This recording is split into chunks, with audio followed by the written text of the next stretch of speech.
Welcome back, everyone, to Speedrun Showdown 2! Not 1, 2. We are back. This time, trying to raise money to plant some trees. I'm excited. I hope Curryway is excited. We've got a lot of action going on today. A lot of matches. I realize I don't have I'm gonna fix the roller coaster after this game. We'll get the roller coaster going for certain donations. We got a lot of stuff to get through, but to start off, I'd like to say welcome everyone. We're gonna be live for like 9 hours or something. So surely it's not more than 9. Surely it's not more than 9. Yeah. We're currently 3 minutes late, so we'll see. So anyways, it's all good. Anyways, we are so glad to be here back in the booth. I'm pumped to be live for like 9 hours. This is gonna be fun. It's gonna be awesome. But good morning, everyone. Good evening, all my fellow, I don't know, EU people or something. Is it even evening? I don't even know. Anyways, but I'm not going to dilly-dally. I don't want to dilly-dally too much on an intro when we got some matches to be played, am I right? We do have some matches. Your chat would like me a little louder. I think they're just tired of your voice. Yeah, I think they're just tired of you. Yeah, It's okay. It's already been 30 seconds of hearing your voice, so it's fine. Yeah. But in all seriousness, we're really excited to bring this to you. We're probably going to talk more about the charity and how this event happened just throughout the stream and everything. But seriously, this could not have been done without the support of people actually liking speedrunning Minecraft. So we were able to get this awesome prize pool, $20,000 for the participants of this. Everyone participating in this event is walking away with at least $250, which is awesome. And it's just going to be a great event. So I'm really, really excited to be commentating this all day. We have some great players, we have some great speedrunners, and it should be a really fun time. I'm so pumped, and we'll talk more about everything as time progresses. I think !donate should link you. Now, remember, guys, you can choose whichever match. So if a mod could set up a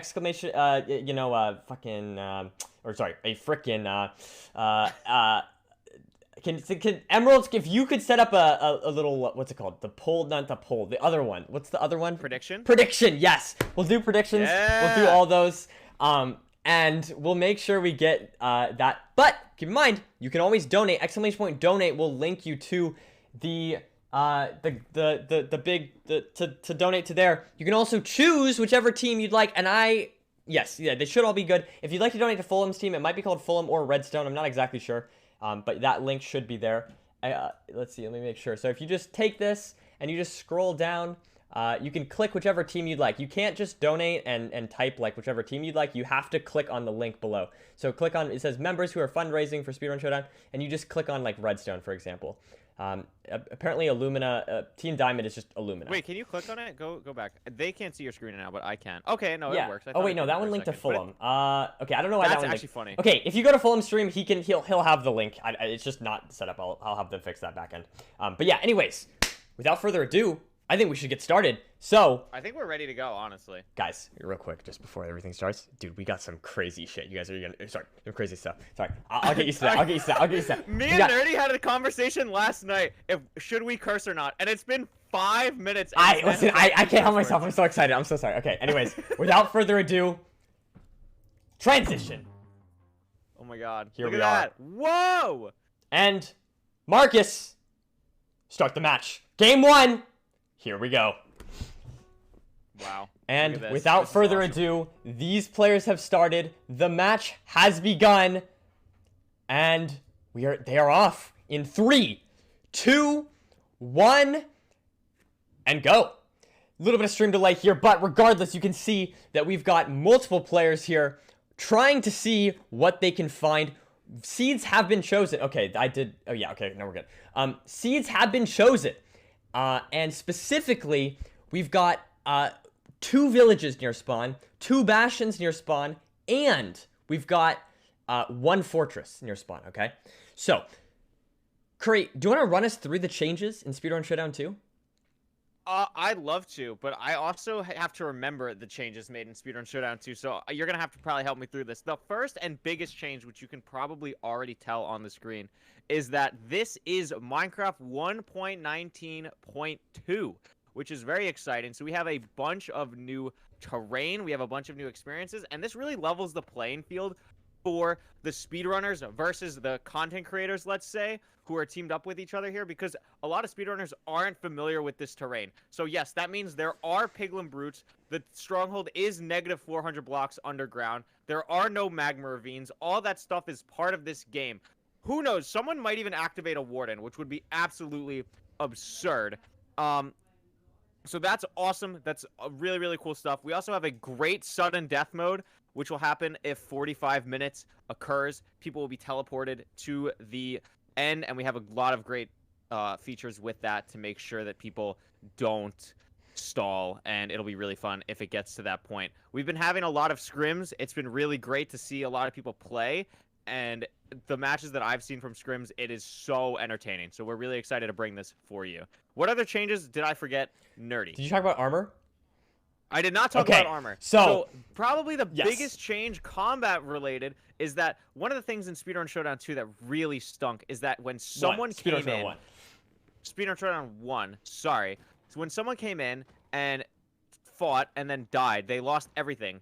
This time, if you die, you only lose the items that you have. You don't lose anything that has a durability bar. So that includes pickaxe, axe, sword, all tools, all armor, a shield, anything like that. You keep. So it keeps it a lot more competitive. You don't, if you die, it doesn't feel like you just completely lose everything and you're just out of the match. So that'll be the biggest combat change, and it creates a lot of back and forth, especially if both teams get to the end and have beds set in the stronghold. It's just a constant back and forth, back and forth, back and forth until the dragon gets slain. Exactly. Thank you so much, Corey, for running us through. Now let's talk about these players so far, so we can see both players going. It looks to me like a different village. We've got Silver and Cubfan staying together at one, and Fulham and CPK working at another. Now, again, like I said, there's 2 villages guaranteed near spawn, maybe more, maybe less, or no, not maybe less, maybe more. And specifically, these villages are used that way. There's enough food and whatnot. Now, keep in mind, as Curry mentioned, everything with a durability bar stays, but that does not include things like food, which makes getting food really valuable and killing teams for food still a strategy. Now, we are going to switch over, guys. This is maybe the thing I'm most excited about in the entirety of Speedrun Showdown 2. This is hype. This is our production value. So much production value. You guys ready for this? We're like CSGO. What? Yes, we have added spectator cams, and I'm so pumped. So this is gonna be so cool for the fights. God. So anyways, welcome Marcus. Everyone say hi to Marcus. Thank you so much to Marcus for helping us out here. And specifically, we are watching Silver here in the background. This is gonna be just happening throughout sort of, we'll do this for the fights. We'll do this throughout, I don't know, different exciting moments. I just thought this was a good opportunity to show it off, and absolutely this will be helpful in those 1v1 situations. There's a spin there coming from our spectator here. But regardless, let's go ahead and head back to the main screen real quick. I won't do too many flip-flops, don't worry, guys. But yeah, anyways, so here we are. So we've got a cave here. I've found that because you keep your gear, it's really important to gear up before going into the nether. That's a really big thing, and we'll see players doing that. Silver here, mining. Fulham, mining. Cubfan, mining. And guess what? CPK is also mining. So all these players just trying to get that iron, trying to make sure they have the necessary stuff to, focus on being able to not only beat the game, but beat the game and defend themselves, right? And in the case that they die, they will respawn with more stuff. So that's what we're seeing going on right now. Yeah, definitely. It looks like, so normally how these matches have gone, just to get everyone kind of a gauge, right now there's 39 minutes left. Around probably about 5 minutes from now, we'll probably see the first nether enters. And then the way that the nethers work as well, I don't remember if Nerdy touched on this. He mentioned the 2 villages. There will be 2 bastions within 250 blocks in the nether. So players don't have to go to the same bastion. If they don't want to fight, they don't have to. And that'll allow for both teams to really have a chance at speedrunning the game. Yeah. For sure. So both teams can go to even different strongholds. It's very possible. We've added a lot more functionality there. There is one more change, I believe. There's a few subtle changes here and there that maybe we'll touch on if we notice. But one big change as well is the fact that if you look at the dragon health bar when we enter sudden death, or I should say if we enter sudden death, then you'll notice it starts on 25%. And this time, we're not going to force teams to kill the dragon after that. All you need to do is either kill the dragon on 25% HP with no towers, or you need to take out the other team. So it's an interesting decision. Maybe going, I don't know what's going to be the more viable strat long term. But I think we've found that those sudden deaths have been pretty intense in the scrims. Just for the record, full transparency, we've had a lot of scrims going on. It's going fantastic. A lot of these teams have practice. I know both of these teams here have done several scrims. And speaking of which, Curry, between these two teams, who do you think has the upper hand, in your opinion? I'm a really big fan of the Silver Cubfan team. I personally recency bias. I have not seen Fulham CPK team scrim because time zone moment, and I have the bed sleep schedule of a grandmother. So I have not seen Fulham and CPK scrim at all. But I have seen Silver and Cub fans scrim, and I have also scrimmed against them. I forget who my teammate was, but Cub has been a massive surprise. You know, he's coming in, not that much speedrun experience. He has speedrun in the past, not anything too strong recently, but Silver, you know, very strong shot caller. Of course, we all know how strong Silver is as a speedrunner. And Cubfan has done a fantastic job as his teammate. And also, something that I mentioned to Nerdy, actually, when we were practicing commentating yesterday, is that Cub actually has an advantage, I personally think, in this early game because of how much he plays 1.19 compared to anyone else. So True. He's going to know what the best levels to cave are. He's going to know what to do, how to explore the terrain, probably better than Silver, which is a really, really good thing for both of them here. So I'm looking for Team Iron to go very far in this tournament overall. Something else we're going to do, and maybe Nerdy can make his OBS a little bit bigger for me so I can see a couple more things on the stream. But while Nerdy does that for me, we have some donations we're going to read out. We'll probably do this throughout the course of the stream. But the first one that I want to read out is a $100 donation from Greasy Root that just says, "Let's go." Thank you so much for that. There's also been a $50 donation from In Out of the Rain. $10 from Josco, and then there's also been some through Cub stream as well, which I can tell because they're saying "Let's go Cub" and "Good luck Cub." So if you want to donate, maybe I could see that. I could see that being a Fulham viewer. I'm not joking. I really could see that being a Fulham viewer. That's saying "Let's go Cub." Yeah, that's I that's see true.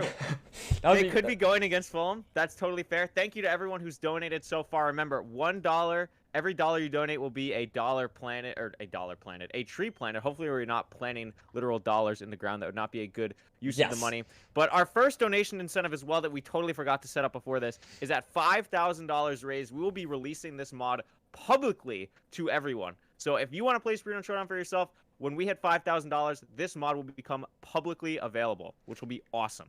And guys, also, you can help your team advance. I'm not even joking. You can. If you donate to... I don't think we mentioned that, actually. Yes. You can... Yeah, I did mention this as well. I just want to mention it again. If you have a team that you're really rooting for and you want to give them the slight upper hand, donate to them, and they will get... and if they have the most... The teams that have the most... tiebreakers for the groups, moving on, are decided by trees raised. So, pretty big incentive, I would say, to donate. And yeah, so that's another good thing. Also, like I said, after this match, I'm gonna fix the roller coaster, and I will give Greasy I'll make that thing run manually, because Greasy sent a $100 donation. I think I'm gonna make it every $100 donation that thing goes, just so it's not, you know, constantly running. But yes, anyways, thank you all for the donations, and let's go ahead, I guess, and switch over to our spectator. Yes.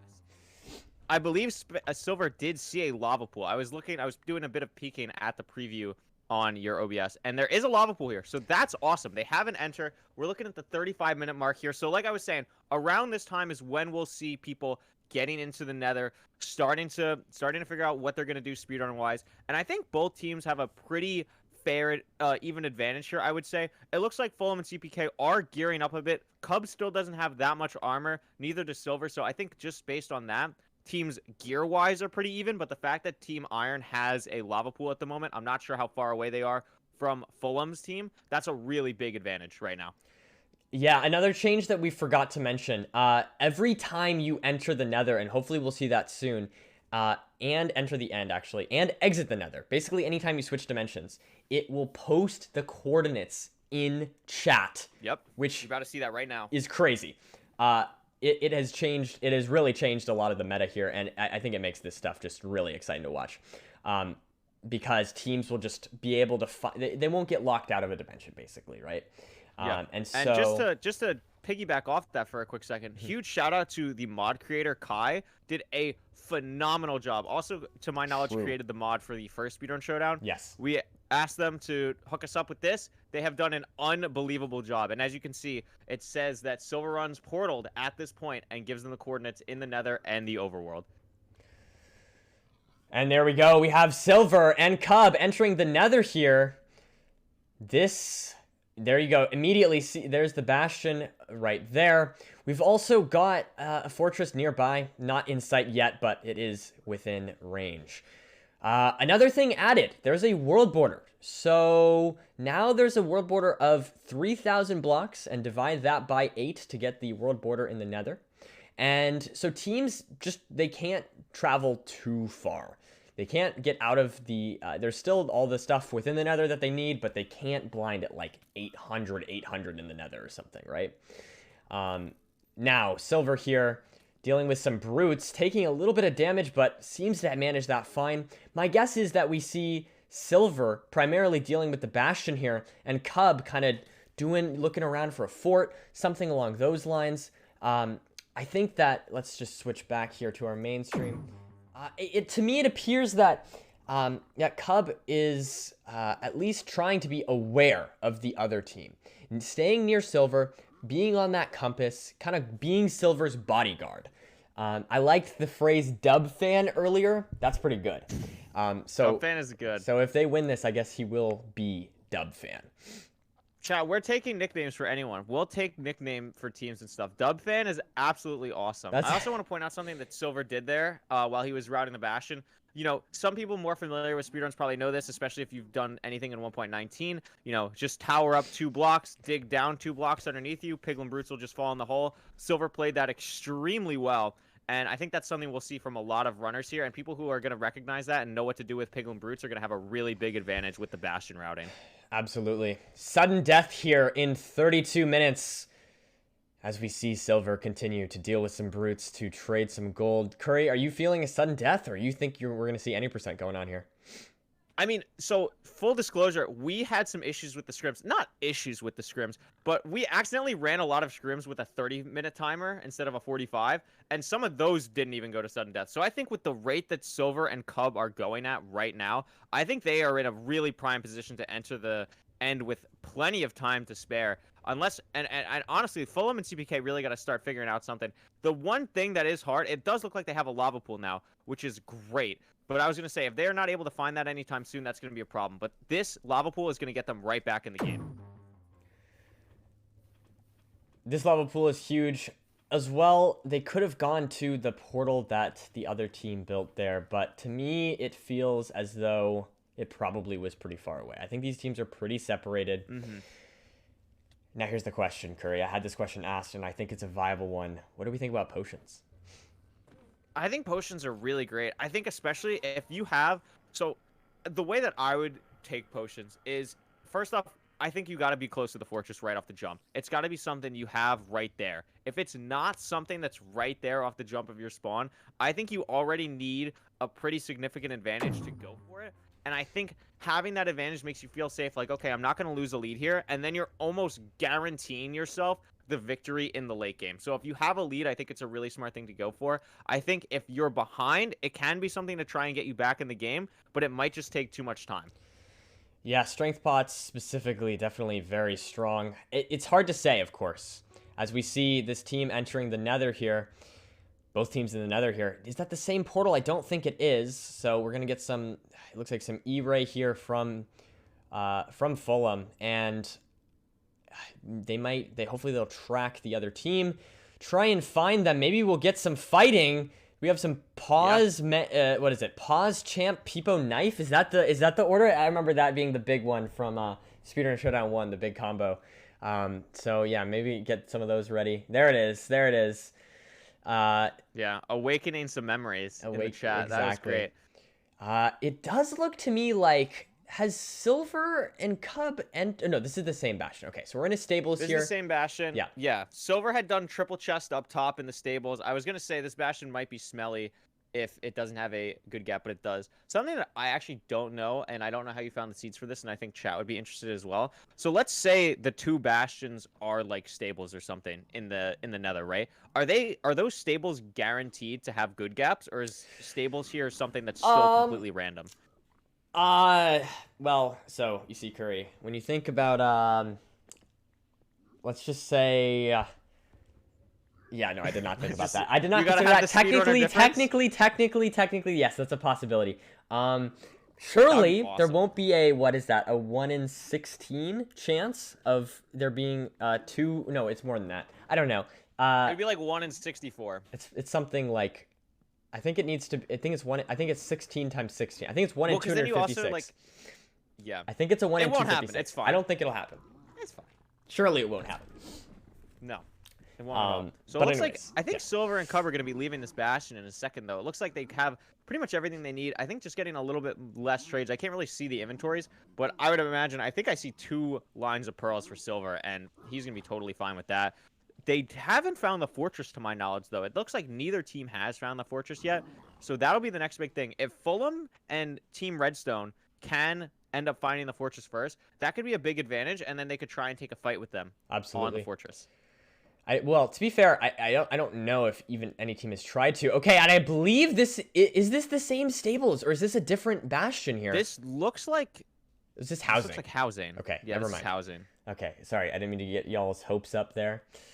No, but this is actually big, though, because housing will be faster to route for Team Redstone here, and they can get right back in the game, because, you know, Team Iron just has no fortress right now. Right. I haven't seen it. You know, we have the luxury of being able to see the spectator cam when you guys can't, and I haven't seen the fortress at all on anyone's camera. So no one can see the fortress yet. That's going to be really, really big. I think, honestly, at this point, whatever team finds the fortress first is in the lead. That does seem to be the case. I believe that this... Oh, I see. I see what you have. I believe that this seed here, the fortress should be in the negative region. I believe. So hypothetically, if we were looking at a seed finder map, yes, where the fortress may be, maybe I could... it would be in the negative region, hypothetically. So it does... Okay, so yeah. So let me just quickly switch over here. This is going to be a pretty tricky fortress to find. We did not check this terrain, and the fortress is definitely going to be hard to find, but they still can. Let me quickly switch over here to our... That is something. So this fortress is possible to find, but it's going to be a little tricky. They're going to have to use their knowledge of quadrants in order to find this. And to be honest, yeah, this is going to be a pretty tough one to find. So I definitely think this might be a sudden death kind of round. There are routes to find it, but it is not easy. So that's just the luck of the draw. Some seeds, like the players know that some seeds are going to be better than others, and they need to prepare for whatever, right? It's the risk of going for any percent. I don't even know if any teams have tried to find the fortress yet. But regardless, maybe in the future we will try and make the seeds a little bit better. But either way, you know, at the worst case scenario, we have a sudden death here, which honestly, it's not the end of the world. So just from looking at this, right, just from looking at the spectator cam, it looks like Team Redstone is currently the team closer to the fortress. So that may be able to play in an advantage to them. I think what CPK is doing currently is looking for a fortress, kind of watching Fulham's back while he's going to be routing this Bastion, making sure that Team Iron doesn't sneak up on them at all, making, you know, double checking to see, did I see a fortress anywhere? Doesn't look like it. And it looks like Team Iron now as well is going to be leaving the Bastion and heading to find a fortress. Yeah, we've got lots of routing, not lots of fighting, which to me is slightly sad. But it's okay. It's understandable. These teams a little nervous maybe to take some engagements. Silver taking some damage here from a Piglin Brute, or sorry, not a Piglin Brute, a Hoglin. And now it looks like Team Iron here maybe leaving this Bastion, getting ready for the next step, while Fulham takes out some Piglin Brutes with lava. 24 minutes remaining. 24 minutes remaining here. Redstone versus Iron. Both teams in the nether trying to either find each other or a fortress or really anything they can work with. Yeah, this is going to be interesting now. You know, something that will also be interesting, I think that we didn't mention this. Calculators are not allowed. So 20 obsidian is really impactful in this event, but it's not going to be something where people just hit the blind or people just hit the stronghold every time on 20 obsidian. And the reason we decided to go against that is because a lot of the people who are not fully speedrunners, you know, aren't going to be as familiar with the calculator. So we wanted to add that aspect to it. Plus it makes it a lot more interesting and relies on another skill in the game for an event like this. So we wanted to keep that in. So it'll be very interesting. It's not going to be something where, you know, Silver has 20 obsidian here and just hits the stronghold and gives Fulham and CPK a huge advantage. If Fulham and CPK triangulate better, you know, they'll be able to make up if they're behind. Very good. And yeah, if a mod wants to edit that, okay, thank you. Man, my mods are fantastic. I don't even need to tell them to do anything. Thank you all. Thank you. Shout out to the mods. True. I'm one of them. Yes, Curryway is now a new mod. Welcome, Curryway, to the moderator team. Thank you. Anyways, we've got Fulham routing this housing. We've got Cub Fan and Silver, meanwhile, with enough gear. Maybe they will indeed be able to find this fortress or really anything here. Now, here's the deal. This fortress is going to be tough to find, but I believe in both these teams. And, of course, they can always look for the other team and just, go for that route. Try and just stop the other team from progressing as much as possible and instead play for sudden death. So this fortress is going to be tough to find. I do apologize to the teams for that one, but regardless, the teams are aware of the spawn conditions and the fact that the terrain is not guaranteed to be great for anyone. It does look. Did Silver find something? Silver. Oh no, it's outside the ring. Oh, unlucky. That's tragic. That is indeed tragic.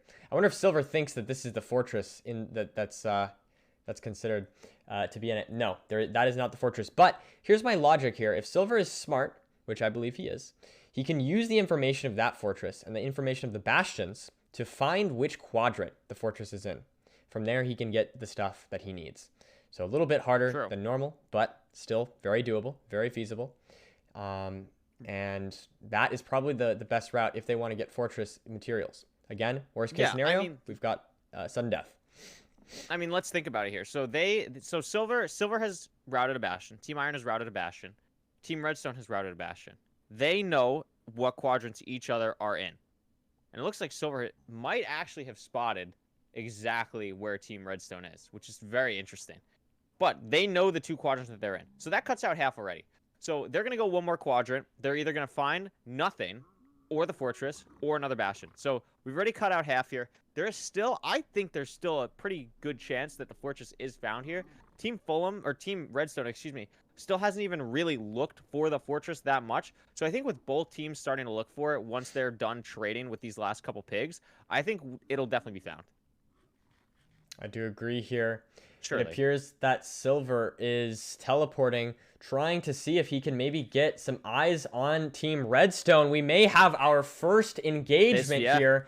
Silver getting ready, at least spots them. Let me switch over to our spectator camera as we have Silver pushing in, it looks like, trying to get at least some vision. I'm not sure if Team Redstone is aware of his whereabouts. Meanwhile, we've got full vision here from Silver. Ooh, the skeleton might give it away. Ooh, does get the skeleton. I don't know if they're going to see that from that far away, but that could have... I don't think they noticed it. I think Silver's got the jump on them potentially. Meanwhile, Cub trying to keep up with Silver a little bit behind. Maybe he's going to just slowly Ender Pearl towards his teammate here. I think they've noticed. It looks like they've noticed. They've noticed through the compass. They see that they have the bow out here, and we've got some shots coming in against Team Iron. From Team Redstone, there's the... Oh, no, and Silver's gotten pinged with a spectral arrow, it looks like, and therefore is now visible for a few seconds. Okay. Did he really? I think it's just the fire. Okay, maybe I just messed that up, but it looks like... That's okay. Still taking some damage. He's getting shot. Yeah, he's taking damage, which is not ideal. And I don't know where Cub is. I have no idea where Cub is at the moment. I'm looking at his stream on the other side. It looks like he's going on the bottom and might be trying to sneak around. Oh my goodness. Oh my. We may have a pincer here. This is actually a big play from Cub. Dub fan maybe coming in here, going for the flank. To me, it looks like, yeah, so they definitely have some spectral arrows going out. I don't think it lasts for very long, but I do think that CPK is shooting spectral arrows and therefore gets a little ping around Silver when hitting him. That is okay, though. That is okay. I don't think it's too big of a deal for Silver. Meanwhile, Cub fan here coming... it looks like he's still on sort of the back side of this bastion. On the back side of this bastion. Trying to see if maybe a sneak attack can happen. I'm going to be honest. This is a risky play, splitting up like this. But regardless... Wow. Look how close. Look how close. on the top, dropping with gravel. Oh my goodness. They might know Cub is there just from the marker. It's But possible. it's Silver. Oh wow. It Yeah, is they backed indeed out. possible. They gave the Bastion. Here comes in Silver. Pushing with the crossbow. Getting ready. Trying to link up potentially. We've got potentially some action here. Both teams do seem to be very near each other. And we've got a push here coming from CPK. Silver backing off. Playing for range. Meanwhile, Cub fan has the high ground now. Trying to get some shots down. Both teams very near one another. Silver pushing up. Holding back for a second. Silver is still kind of separated here. I'm surprised they're not pushing in. Very aggressively. Yeah. Very, very aggressively. And it looks like both teams do have a lot of arrows, taking advantage of trading with the villagers early in the game. We've seen a lot of shots come out here. This is a very aggressive play from Silver, though. It looks like Team Redstone has completely backed out, though, and both jumped in lava. Wow. Okay. That is an interesting play. It's a fair play. I understand it. You know, Cub and Silver are a scary team. You know, you don't necessarily want to take the fight. Yeah, maybe they just want to take that sudden death. Reminders that sudden death happens in 17 minutes. 17 minutes is when our wonderful sudden death will occur, and I'm really excited about sudden death. It looks pretty darn fun from what I've watched. So. Once again, just reminders, the dragon is spawned, all players are spawned in the end. No respawns, and the dragon is then put on 25% HP with with none of the crystals. Yeah. So, and saw a great question in chat here. Do beds explode or is it disabled? Beds are completely disabled. Beds are completely disabled. You cannot use them to bed bomb anyone and explode people. You can't even use them in the end to kill the dragon. You have to do it with an axe or a bow. No bed explosions, no anchor explosions at all. Yep. So it'll be just combat with the dragon. You can, I believe, you can set your spawn. You can take a nap. You can do those two things. But any damage coming out from an anchor or a bed will not be happening. And also, we have a $100 donation from this triagonal hold on, I got it. This triagonal sign. Thank you for the $100 donation. We really appreciate that. Thank you so much. I said the big word. Thank you. Once again, donations. We have a very ambitious goal. I don't know if we'll ever hit that, but we'll see. We have a very, very ambitious goal. And remember, at $5,000, this mod released publicly. If you want to play this with your friends, if you don't have friends but you want to set up with people in either of our Discords and play Speedrun Showdown, this mod will be publicly available at $5,000 donated. And that's through all the teams. This 340 you see on the top at the moment is through every team participating. So as soon as that hits 5,000, we will be giving out the mod, which will be awesome.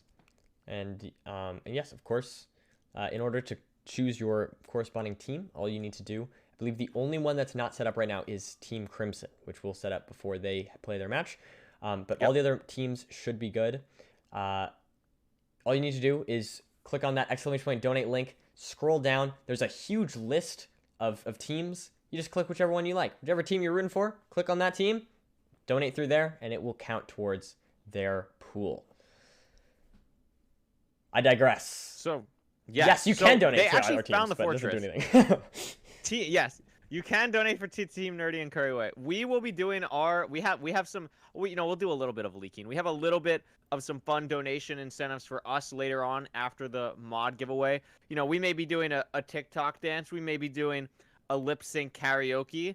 We may be doing a couple of things that might be a little interesting. We might have some outfits that you may normally use to clean a room with that maybe both of us have that we may be putting on for a couple matches if we hit a certain goal. But that we have to get to 5,000 first before we talk about any of those things. So these are all possibilities within the next 2 weekends of streaming. These are real. These are real things that are happening. Exclamation point donate, do it. This is that. I mean that right there. We're just gonna get a Mr. Beast to come in here. You know what I'm saying? We're gonna get a $10,000 donation out of nowhere.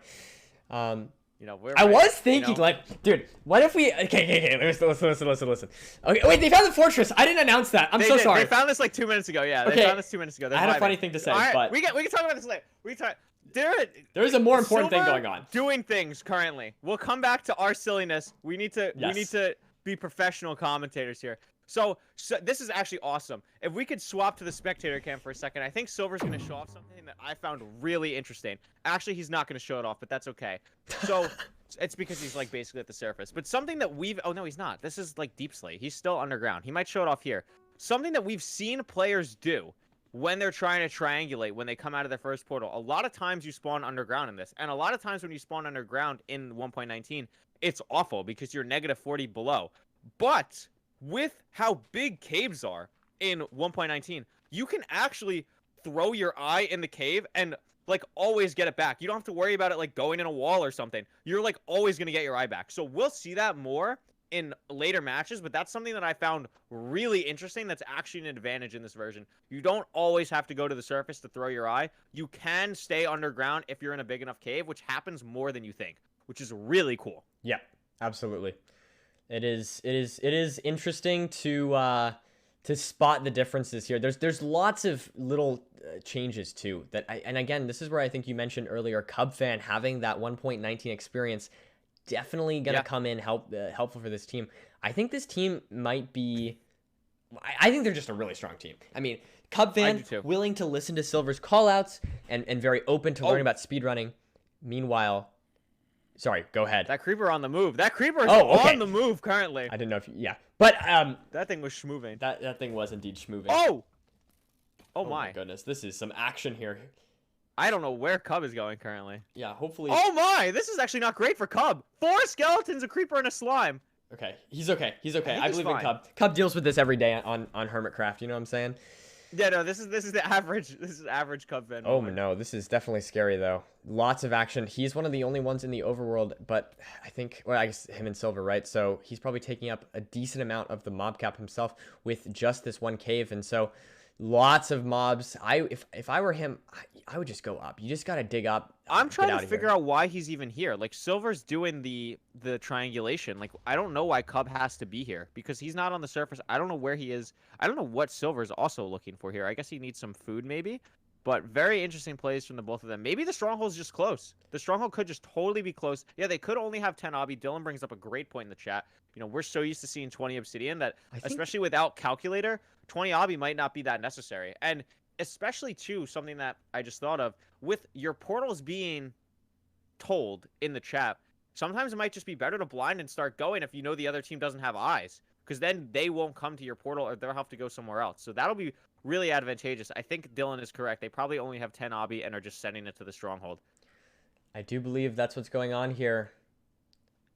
We've got Silver getting some lapis. Oh, enchanting.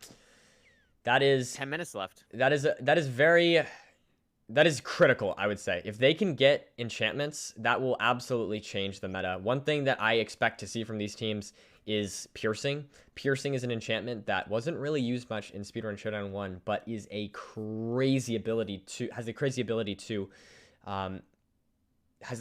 to go through the shields, of course, right? Super important. Also, another note here, we see Silver going for cobwebs. We've seen this team in scrims go for a lot of cobweb plays. That's been one of their go-to strats. And Cub fan loves cobwebs. Yes. Absolutely loves them. And they're just really good. The ability to stop your enemies, specifically in the end where commonly Endermen are aggroed. We've got cobweb. That's pretty good. Sorry. That's good. But anyways, yeah, so this team is really a big fan of that, and I think that strategy could definitely come in clutch in this sudden death, which it looks like they are fully committing to. Yeah, I think that's what's happening here. Maybe Silver threw the 2 eyes. Maybe it was 2,000 blocks and was like, yeah, no, let's just go for enchants. That could totally be happening right now. But again, you know, committing to that strategy, they might just be like there's enough time for Team Redstone here to still beat the game. You know, that's definitely possible. And the thing is, if the stronghold was really far from where Cub and Silver ended up blinding, Fulham and CBK might just build their portal a completely different place and have way better proximity to the stronghold. That could totally happen. Like that portal that they're at right now could have been Silver and Cub fans because they know they're not in the Nether. I don't know if that's actually theirs. So very interesting. I definitely did not forget to tweet out about this event beforehand. No professional streamer Yeah. would ever forget something like that. Therefore, I, of course, would not. We've got... No, not at all. Since we've got both teams here going for rods, I mean, the play here has to be potions, right? I think Cubfan and Silver are going for enchants here. It might be better here to go back to the full screen scene so we can see what enchantments that they end up getting. Oh, which would be I really actually big. thought I was on there. I'm not gonna lie. I did. I got a little confused by the OBS studio. Anyways, You're good. Let's see if they get anything ideal here. You might have to help me read it because I can't see as well. But Yeah, that's they okay. might get some juice. I believe. Correct me if I'm wrong on this, but I believe piercing 1 is guaranteed at level 1. Correct? I think so. It's a really high so. chance, if not. It's a really high Yeah. chance. And so yeah, getting those necessary books, getting those necessary enchants is definitely going to be an interesting strat. And one thing that I'll say, at least not yet, we have not seen, to my knowledge, we've not seen any strategies that haven't been used in scrims. I was expecting to see maybe some more unique gameplay in the sense that, people are practicing in scrims, but that, of course, reveals some of your strategies. I was expecting to see something a little bit different as far as that's concerned, but I guess it's okay. I think the team, if there is going to be a team that pulls out something that they haven't done in scrims, I believe that'll be the Small Ant Raynex team. I believe that they have been, along with Virtual Molly G, have been the two teams that have been scrimming the absolute most, in my opinion. So I think Rain and Small Ant have been taking this very seriously in scrims when their match comes on. Yeah. I think they could have some tricks. And here we go, we got action. Wait, what? No, Cubfins died. Wow! Fulham and CPK, and here we go. Snuck in the portal. And there's a replay there on the slight delay. Cubfan has taken a death. What is Silver up to? Silver is running away. That is a huge loss for this team. Yeah. Unfortunate. A just surprise attack even for the commentators. And that is Yeah, that was absolutely insane. massive for Team Redstone. Yeah, so that's really big. Now remember, Cubfan will have all of his armor that he enchanted, anything that he enchanted so far, but now he's away from the enchantment table, so he can't come back and enchant. There's 6 minutes left. It's going to be hard to come back. It is going to be hard to come back, especially with Team Redstone presumably trying to camp the portal here. Silver might be trying to make a play here, shifting around. Not sure if he's going to be able to do anything, though, and it might just be the safer play. You are enchanted. They're not. Wait for them to go in the overworld with your enchantment table and then make a play. Wow. I'm not even sure how much of that was planned on Team Redstone's part. It seems like they just got sort of a sneak attack there. Well played, though. Well played. Sticking together. It looked like they just went through the portal, and they were still there, which is just crazy. I think that this Absolutely is, crazy. in my opinion, I think you could argue this is just one of those things about Fulham and CBK knowing each other, staying with each other, kind of being on the same wavelength, and being able to work together to take out Cub there. In my opinion, that is definitely going to be one of the biggest things is how well the teams stick together. And Silver getting split off, I definitely think, we saw Cub take a 1v2. Not necessarily a bad play to split up per se, but in this case, we saw the advantage of sticking together for Team Redstone. I think you brought up a great point there that we didn't bring up originally. So a lot of these teams in Speedrun Showdown have little to zero experience playing with each other. I don't think Silver and Cubfan have ever played with each other before scrimming for this event. Yep. Fulham and CPK have a bunch of advantage playing in Twitch Rivals, playing in Block Wars, playing in a bunch of different events together before that other teams will not have the same chemistry and I'm going to say symmetry, but that's not the right word. Synergy is the word I was looking for, that other teams won't have, which is a really, really big advantage for them, even with the ping disadvantage they might have for, unfortunately, being British. Yes, that is definitely going to be something. Just for, again, full transparency, the servers here are on EU. Or sorry, not EU, East Coast. And so, sorry for that mistake, my bad. And therefore, there's going to be just a little bit of a disadvantage for those that are not in the United States of America or Canada. And so, yeah. Moligi has been owning. Moligi's has been owning, doing so great. it doesn't fully... Moligi has been absolutely shredding, so it doesn't matter. I'm just going to leak this. I don't care. Molly G and Virtual have been a team that people have been like, oh, what, like the ping problems, like they're not going to do well. Virtual hasn't played Minecraft in 10 years, this team, whatever. There was one scrim where they beat Raynex and Smalland. Now, I don't know what that means, but I'm just saying. Virtual may have scrimmed more than anyone else, by the way. Virtual has scrimmed so much. Like, I don't know what he's doing. He has scrimmed, like, his entire life this past week. It's crazy. Yeah. Virtual, huge shot. He's been super helpful with everything. He's been just helpful like with everything, like setting things up on his end, and as well also and honestly everyone here too. Specifically Cub fan. I had never spoken to Cub fan about this. Been super communicative and everything. So just a little shout out there. I don't know. Cub fan's cool individual. Yeah. Pretty great. So before we know it, it's going to be sudden death. There's only 2.5 minutes left, which is crazy. And Team Redstone has done an absolutely phenomenal job of evening the playing field here with that kill onto Cubfan. So it looks like, I think Silver and Cubfan are probably not going to meet up again. It doesn't look like, unless I'm wrong, I don't think they're going to have the chance to, which is really unfortunate. And I'm honestly not quite sure what Team Redstone is looking for here. They're still in the fortress. They don't have the enchantment table. I don't know who actually has that at the moment. I don't know if Silver and Cubfan left that behind. I don't know if it was in one of their inventories, and when Cubfan died, Team Redstone has it now, or maybe Silver still has it. But that enchantment table, we haven't seen them use it that much. Silver's only got enchanted leggings. Well, and the crossbow, and the crossbow. That's important. Okay, so Silver has the enchantment table, but I'm a bit confused on why the rest of his armor isn't enchanted yet. He has an enchanted crossbow now, unless they just didn't have any levels, which is crazy. Yeah, some. Oh, it looks like he is getting a bit more enchanted now, but still. I apologize if I do. Oh, lack of lapis. Oh, that would do it. That would do it. That's actually really big. That's a good point. Right, because I think there's only that small vein, right? So it makes sense. Yeah, they only have that small vein. That's actually a really good point. I totally didn't think of that. Yeah, that's genius. And there we go. We've got the villager trays here coming out from Silver. Now lots of arrows for this team. Also, of course, those double... keep in mind the dual wielding from both these individuals of the crossbows. Very interesting there. Yeah, I think something Cubfan might be trying to find some lapis so that they could maybe enchant again in the end together. Maybe that's what Cubfan's trying to do here. That'll be really interesting if that's something that they do end up pulling off. But Cubfan is probably too close to the surface at the moment. Apologies. Nerdi currently, I will continue carrying the commentary here because Nerdi is currently saving my eyeballs on the OBS Yeah, I just realized I couldn't fix everything by doing this.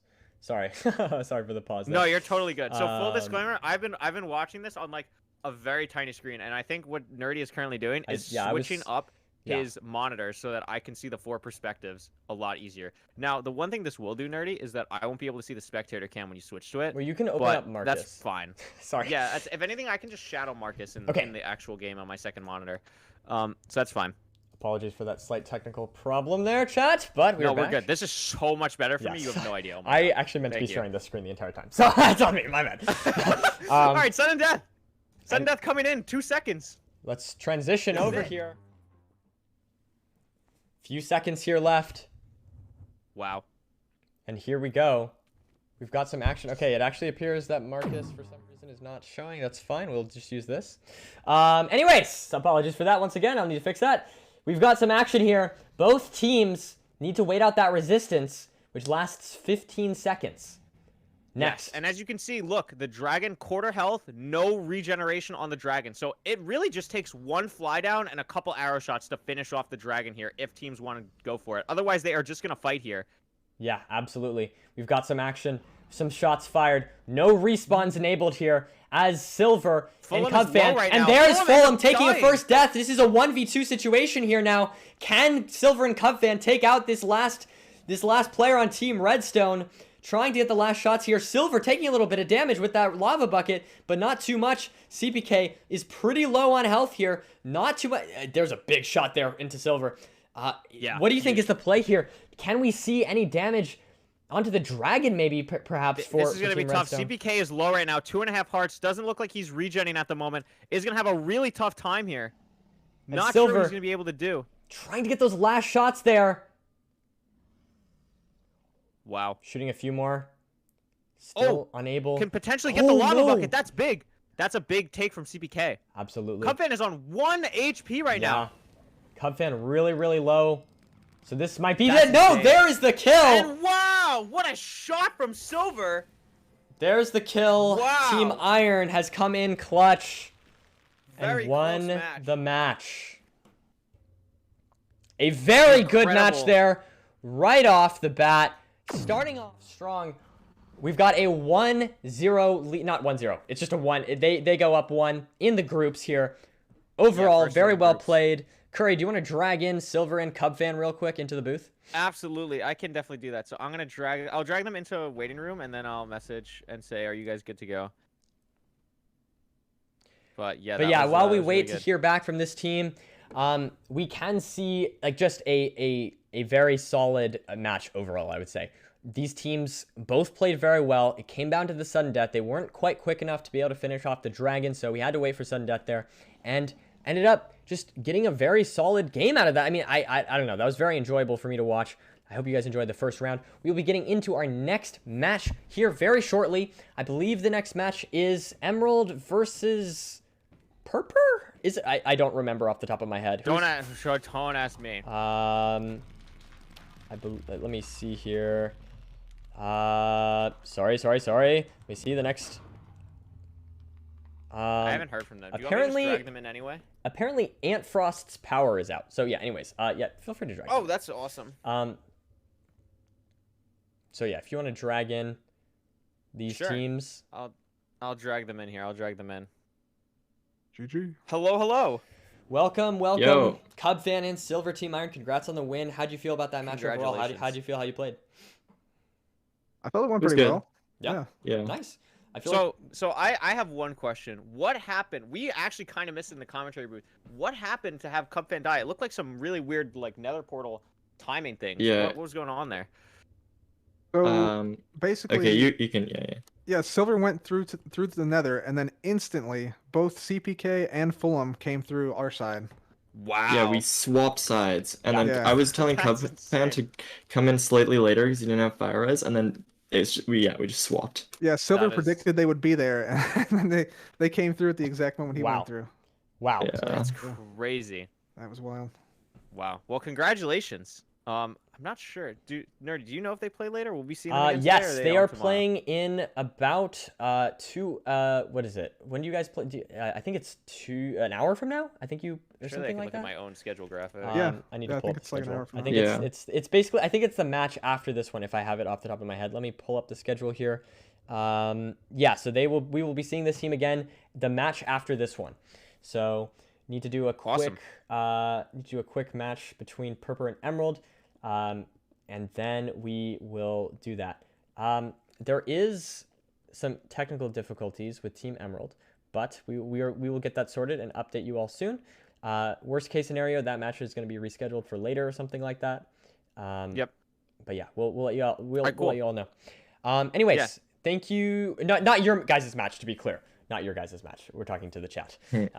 Anyways, but without further ado, we're gonna switch to break here. See you guys in the Yeah. next game. Thank you so much. Congrats on the win. Cheers. Okay. See you soon, chat.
And welcome back, everybody, to Speedrun Showdown 2. We are back for game number 2 of Speedrun Showdown 2, and we are going to have a lot of fun, and I hope Curryway does too. Get it? Because it's I'm going to have so much like fun. another That was two. a great transition that I was totally prepared for. But guess what? I have donations to read. Friendly reminder, if you missed the first game, we're back. This is a charity event. We have a $20,000 prize pool, and we're also trying to raise some money for charity to plant some trees for some climate action. So far, we've had two $100 donos. I've read them both out, but again, it was from Greasy Woot and this Triagonal Sign. I can totally say that correctly. But we've also had a $50.69 donation from Later Xavier since then, a $25 donation since Not CPK, $80 from Pink Roses, $20 from Renz, $15 from E-Man, $20 from Nikki, $10 from Mirror Muse as well, $20 from Spectral Sheep, and $10 from JJ Slider.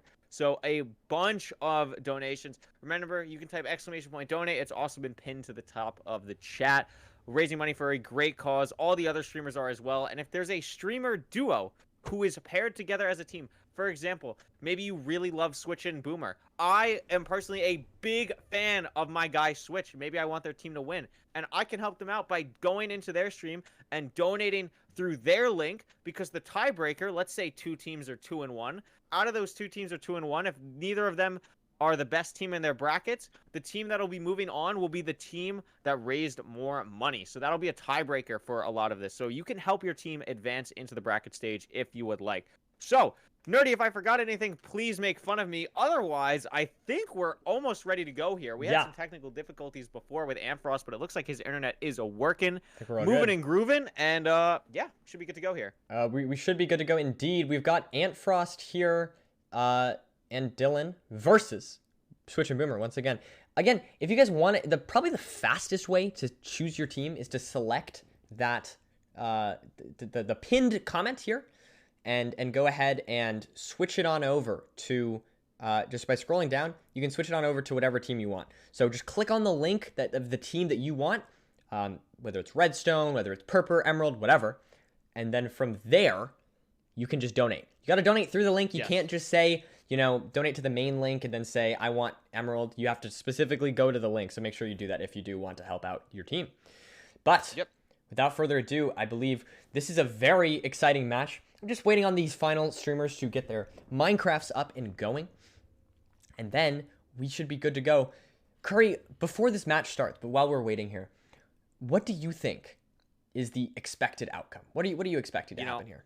Not only am I going to say my expected outcome, my tournament favorites are in this match. I am a firm believer in the Antfrost Dylan team. I think they are really strong. I think Dylan is incredibly underrated as a speedrunner these days. I just unclipped my necklace somehow. But I think Dylan is an unbelievable speedrunner. And I think Antfrost as well. Very underrated PvP-wise. I actually played them recently, like 2 or 3 days ago in an MCL scrim. And it was really fun to go against him. He played incredibly well. So I'm really excited to see what this team does. I think their team is great, but do not count out Switch and Boomer. They are both very top-tier players as well. Switch, you know, been grinding for a sub-4 AA time. Very, very skilled speedrunner, has been around the block a lot. And we talked about chemistry in the last game with CPK and Fulham. I think Boomer and Switch are going to have similar chemistry in this match as well. So this is going to be a really, really good match.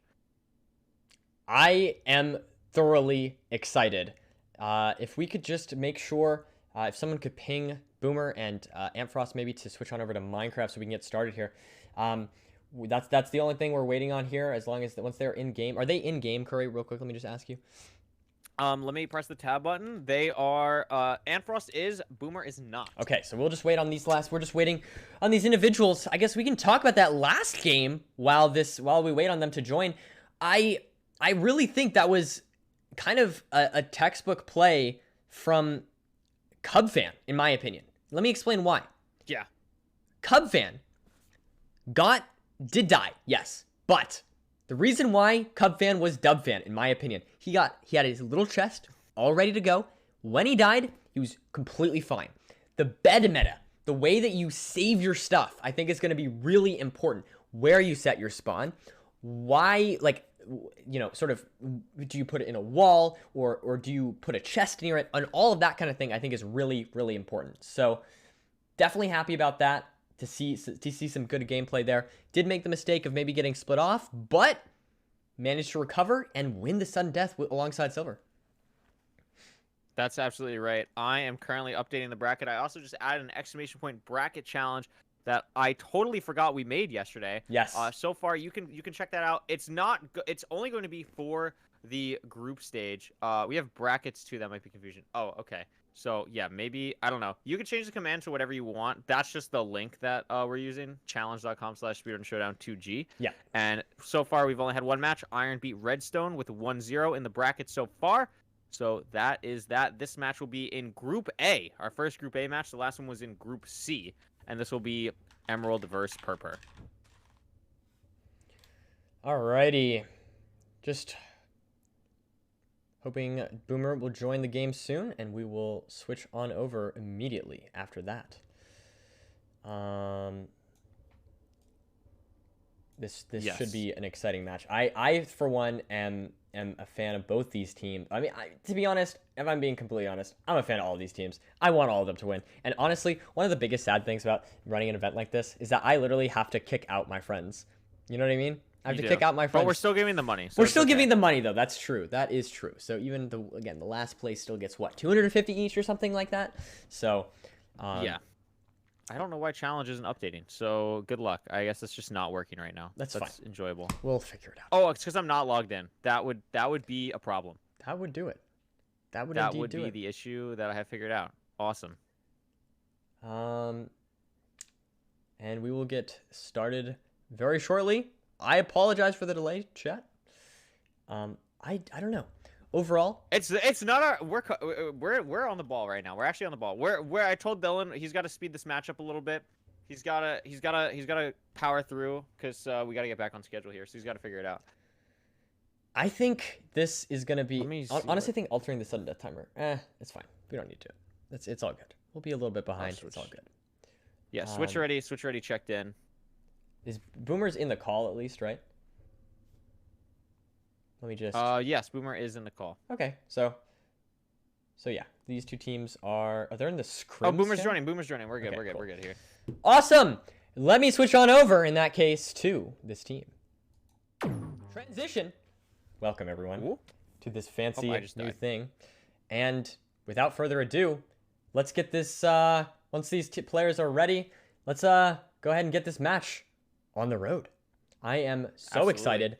Purper versus Emerald. Switch and Amfrost on Team Emerald. And Switch and Boomer representing Team Purper. I, for one, have a strong suspicion that we are going to see some unique strategies here, at least from Dylan. Dylan's been practicing a lot. Definitely been one of the most active participants in the scrims, and therefore, I think has been very prepared. Amfrost has also prepared a decent amount. Same with Switch and Boomer. And so this is going to be, I think, a pretty good match. We'll have to see, but that's my prediction. I think it's going to be an exciting match. I'm excited. Here we go. There we go. Go time. We've got 3. Actually, I have my 2, 1, and the match has begun. The match is indeed off. We've got lots of interesting bits here.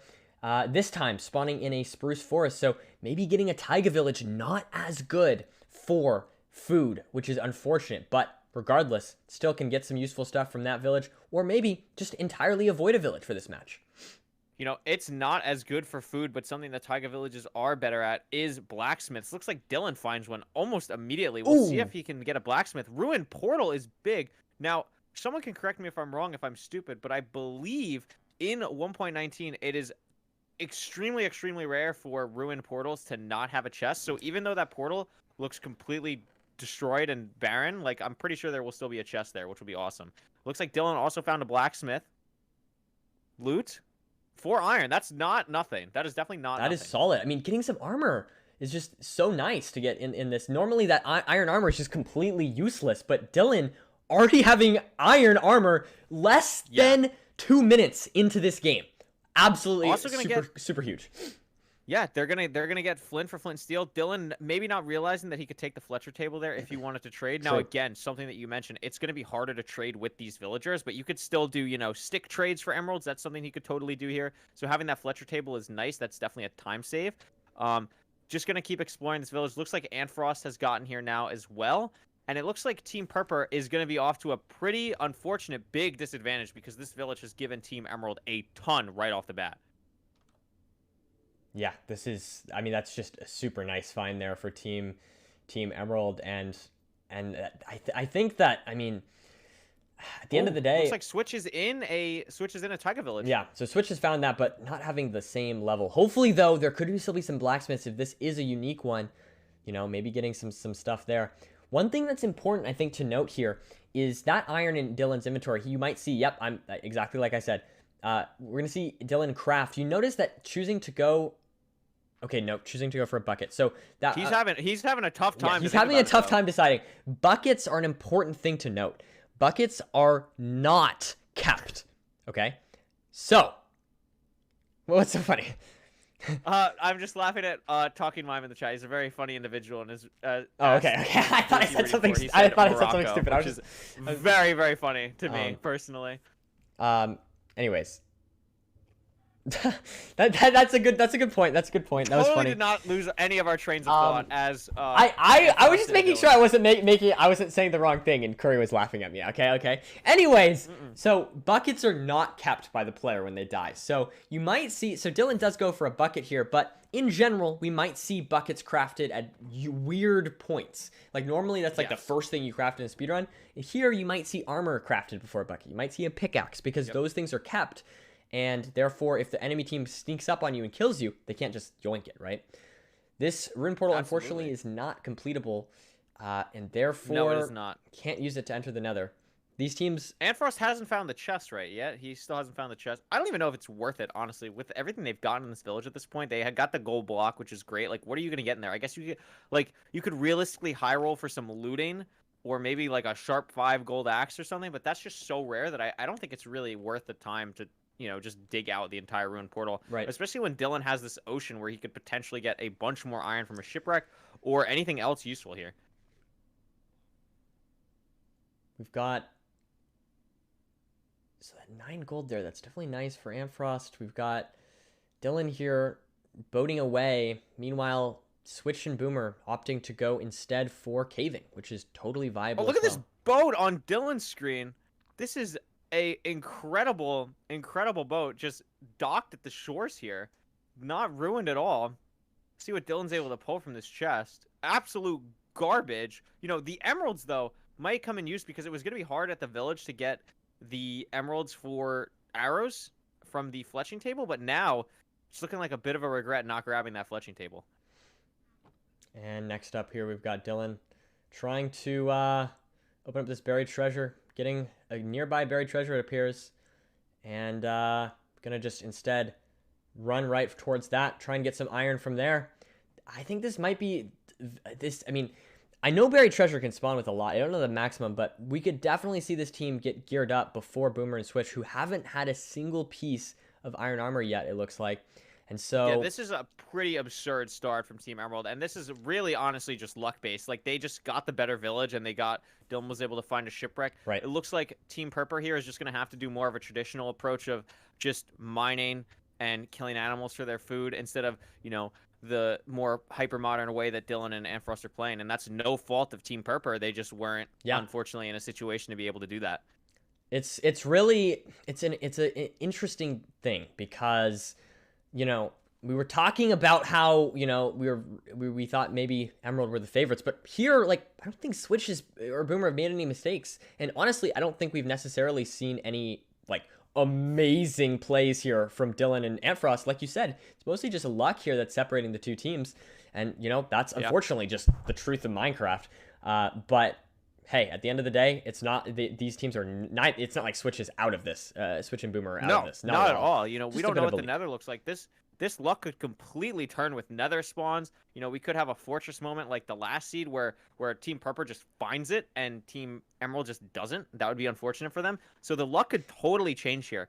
Honestly, if I'm Dylan and Antfrost, I'm thinking how much of an advantage they already have And it might just be worth it to just really try and push Nether here, because you know you have the advantage, especially with Dylan as the speedrunner already having basically full iron armor. Like, why not push the Nether here? Why not see what you can do? Why not see if you can take a crazy advantage here and just keep pushing it and try and beat the game as fast as possible? As there is a bounty for completing a round faster than anyone else, which will net you $250 each. Yes, that is something we should mention. I forgot because there's so many things to mention.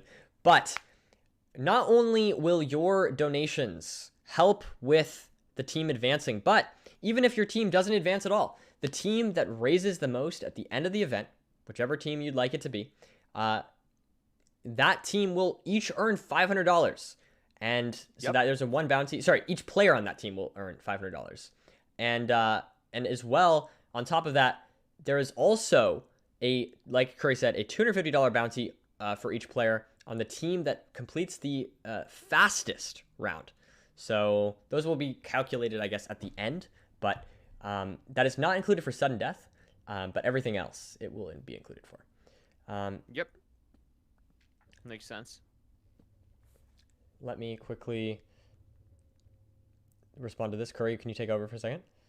Absolutely. So Thank it you. looks like Dylan is already mining some lapis, which we saw already in the last match be really, really important. And Enchanting has become a bit of a meta in the scrims. I think Dylan is definitely relaying that to Ampharos. And Dylan already at the deep slate level, so definitely looking for a lava pool, excuse me. Ampharos can't be too far behind, but it looks like Team Purper does get a stroke of luck, thankfully, and they're able to find a mine shaft. Boomer in the mine shaft now, grabbing a bunch of string. That'll be really useful because at the moment, I don't believe that Team Emerald has found any string. So that'll be absolutely massive. Having the bows, you know, it doesn't matter how much armor and how much more stacked you are if you can't hit the team, if you're too far away to hit them. So really, really big here from Team Purper. And thank you so much, Curry, for taking over there. I just had to quickly respond to something on the back end there, but we are all good. And yeah, so we've got... Now it looks like we found a lush cave here for Team Very lush. Emerald, and you know, that is definitely something that is important to note as one of the big changes in 1.19, or at least it was one of those. I don't remember exactly, but since 1.16, Dylan finds diamonds. and wow, yes, Dylan, good interruption. Dylan has found diamonds. That's big. That's a huge. Big vein of diamonds. I believe that's 5. Yeah, and I so could have counted wrong. And so that handles the entire enchantment table. They have That does. enchants now. I mean, And that might be an enchantment table and a diamond axe, which would be massive. I'm not sure if it is enough. I didn't see the exact count. I think I counted 5. I think it's so 5. That would yeah, be so absolutely massive. well, I don't know if you want to go for a diamond pick. I don't know.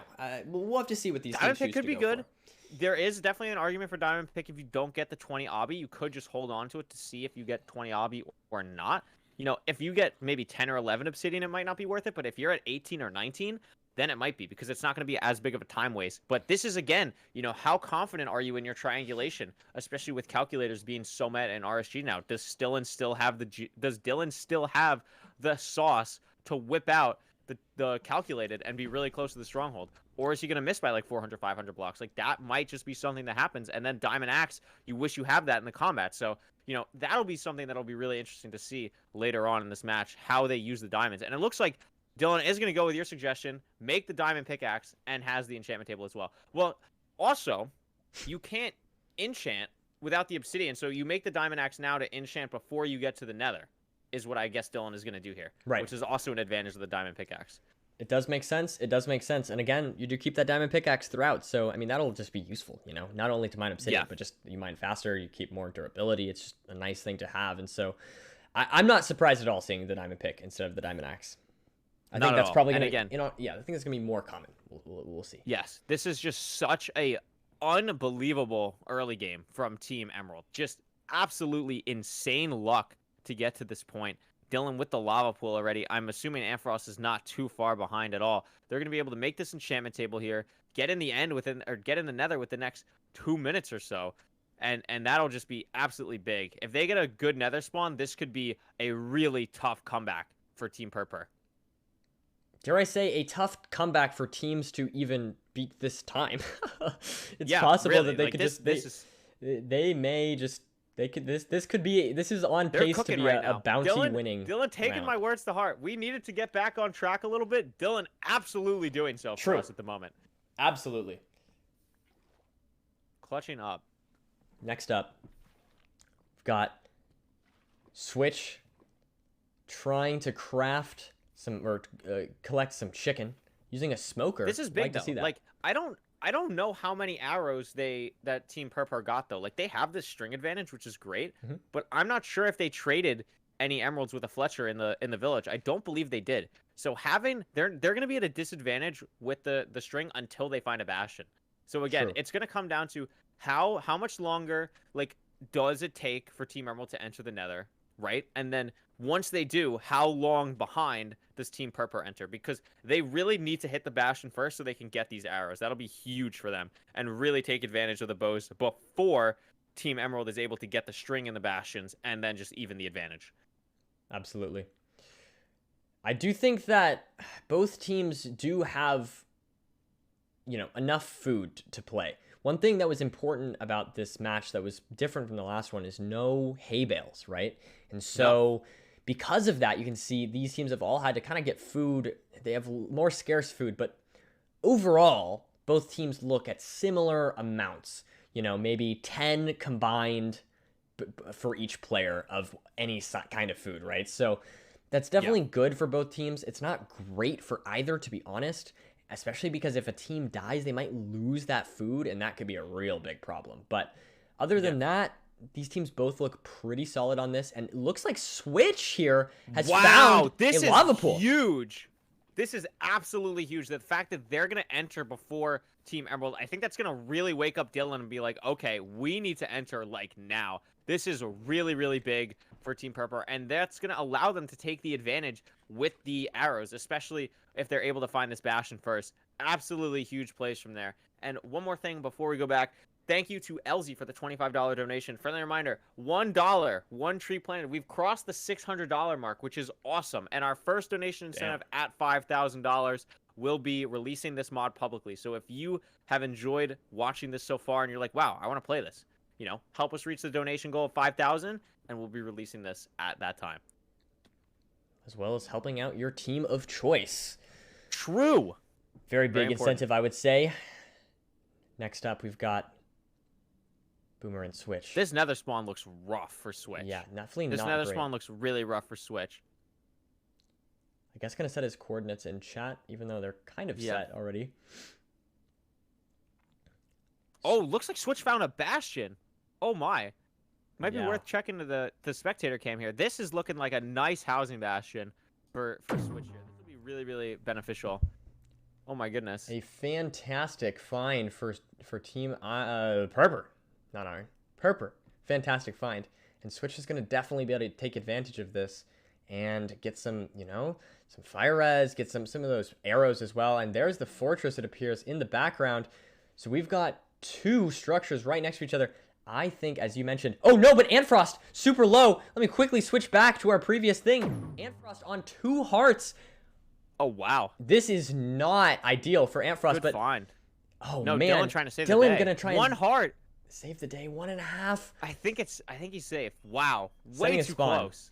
But it's okay. At the end of the day, looks like it is all good there for this team. But the creeper is definitely scary. It could blow up the bed. That would be unfortunate. Look, now, something I want to point out that you actually pointed out at first is the food issue. The fact that that Switch and Boomer really had to run around and kill a lot of animals in this early game and didn't go ocean, didn't find these blacksmiths and stuff. Team Antfrost and Dylan, or Team Emerald, is really struggling with food at the moment. They're having to cook all these baked potatoes. Switch already has a bunch of food. Boomer already has a bunch of cooked food, and their cooked food is better. They have pork chops and mutton compared to baked potatoes, which is just the better food. So they have a huge advantage right now. They're going to have to try and speedrun this game because with the advantage that Team Emerald has in gear-wise, with, they have diamond pickaxe, diamond axes, like, that's huge. So Team Purple has to notice the advantage they have right now and really try and take advantage of it. I completely agree. Additionally, you gotta...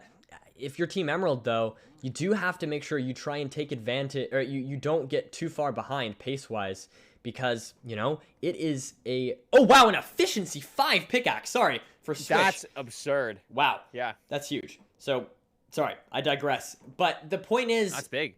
The point is, this team could get a lead. Dylan, it looks like they're going for some enchants, trying to set their spawn, some various things like this, which obviously super helpful, but you don't want to let that other team get ahead of you by too much.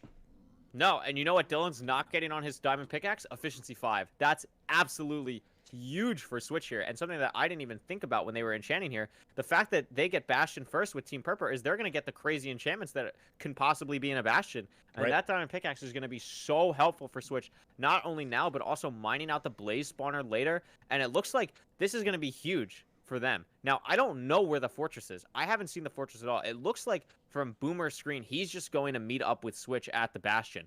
Now, if the fortress is close from here, this could be an unbelievable upset from what we saw in this early game from Team Purple. Good shout here from our chat that the teams are on, that specifically, it looks like Boomer is on the good mod. He's good, but Switch, for some reason, it appears to be on Gamma 1. He is on Gamma 1, and he's shredding, though. He's absolutely shredding this Bastion. Absolutely dominating. Gonna get some more people over. These piglins are struggling to get across the magma blocks. Average piglin AI moment. Oh no, look really at this spawn here. unfortunate for Switch here. Take a look at this spawn here. Oh my gosh. Yeah, wow. That's tough. Yeah. This is exactly what we talked about. You know, Team Emerald had all this advantage late game, or all this advantage early game with the luck, but the luck has turned in the nether for Team Purple. This is huge. Now, it does look like they do spot the fortress, which is going to be really helpful for them. They're going to be able to get the fortress first. And on their screen, I believe, on Amphros' screen, on the far left is a Bastion. I don't know if it's the same Bastion that they are at Team Purple, but if it's not, Team Emerald might have gotten themselves right back in this game. And this is crazy because there's still over 25 minutes left in this game. There's a ton of time left. So this could, I don't think this is going to be a match going to sudden death. I think this is going to be an absolute race to the end. And just from noticing on Marcus's spectator cam that you guys can't see at the moment, the Bastion they're going to is Bridge. So this is a completely different Bastion for Team Emerald. So they're going to be able to do that. Switch is going to have to hurry up here and really take advantage of having the Bastion right now. I think this is going to absolutely be an interesting decision here for Dylan. How do you deal with a team that's been in the nether for that long? It appears that this is a separate Bastion. This is a Bridge. The previous one we saw Switch at, and the one that he's at right now, is a housing. So these are two different Bastions. I'd also like to point out that this specific seed actually is one that has 2 fortresses within the area. Ooh. So it's possible that these teams could beat the game on similar paces and just never see each other, which isn't ideal. That would be awesome.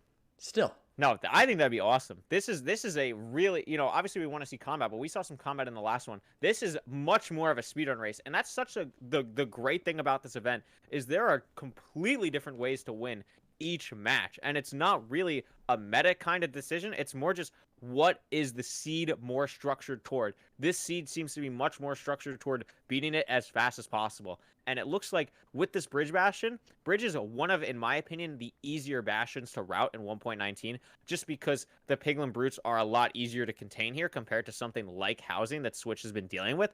So that's going to be really, really big here for Team Emerald to get right back in the game. But as I'm saying that, it looks like Team Purple is just about done with the Bastion and is leaving.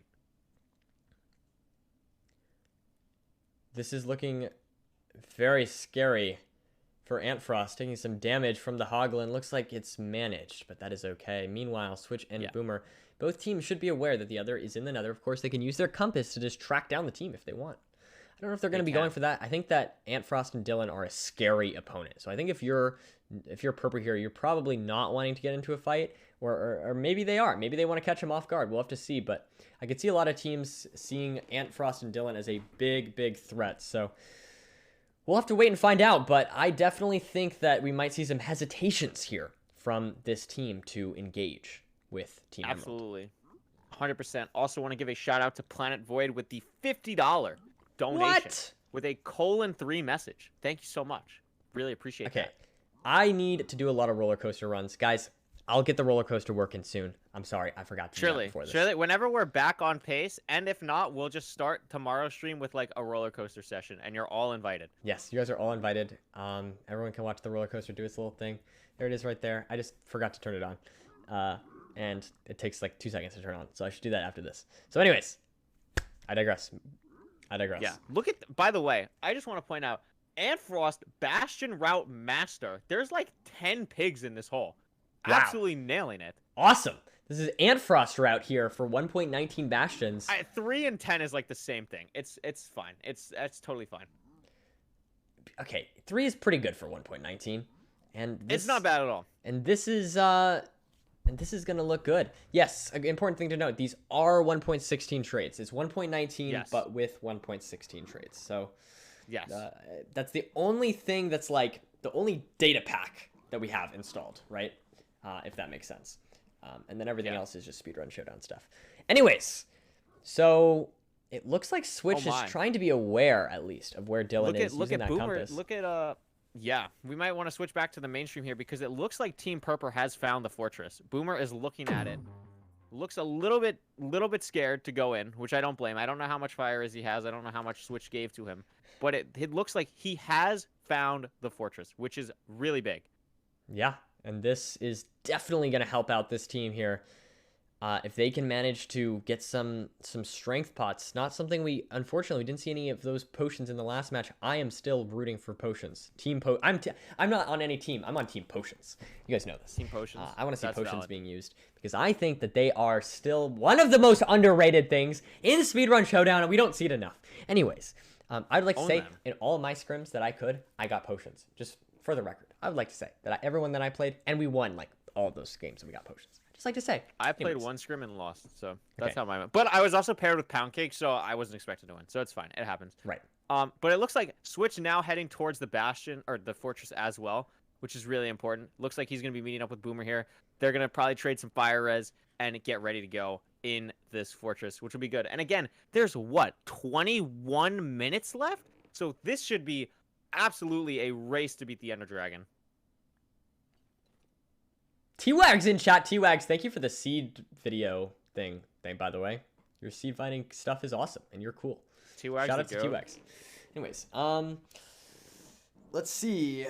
We've got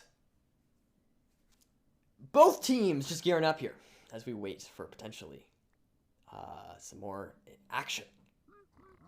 Yeah, looks like it. I think Dylan is going to trade. Now, one of the things with Bridge Bastion is there is 8 billion gold. So they could be here pretty much forever, right, trading all of this gold here. It looks like they are going to take this time to enchant, though. So I think this is really right here, honestly, is the make or break point. It's going to be, what's going to happen is, can Team Purper get out of the nether with blaze rods before Team Emerald finds the fortress? That's pretty much what this match, I think, is going to come down to. And right now, I don't know if that's going to be the case. I think Team Emerald can catch up here. I think they are probably just about trading and going to leave soon. And then I'm pretty sure they have already seen the fortress. We don't know if it's the same fortress. Like Nerdi said, there are 2 different ones on the seed. So that could be a big deciding thing as well. So that's what it's going to come down to here. It looks like, though, something I'm noticing is I don't think either of these teams have a lot, or excuse me, I don't think Team Purper has a lot of fire res because Switch was playing that very passively and trying to wait as long as he could before he popped that fire res. So they might just be kind of low on that, which might suck. That does which make might sense. stink. That does make sense as Switch is at the spawner here. Switch a little scared of this magma cube and all these wither skeletons, understandably so. Still in that gamma 1, which makes it a little bit harder to spot those wither skeletons, I would say. Oh my god, this magma cube. Yeah, and a big magma cube. Definitely some scary stuff. Wow. Intense. Looks like Team Emerald leaving the Bastion. So now we're going to see that the moment of truth. Is it the same fortress? I personally don't think it is, but I could totally be wrong. It totally could be. Next up, I have fixed that quick audio issue there, chat, by the way. Marcus, you are good. But yes, we've got this Boomer managing to just kind of escape the fortress, it seems, for now, while Switch is handling the Blaze situation. What do you think is so? Do you expect pots or do you expect eyes? That's the question. Well, I don't think we're gonna see pots here from Team Purpur, mainly because Switch just threw out his only bottle. It's currently sitting on the ground there. I don't think he wants it. So I think they're gonna just try and beat this game as fast as they can now. It looks like Switch is getting a little bit owned on rod rates, average Switch rod rates. Really unfortunate for him. And here we go. Looks like we've got both teams. It is the same fortress. Yes, this is the same fortress. So we're going to switch over to our spectator camera as we have Antfrost and Dylan pushing in here, trying to see if they can isolate. Now that Boomer's left, Switch is all alone. We've got a Pearl here from Dylan, trying to see if he can get the 1v1. I don't know if Switch is aware yet of Dylan's whereabouts. Both players know. They are aware of each other. They got the height here for Switch, but the player advantage here for Dylan. Switch choosing to Pearl out, and we've got just escaping to lava. Honestly, I don't hate that play. I don't hate that play at all. That's a really smart play from Switch. Totally gets out, still has rods, right? So what he could do is, now that it's the same fortress, right? Like, it's the same fortress. He could, this would be a crazy play from Switch. They could bluff. They only have 2 rods, but Team Emerald doesn't know that. They could think that they have 6. But Boomer, just get out Boomer might be isolated here. What is Boomer doing? Oh no, this is stressful. In the fortress. Boomer might be in a 1v2 situation here. Gonna have to Pearl or get out of here or something. Yeah, it looks like he does have the Pearl. He does have the Pearl. He's got to get out now, though. He's got to leave. Looks like he might go for Dylan, and Antfrost trying to push in, trying to close in, Pearling out, maybe able to escape, and able to do so with Switch. Both players now together across a lava lake from one another. This is a crazy fight. Both players trying to just separate each other. Meanwhile, Antfrost and Dylan trying to push this tempo on this fight. Arrows coming in from both players. Blazes shooting from the side. What is going to happen next? Antfrost has the Pearl. Maybe we see both players with the Pearls. They're going to be Pearling onto the players here.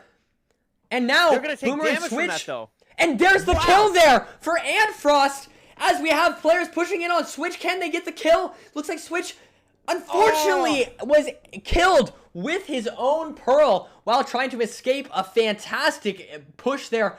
Very good aggression from Team Emerald working together.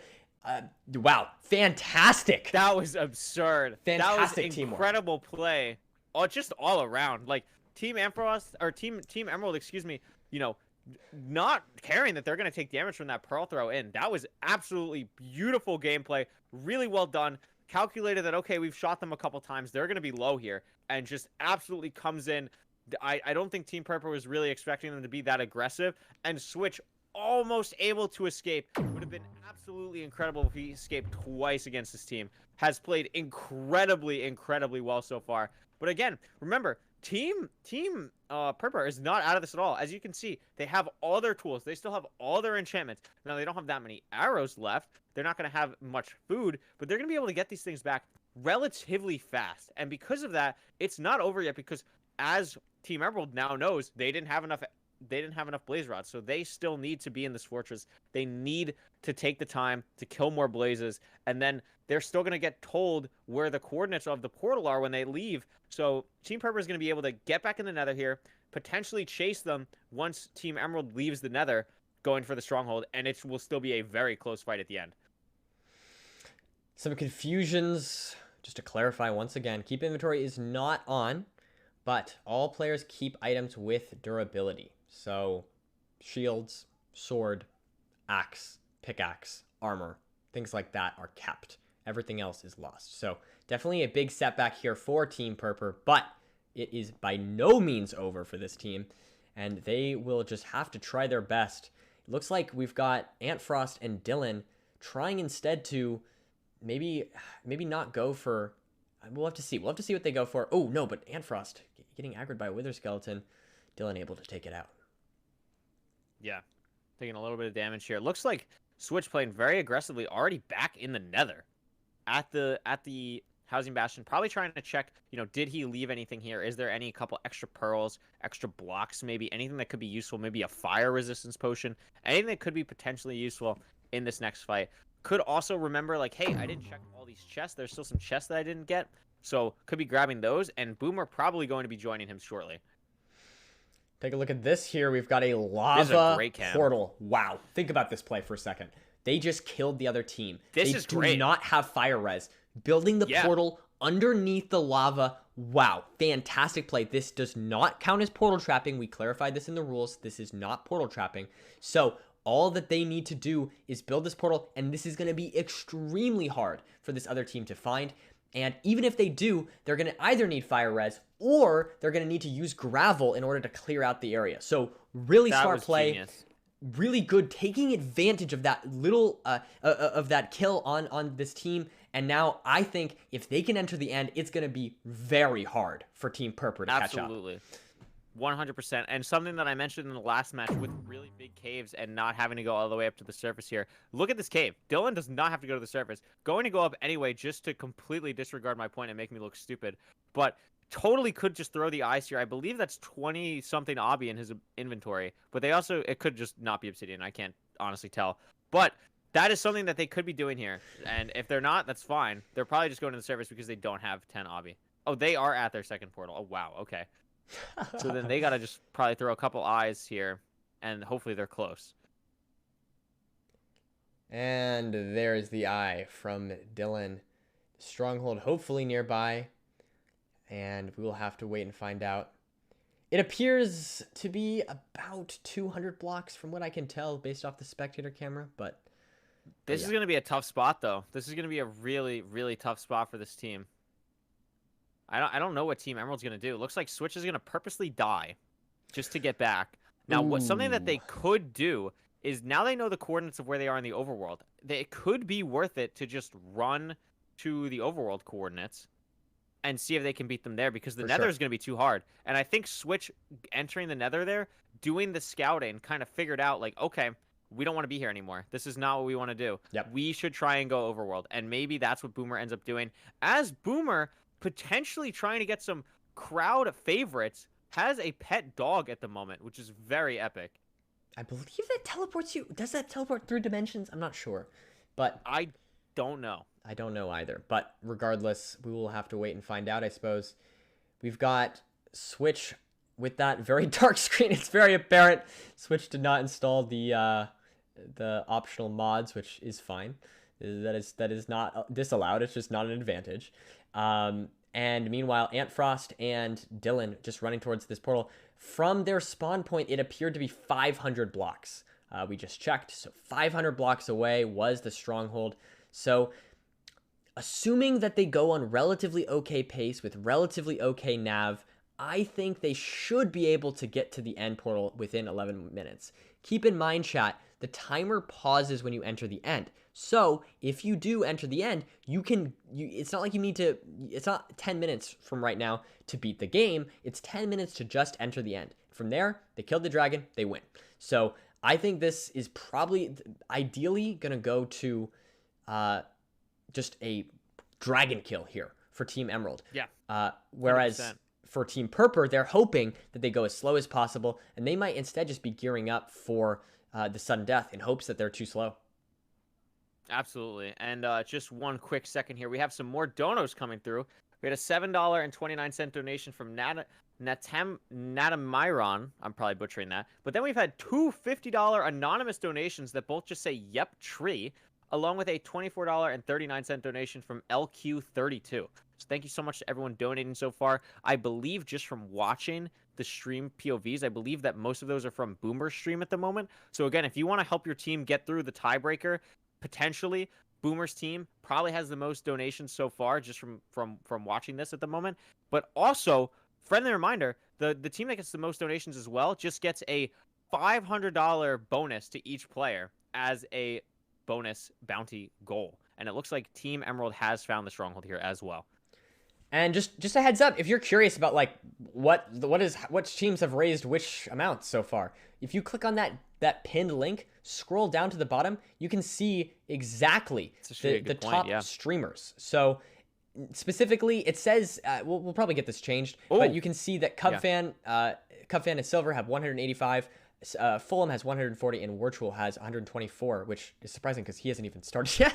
Yeah. But anyways, Yeah, yes. so I'm very confused. I think something about that might be potentially wrong because I've seen the things pop up on Boomer's perspective. So I don't know what's happening there. Okay, I have we'll to need look to at some sort stuff. that out before anything. But very interesting. If Virtual's going crazy, maybe Virtual's just going crazy. Who knows? I mean, he is live, I'm pretty sure, so it's possible. Yeah. But anyways, we've got Dylan routing this stronghold, maybe able to quickly find the portal room, and I think we're gonna see a portal room very soon here. I have a little bit of a spoiler here for you all. There's the Sneaking portal room suspicion. here for Dylan. Now able with the one eye, maybe able to enter the end. I'm not sure exactly how many eyes they're on, but it looks like they should be good with all those pearls. Definitely good on pearls. Hopefully they're good on blaze rods as well. 8 minutes remaining to enter the end, and probably want to enter. Plenty of time. They want to find a nice spot here. Looks like they're going to be digging here, trying to set their spawn. That makes sense, of course. You do want to be careful, and also you want to hide this in a spot that the other team hopefully cannot find. So we're going to probably see some... Oh, I don't like the choice of using netherrack there at all. No, that's very obvious. They it looks definitely like they're could've going to just- fix Oh, there we this. go. Oh, maybe it's a fake. Maybe it's a fake. Yeah, we That would might be get a interesting. fake one. Wow. I think we're going to get a fake bed here coming out from Team Emerald.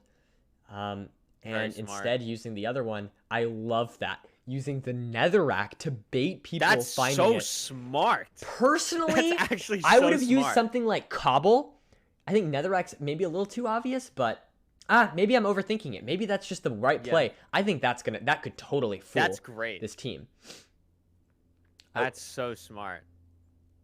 Oh, and then they throw items there as well. That's actually so genius. That's oh my gosh.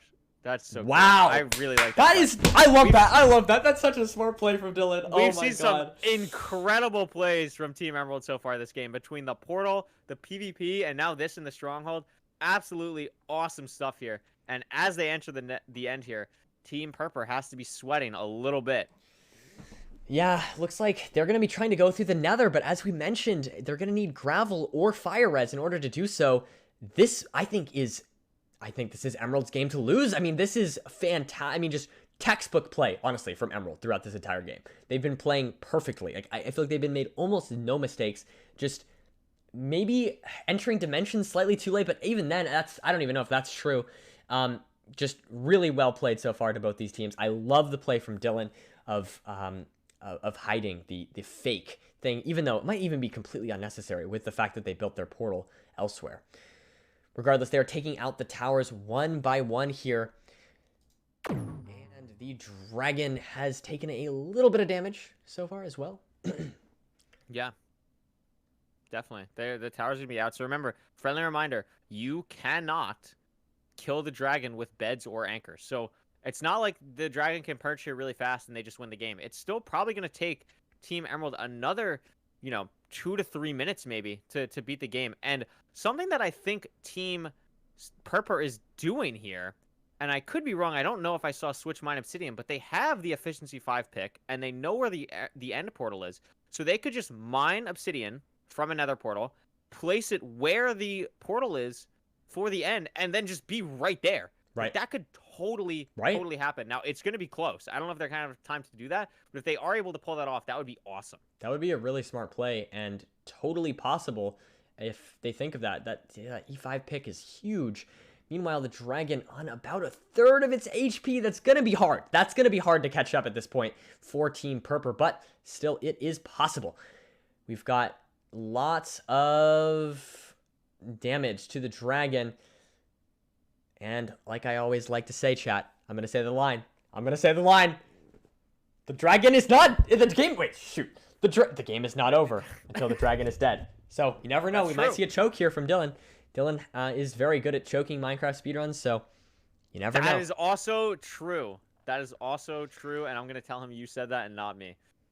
It's anyone's game. It is anyone's game here as the dragon is taking about half of its health here. Switch and Boomer at the fortress, trying to see if they can possibly manage to catch up. I don't But know. I I think don't the think they pace mind here- Obsidian. I don't think they mind Obsidian. I think this is going to be. This is going to be it. I think they just honestly. didn't think of that play, which is unfortunate, of course. But at the same time, Team Emerald just playing this very smart, playing this very quick, really just not many mistakes here from this team. Like, you said this was your team favorite to win, and they are definitely performing accordingly. They're dominating. You know, a lot of people are really high on the fruit and purple team. You know, I want to see a little bit more of it. I think this team, you know, you have Dylan, who's undoubtedly at worst a top 8 to 10 speedrunner in the scene right now, RSG wise, and you have Antfrost, who has event experience, no nerves, very good at PvP, and it looks like Team Emerald is going to take this victory right here. Wow, very well played. GG's to this match. Well played. We're going to try and drag Antfrost and Dylan if they want to join, but quickly let me switch over to our commentary scene. Corey, what'd you think?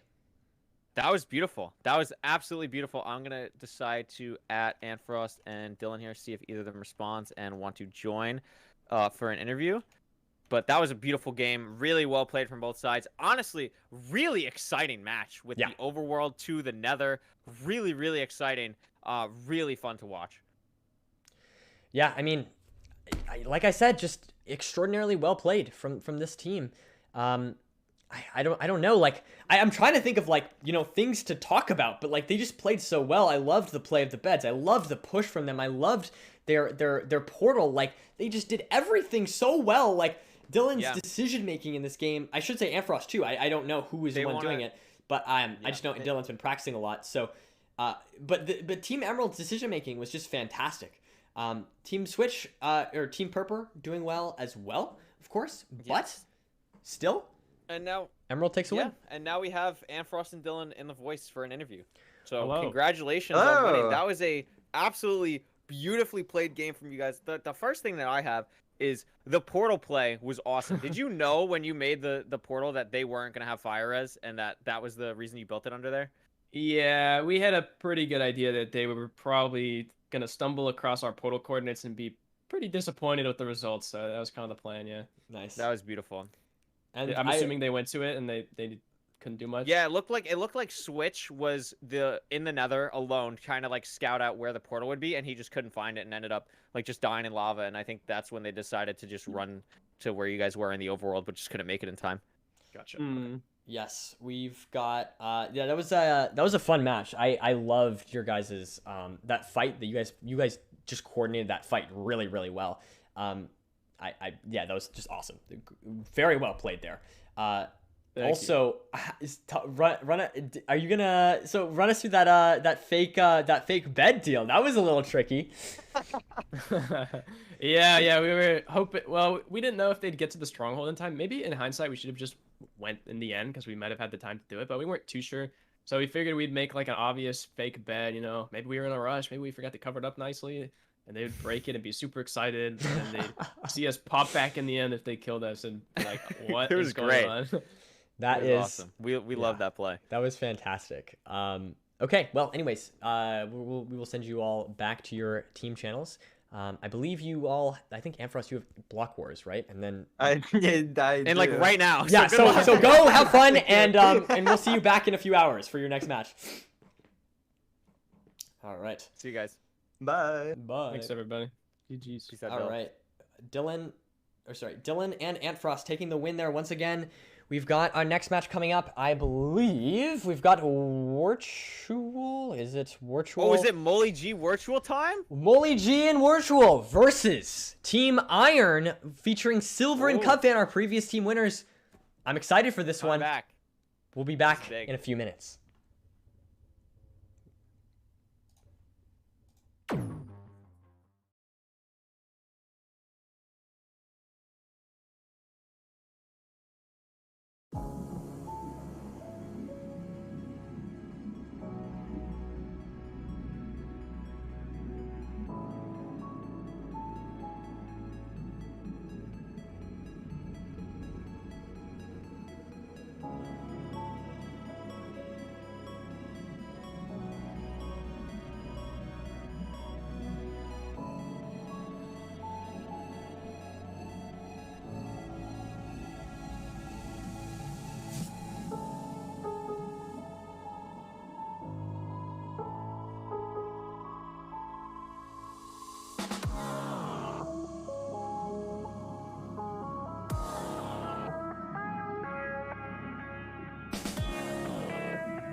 Welcome back. Welcome back, everyone, to Speedrun Showdown 2. We are back for the next match. This is going to be between Team Gold, featuring Virtual and Molly, versus Team Iron, featuring Silver and Cubfan. Off to you, Curryway. What do you got for us? We got some more donos coming in. Yeah! We had a $42 donation from Anonymous. We had another $50 from Elsie saying epic plays, and Almosty Alice with two $10 donations. So thank you so much so far. We don't have the overlay on this one, but I think we're very close to 1,000 already. Wow. Which is really great. Thank you so much for the support. And hopefully that just keeps going along. Remember, friendly reminder, at 5,000, the mod will be public. So you can play the video game, and it'll be very fun. And it's awesome. So we're excited to give that out. And then again, remember, later on donation goals will get a little spicy, potentially sexy, depending on how you want to look at it. Okay. So very fun stuff going forward. Listen. We got some good stuff planned, but I digress. Chat. For our next match, let us switch on over to our main scene. Transition to... Here we are. Fantastic. And Marcus, if you want to start us off, we've got Team Iron versus Team Gold. Starting very soon. And we've got One. And the teams are off. The teams are off. The players are going. This is another not great spawn as far as taigas or as far as villages are concerned. That is definitely an issue. And, you know, it's going to be something that these teams will definitely have to adapt to. I don't know if this is something that necessarily will be a huge issue. As we saw this in the last match, it wasn't the end of the world, but still, it's okay. No, absolutely. I think again, the fact that this is a taiga seed right off the jump is very interesting because, again, taiga villages are probably the most high rolly seeds. As we see a lava pool on Virtual and Molly's screen, that's massive. Wow. With that, I'm assuming that's close enough to spawn that Cub and Silver could potentially find it. Right. But very interesting that that's immediately here. Looks Right. like Silver's going to grab a bunch of food in these chests, and they have pretty much control of this village. Looks like there's a blacksmith as well that Cub is about to enter. So we'll see that. I'm looking at the other screen that you guys can't see, but I promise Cub will be eventually going to a blacksmith, and we'll see whatever loot he gets. But very interesting start here for both teams. And yeah, we've just got lots of action here. 1 second, let me quickly. Apparently there was. Here we go. Apparently there was a Cub moment. W. Guys, Garbage. there was a slight technical difficulty, and Team Gold has W on their team. Does that mean that they just win because they have the W? They do. I think that is a true thing. They do have They have W. I don't see it. Is it? Do you see it somewhere? No, Is I it, got like, rid of on the it. screen? I got rid of it. Oh, you got rid of it. I was like, that's funny. But they started with it. I think it's a sign, chat. I think that is a sign. Dub fan. Oh, true. It's the script. W versus Dub fan. Who will win? That's true. Wow. Exciting stuff. Exciting stuff. Yeah. Absolutely. So something that's interesting here is we have two people who are NA in Silver and Cub versus two people who are definitely not NA in Virtual and Molly. I believe for Molly, what he said yesterday is it is currently 6 a.m. for him. So extremely Giga Chad from Molly to being able to be flexible and playing at this time. And Virtual has been live, I think, like most of today so far. Yep. So we have two different kind of things here. Their team is very... One person has been warm for a while. The other person just woke up. And and Silver and Cub have already played a match. So that may be an advantage for them as well compared to Molly and Virtual. And they might have some things they want to improve on. They might have some things that they know worked really well. So really interesting to see what both teams end up doing here. Interesting indeed, as we've got Silver doing some villager trades, maybe trying to get some arrows, maybe trying to get some food. There's a few trades that you can definitely get. It looks to me like Silver is trying to get some food or something. You can get the bread trade, which is not the end of the world. Yeah, that appears to be what Silver is going for. Also, of course, there is the ability to trade for arrows as well. So we'll see some kind of decision making there. Silver, going for the 29 bread, and that is really, really nice. Now, keep in mind, chat, that bread is not kept on death. So it's very valuable. Silver has that very valuable resource, which is somewhat lacking in this world. And so Silver having that does put a bit of a threat on his back. If he does lose, that would be a lot to lose and a lot to give to the other team.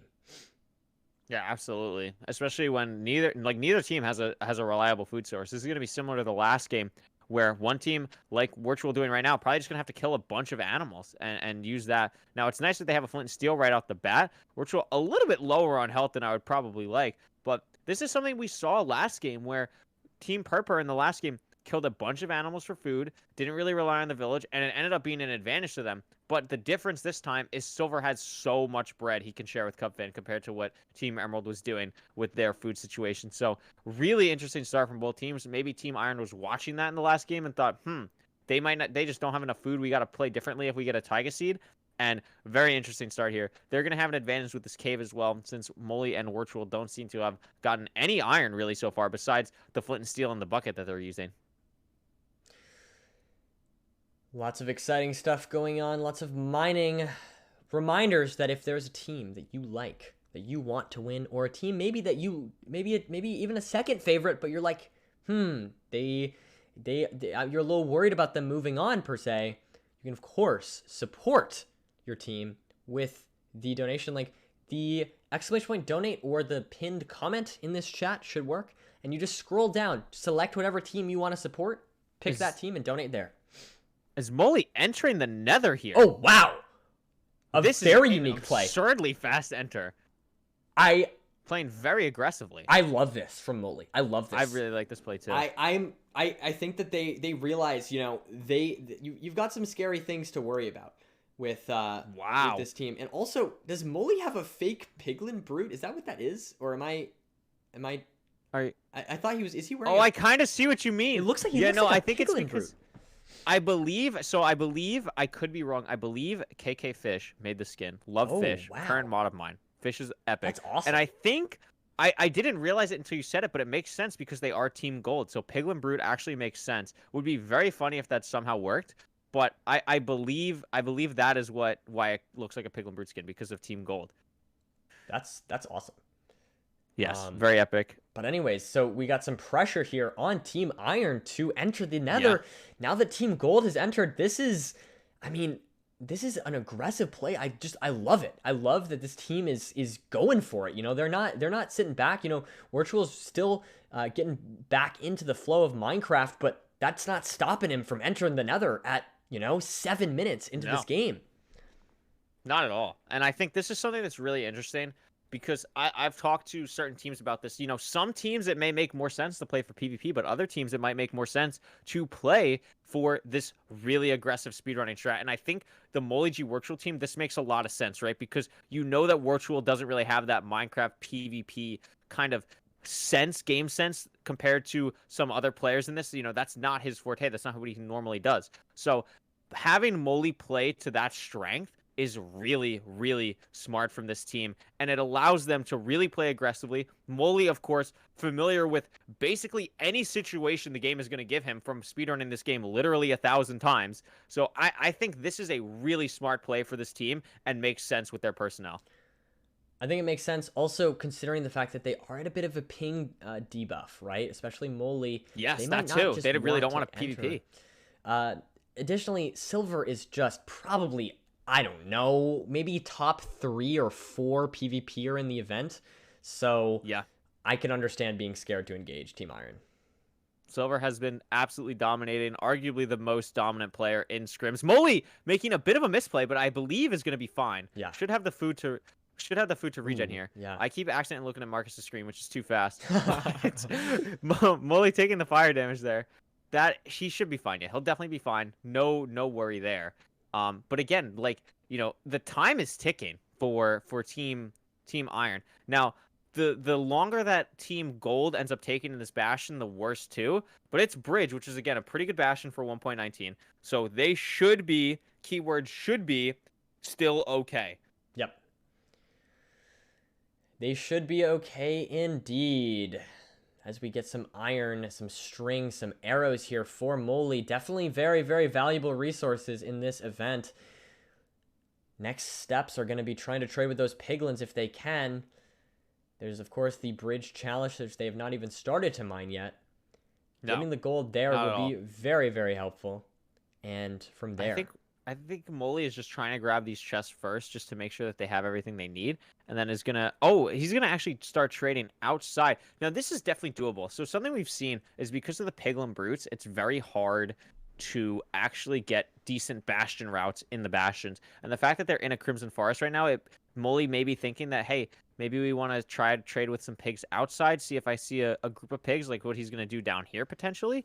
But now he's going to grab the chalice. I think he was just trying to distract that piglin for Wirtual, actually, and now Wirtual is able to move more freely with gold boots. That's a nice play. We've got Moly mining out the chalice, silver, getting a few diamonds, as well cobwebs. as mining the cobwebs. Yeah. Big. Oh, he got diamonds. Yeah, that was a few minutes or a few seconds ago. He got some diamonds, 4 diamonds. 4. And there's a and more. fifth Wow. and a 6th. That's a big. 7th even.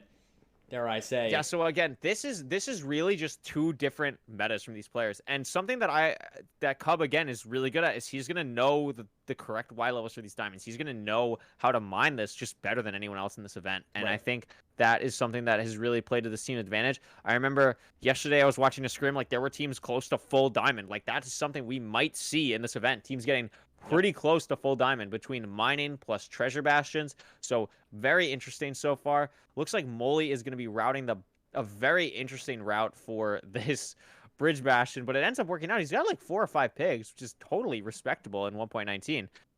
It is a little bit low, but should be fine here. And again, it's just kind of a race. When is Team Iron going to enter the Nether here? When is Team Iron going to enter the Nether is a very good question, Mr. Curryway. While we got some trading going on for Team Gold. Trading the gold for Team Gold. Absolutely. And while we have a little bit of a chance here, I want to read a couple more donations. We have $10 from Not Pound Cake asking you to meow. And then we have a $20 donation from Luis, $10 from Nabsku, and $5 from Insane K. Thank you so much for donating. We are getting close to 1,000 trees planted. And again, very important to donate for the team that you want to win to help them potentially get into the next round if they do need that most money raised tiebreaker. That is going to be a good question here from Feinberg. How do you plant 37 100ths of a tree? I think it's just going to go to the foundation. I think that's what's going to happen. I think it's just a skill issue, honestly. If you can't plant a 37th of a tree, I think it's just on you, and you need to be more familiar with how trees work. You could, I don't know, maybe you could plant, I don't know. I'm not sure. Anyways, thank you all for the donations. Be sure to support your favorite team. You can support whatever you want. It's up to you. This is big. So I want to point something out here.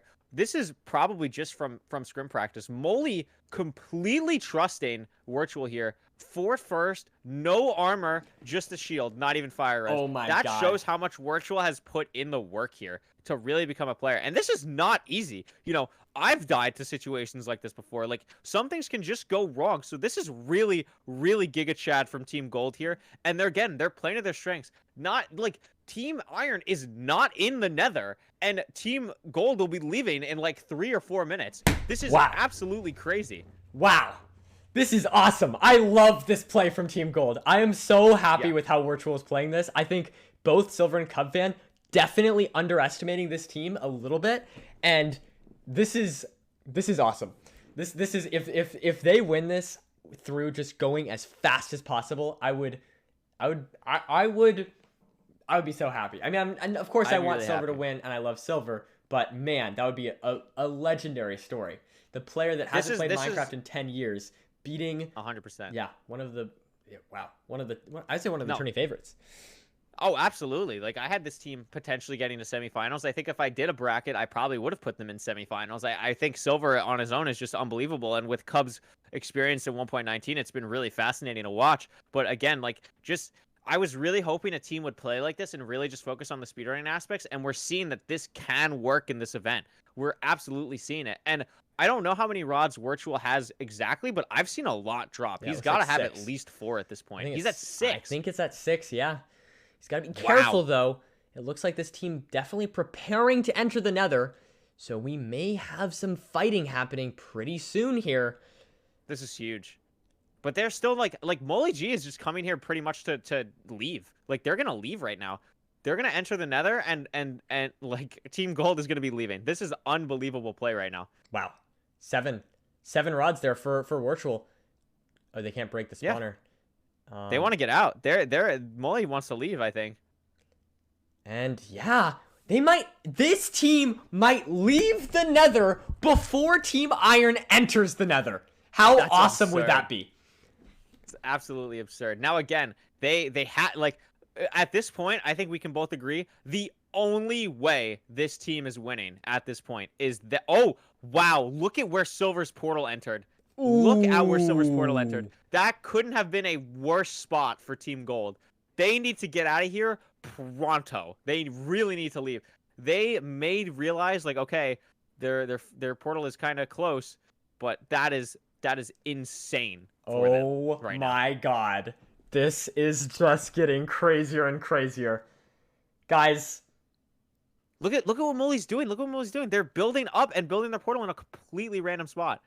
they're not building their portal in a completely random spot, Curry. I think I know what's going on. This is some crazy stuff here. This team is going to try and build their portal on the Nether roof. This is allowed. Wow. This is allowed. I did not ban this.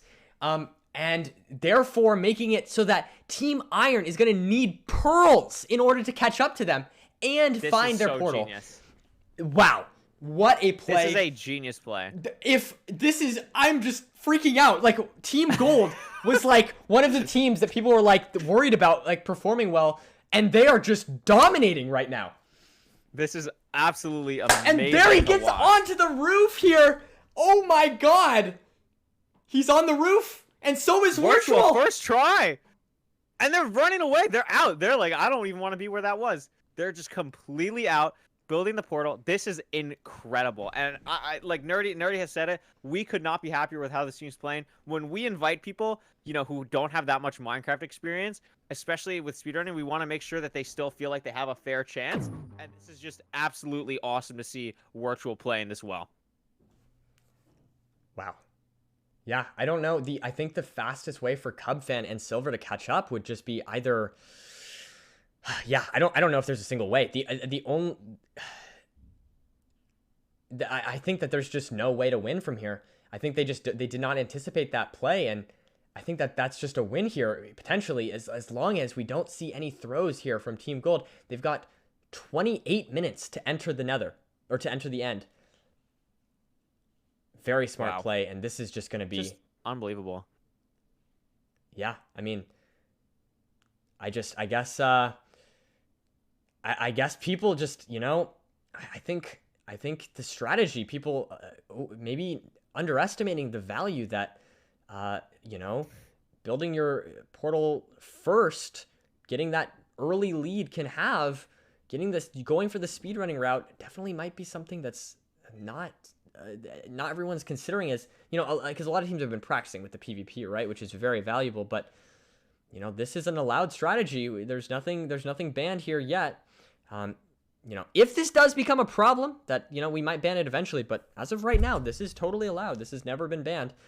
And so I think that their best bet is probably to go through the overworld and just run. Did you see any teams in scrims do this? Has anyone pulled this off in a scrim? No one's done this in scrims. We've never had a team try this. So This is great. this is just, yeah, I guess this is just a really smart play here from this team. They're going to try and find the portal. I think but, Silver no. Silver is in the fortress right now. I think trying to find their portal. He opens up his coordinates or opens up his chat to see the coordinates, and I think is going to realize what is happening. But again, it's so smart because they built it. They built it up. They got to the roof of the Nether, and then they just completely booked it on top of the roof. So they're in a completely random spot. And the crazy thing is, I don't know if Molly is this big brain, but he could have potentially ran over a lava lake, and they might think that the portal is in the lava and not on top of the Nether roof here. Yep. Absolutely. That would be absurd. Wow. Just like wow. I don't know what they're even gonna try and do because they haven't found a bastion. They're just in a fortress for no reason. Yeah, This there's is just... this is gonna be really tough for them to get out. It's gonna take like a monumental. Well, they need pearls. That's throw. the first thing. They need pearls if they want to. Exactly. And they don't have those. So even if they find the portal, they can't do anything. They need to. So maybe Silver is aware of maybe what they're up to. It's possible he thought of it. You know, Cub fan, I will say, Cub fan definitely may be one that knows how to get out onto the nether roof with pearls. Doing the hermit. Yeah, because that's just what you do in survival stuff, most of the time. right? So it's definitely possible. And that cheeky decision making might just give the win here to Team Gold. It looks like Silver though does find another bastion. So it's again, this is going to depend. It looks like, you know, the issue here is that Team Gold, it looks like, did not get 20 obsidian, or else they obviously would have went back in the nether. So they're still cruising. Depending on how far their blind is, Team Iron could potentially get back in this game. There is a good gap from Silver. What is that sword? Looting 3? Wow. Well, that makes the life at the fortress a lot easier. Unfortunately, it's not a solo speedrun, so Cupfan cannot take that. That is that's tough, but what a find. Yeah, for sure. Now, I'd like to remind everyone that, you know, this team, oh no, Cupfan taking a lot of damage. No, Cupfan's dead! Oh! Wow. And oh no. That's big. And this is not looking good for Team Iron. Unfortunately, this team is just going to have the upper hand here.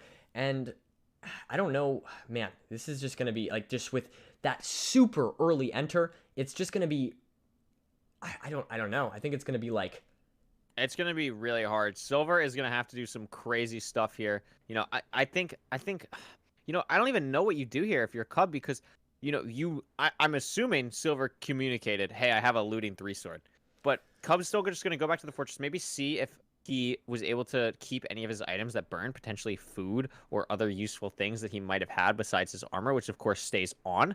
So I'm not sure what he's going for here, but I honestly don't know what Silver can do here. I think what's going to happen is they are going to enter the end portal, Team Gold, and Silver's going to get enough obsidian from this fortress, or from this bastion, excuse me, that they'll just be able to build a portal right next to the end portal, and hopefully from that have some type of chance of bringing it back. Right. There's the 13 obsidian, and looks like Virtual and Molly are close to the stronghold. So this is going to be a very interesting play. How close is this bastion to where the end portal is in the overworld? that is a good question. I will say, you know, yeah, so just, I guess, do you think that they're just going to try and, yeah, I mean, they can just portal out here. Yeah, no, you're right. You're right. I think the play is potentially try and get a couple pearls just so you have them for the fight. Cubfan has to get the silver. I think that's what Cubfan has to do. Don't worry about where your stuff is right now. Just get to silver, because you know he has the obsidian, he has the pearls, he has everything he's going to need. And then can you just build a portal and get into the end dimension before they kill the dragon? I don't think it's impossible. I've seen some people in chat say the game's just over. I really do think Silver has the ability to come back here. He's got what looks I don't like, think it's over. He's got 19 obsidian. I mean, all he needs is, you know, I mean, all they really I don't need think is it's they just over need at to all. leave Just the nether. because, exactly, and the thing is, I think if Silver's smart, right, he's gonna know to wait to build the portal until he knows where the end portal is. Right. And it's not like Team Gold is gonna be able to kill the dragon super fast. You know, you have to still bow all the crystals down. Yeah. You can't just wait for a 1 cycle. It's gonna take at least probably 2 to 3 minutes to really get it. So can Silver make a hero play in that time? Can Cubfang get to Silver in that time? Can he pearl to wherever he needs to build the nether portal in that time to get close to the end portal? It's going to be really interesting here. Wow. Yeah, and there's always the possibility. One thing, calculators are banned. So one thing that's definitely a potential is that, oh, well, it looks like have all their eyes. I don't know if they threw all their enough. I don't know if how many eyes they threw, but it looks like, oh yeah, they've got enough. Okay, so they should be entering the nether pretty soon here. or sorry, the end pretty soon here. And Silver and Cub Fan have to catch up quick. Yeah, absolutely. I don't know. It's looking like their dig down is having a bit of a moment here. I don't know what exactly what's going on Molly G's screen, but looks like they're gonna keep going down. And this is the thing too. Like they're gonna have a lot of time to catch up because this dig down is just negative 4,000 blocks underground, which is just so annoying to deal with. So all of this time that Team Gold is taking, you know, the time they're going to have to find the portal room, the time digging down, is just giving Silver and Cub Fan more time to prepare and hopefully be able to build the portal wherever the end portal is. Digging straight down. Trying to find what they can. Man. Silver, only 2 pearls, it looks like. Probably split a 4 trade. 17 golden carrots, though, plus the golden carrots will be really, really nice. Now, the question is, how bad is this nav? Are they going to be able to find the portal room in a relatively quick amount of time? Yeah, chat, the donation link is pinned in chat. You shouldn't need a command. It should be just pinned. I'll post it here also. And it looks like Virtual does find the portal. That's big. That's really big. I don't know if they need anything else in the stronghold. I think they're just going to be ready to go. They're going to place their bed down. It doesn't look like they're covering up at all. Not exactly sure what they're going to do. They're just going to leave it. Wow, that's not the most ideal play from them. I think they're just going for pace here. That's what they've been doing this entire game, playing risky. Yeah, they're going to just go for pace. And here we go. We're going to find out in a second here. Where is the coordinates of this portal? It looks like it's negative 230, negative 2100. So doing some quick math, that's about negative 30, negative 180-ish in the nether. About that. So no, that's definitely not right. I don't know. I can't do math. It's more like negative like 270-ish, I think. Yep. But is Silver going to be able to do that math in his head better than me? Because I really hope he does. And yeah, that's what Silver's doing. He just opened up his cords. He's going to look for that now. And here we are. Molly G taking out some of these portals. Or not portals, crystals. I apologize. This is just phenomenal gameplay from Team Gold. They enter the end at exactly 25 minutes. Phenomenal gameplay. True. Just incredible.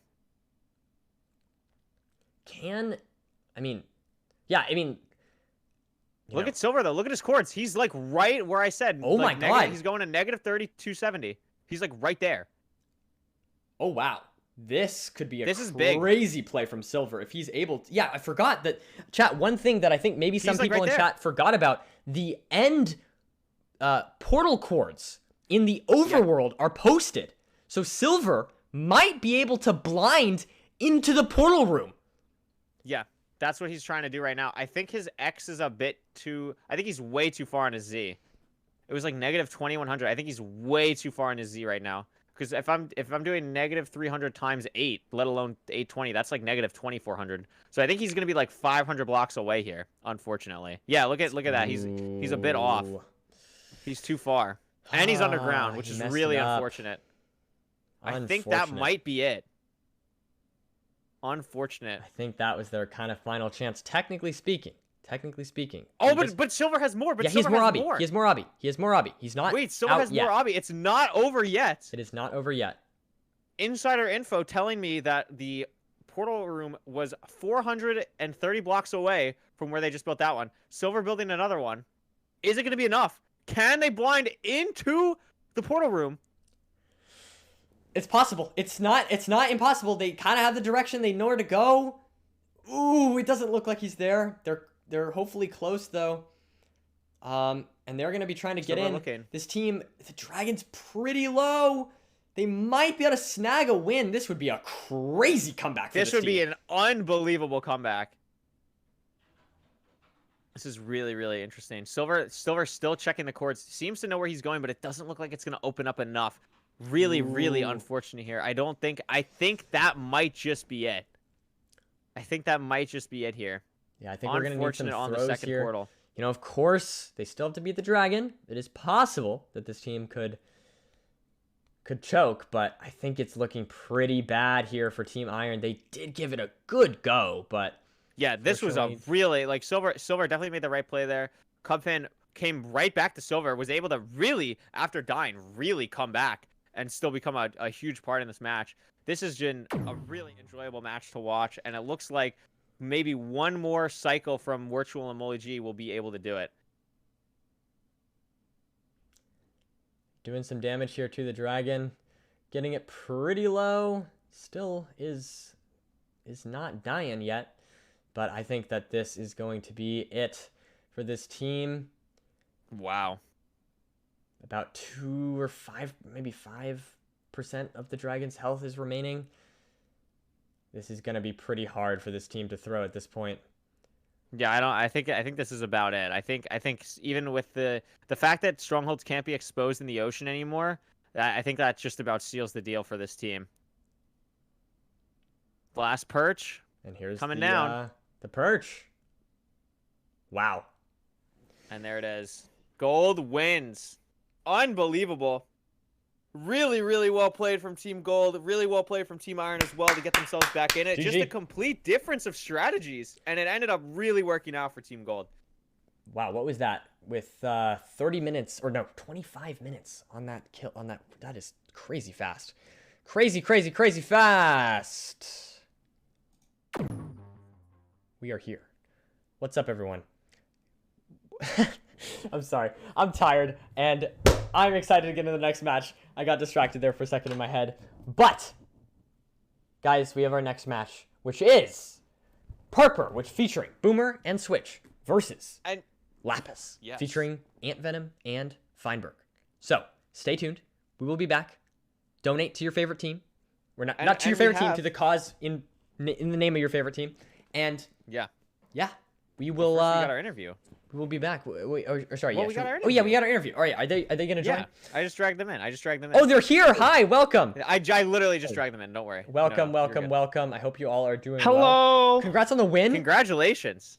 Thank you so much. That was crazy. How are you guys You feeling? guys, so it was a complete difference of strategies. You guys played super aggressive playing for speedrun, and the other team just were gearing up the whole time and took a bit too long to enter and were never really able to catch up to you guys. What was the thought Yeah. process in just going for playing as fast as possible? We So- realized they got the village, right? And I was just like, shit, Mhm. we gotta do something. They got the village. We thought, like, I saw Silver get the blacksmith. He had good armor. I was scared. I didn't want to go fight him. That was out of the question. So we saw the lava pool early on, and we were like, let's get in, get some armor from the bastion, and just send it. Yeah.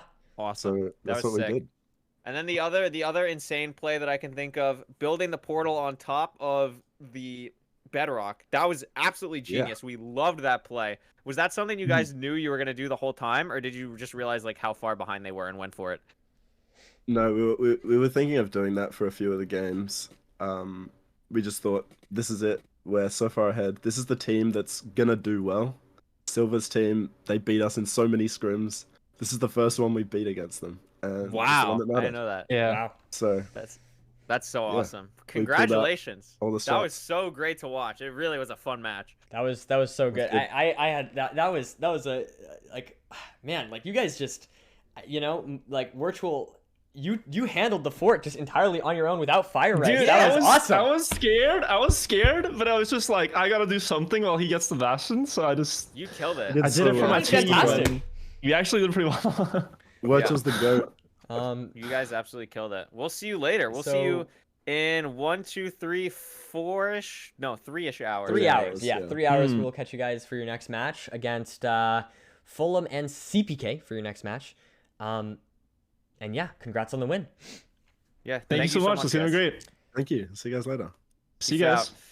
All right, we will be back in a few minutes. Got to get up the next world going here. We're actually hold on. Are we on?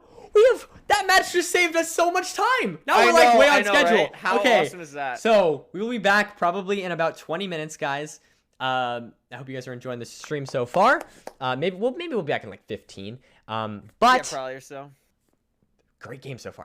This is so fun. I forgot how fun this Hope is. you're loving it. So, like, now that we have the time, like, now that we have like a little bit of time here, like, I really hope you guys are loving it so far. Like, Nerdi can attest to this. We have spent so much time putting this event together, like weekly meetings, like so much stuff.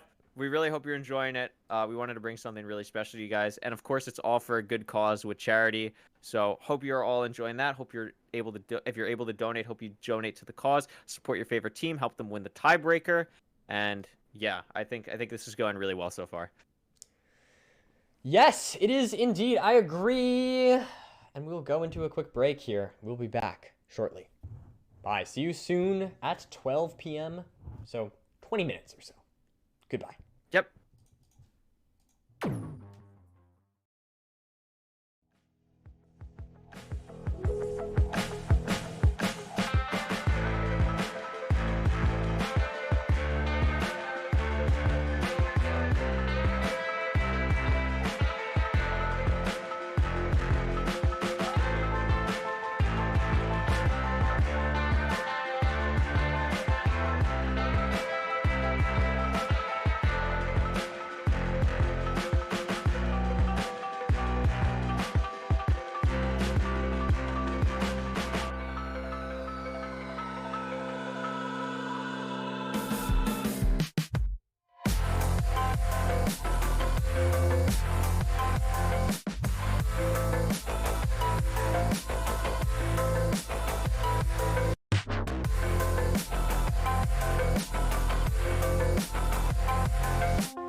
Welcome. Boomer and Switch know to join. Huh? Oh, sorry.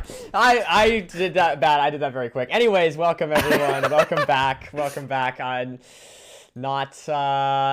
welcome. How are you doing, Curry Way? I'm good. I ate a sandwich. I'm very happy. Nice. And do you have What any? did you eat? Do you have any Streamlabs or not Streamlabs? Yeah, I do. Streamlabs I charity do. donations to read out. I do. I have one from last game that I didn't read out from Terawatt for $20, and then another 50 from Anonymous. Anonymous going a little crazy. Anonymous. I wonder who that could be. Getting a little. We got 1,000. We're 1,000 of the way there. Let's go. Yes. Thank you all for the donations. 1,000 trees or 1,014 trees will now be planted in your names. Well, not in your names, but you know what I mean. Yeah, you guys get the idea. Anyways, if you would like to donate yourself, make sure to click the link that's pinned. Mod can also post it in chat if you want to click there. And you can scroll down to select a team that you want your donations to be in the name of. And if that team ends up raising more than another team that they're tied with, they will move on instead. It's the tiebreaker is how much trees raise. So I highly recommend that you donate to a team that you want to win. It's awesome. And I'm not hand planting the trees, no, but we will plant a tree through. Well, we will have like some we've talked to Do Good Points about this. The people who helped organize the event. Like we're gonna have like some type of video or something that like shows the trees like getting planted or like something. We're gonna have something like that. I don't know specifically what it's going to be, but there will be some type of very epic like evidence, which will be awesome. Yes. Players are just joining now. They're getting all set up. Now, here's the deal. We've got, for this next match, let me switch over to the main screen. Oh. Team Purper versus Team Lapis. Before we start off this match, Curry, do you want to give me a quick rundown? Which team do you think is going to win? So, this is a really interesting one. I think this is the match so far that I'm the most unsure about. Because, in my opinion, Feinberg is the greatest person to ever touch Minecraft, period. Like, full stop. Feinberg is the best Minecraft player ever. However, I don't think they've scrimmed a lot, either of them. I don't think either player, Feinberg or Antvenom, has scrimmed a lot. I don't know how familiar Antvenom is with this game mode at all. I don't know how much Antvenom has watched any games today. I don't know how much Feinberg has watched games today. I don't know what they're going to do. They're the wild cards of the entire event. Switch and Boomer had a really strong showing in their first matchup. I think they can do a lot here. And I think they show that they have a lot of chemistry and are not a team to be messed with, even though they lost. So it's going to be really up in the air. This is a total wild card. If I had to give a prediction, I think Switch and Boomer take this, and then Feinberg and Antvenom kind of ramp up over the course of their next games later on. But I think this could be the game where Purper gets their first win. We will start very, very shortly here. Okay, as long as all the teams are ready, they seem all good. We will be starting. I guess we should just start right now. What am I waiting for? Let's start the game. Get the game going. The game is off. These players are ready. The match is beginning. 3, 2, 1, and the match is off. The players have started running. Feinberg immediately running for a village in the opposite direction. Antvenom following and just giving this early village here to Team Purper. An interesting play here. Yeah, I didn't take a look too much about what houses were at that first village. Fine, could have looked at them and been like, there's no houses with good chests here. Could maybe just risking out this one. This one also seems to be closer to an ocean, so could go for some ocean strats here. Off the top of my head, looking at this village, I don't see any houses that are going to give anything too exciting item-wise. I think there's one house with like one decent chest. Oh, there is a blacksmith in the back. Never mind. Feinberg heading to a blacksmith. Ideally, he could get some good loot here. Let's see what he can get here. Oh, wow. Some obsidian. Very nice. That's not bad at all. You can get an enchant table, maybe use it for a blind cords or for a blind portal. That is huge. We've also got 3 iron there, not bad. And the 5 apples is of course helpful. So I think this team's going to be interesting because they're one of the teams that I know have not scrimmed together. So this is their first time playing together. Do you think that the synergy between Boomer and Switch is going to come in handy here? Or do you think that Feinberg's going to be able to instantly get his team on board with what he's doing? I do, 100%. I think that the synergy is gonna be a little bit of a problem here. But I think, Feinberg and Venom are two players who are very, very smart. Venom obviously not too much of a speedrunner these days, but a very smart human being, let alone Minecraft player. And Feinberg, of course, very used to thinking on his feet with RSG, with AA, really has to keep his mental kind of clean with that kind of thing. So that will be really interesting to see how they manage those type of things. I do want to point out that we got another $100 donation from Greasy Woot saying God. Team Lapis, let's go. Kind of owning, I have to be honest. Greasy Woot, kind of a big donor there. Thank you so much. Thank you so much. We'll do a roller coaster in your name once again. I keep forgetting to turn that on. I will do that though. There's so many things I need to do in between games. Anyways, I know, right? Well, now we ate. That's the big one. Now, next time there's a good game break, we don't have to eat now, and we can just like figure out whatever. I didn't the eat that heck else much. we I should need. probably eat more. I had like a. I ate a big set. What did you eat? You I didn't even answer my question. had a big spoonful of peanut butter and some bread. Okay, you know what? That's like close enough to like real food. That's fine. Yeah. I'll take that. When you say spoonful, did you literally like just like eat raw bread and then just like eat a spoonful of peanut butter, or did you like combine the two? Actually, I didn't combine the two. It was like it's like this cheese. You didn't? Well, no, because it's not like bread. It's like a little like cheese. Fuck, I don't know how to describe. Shoot, I don't know how to describe it. It's okay. It's like Anyway. No, it's not like it has cheese in it, so I feel like it wouldn't work. That's okay. That's fine. Peanut butter and cheese doesn't sound ideal, I'll be honest. But it's okay. Looks like Team Purple are going to be Boomer just doing donuts. I really respect the grind. I'm not even going to lie. Just doing donuts on the ice. Mad awesome. Looks like Switch is going to just kill the Golem. Feinberg, we saw him get that awesome blacksmith earlier. Looks like they are going to be heading out towards the ocean now. Ant Venom rocking this crazy faithful texture pack with the 3D bolt in his hand. That's fire. Wow. That is so funny looking. It does looks look like so they'll just be going for interesting. some hyper modern strats. Yeah, it does. It looks pretty funny. Resource packs are not like. I mean, we didn't have a rule against that, so just FYI, chat. It's not technically against the rules, just for the record. Anyways, Feinberg and I also don't think that gives any kind of advantage at all, really. Anyways, Feinberg and Ant Venom pushing towards this ruined portal. Maybe able to get some loot here. We'll have to see. Yeah, see what they're able to get here. It doesn't. Oh, Ant Venom going towards a shipwreck, I believe. Yes. I think he spotted one out in the distance, so that'll be really nice. And it looks like there's a good cave. So again, the thing that was really interesting. Completable ruined portal because of the obby. Oh, that's amazing. Oh my goodness. So that'll actually echo what I was about to say anyway. Is that I don't know if any of these 4 players watched the last match, but if I was one of them who did watch the last match, I would be like, wow, beating the game fast is absolutely a viable strategy now. So if I'm Feinberg right now, I'm looking at the clock. You haven't even been in this world 5 minutes, and you're about to enter the Nether. This is huge for them, and I wonder if Switch and Boomer are going to try and capitalize on that, do their own thing, or Boomer is literally just like Fast and Furious in this whole snowy biome, which is awesome to watch. True. So it looks like Feinberg lit the portal, but haven't gone in yet. So maybe they're gonna meet up with Ant Venom and try and find maybe one more shipwreck or so, or they just want to get a little bit more geared before they announce their location into the chat. I think that's the big thing, like you mentioned.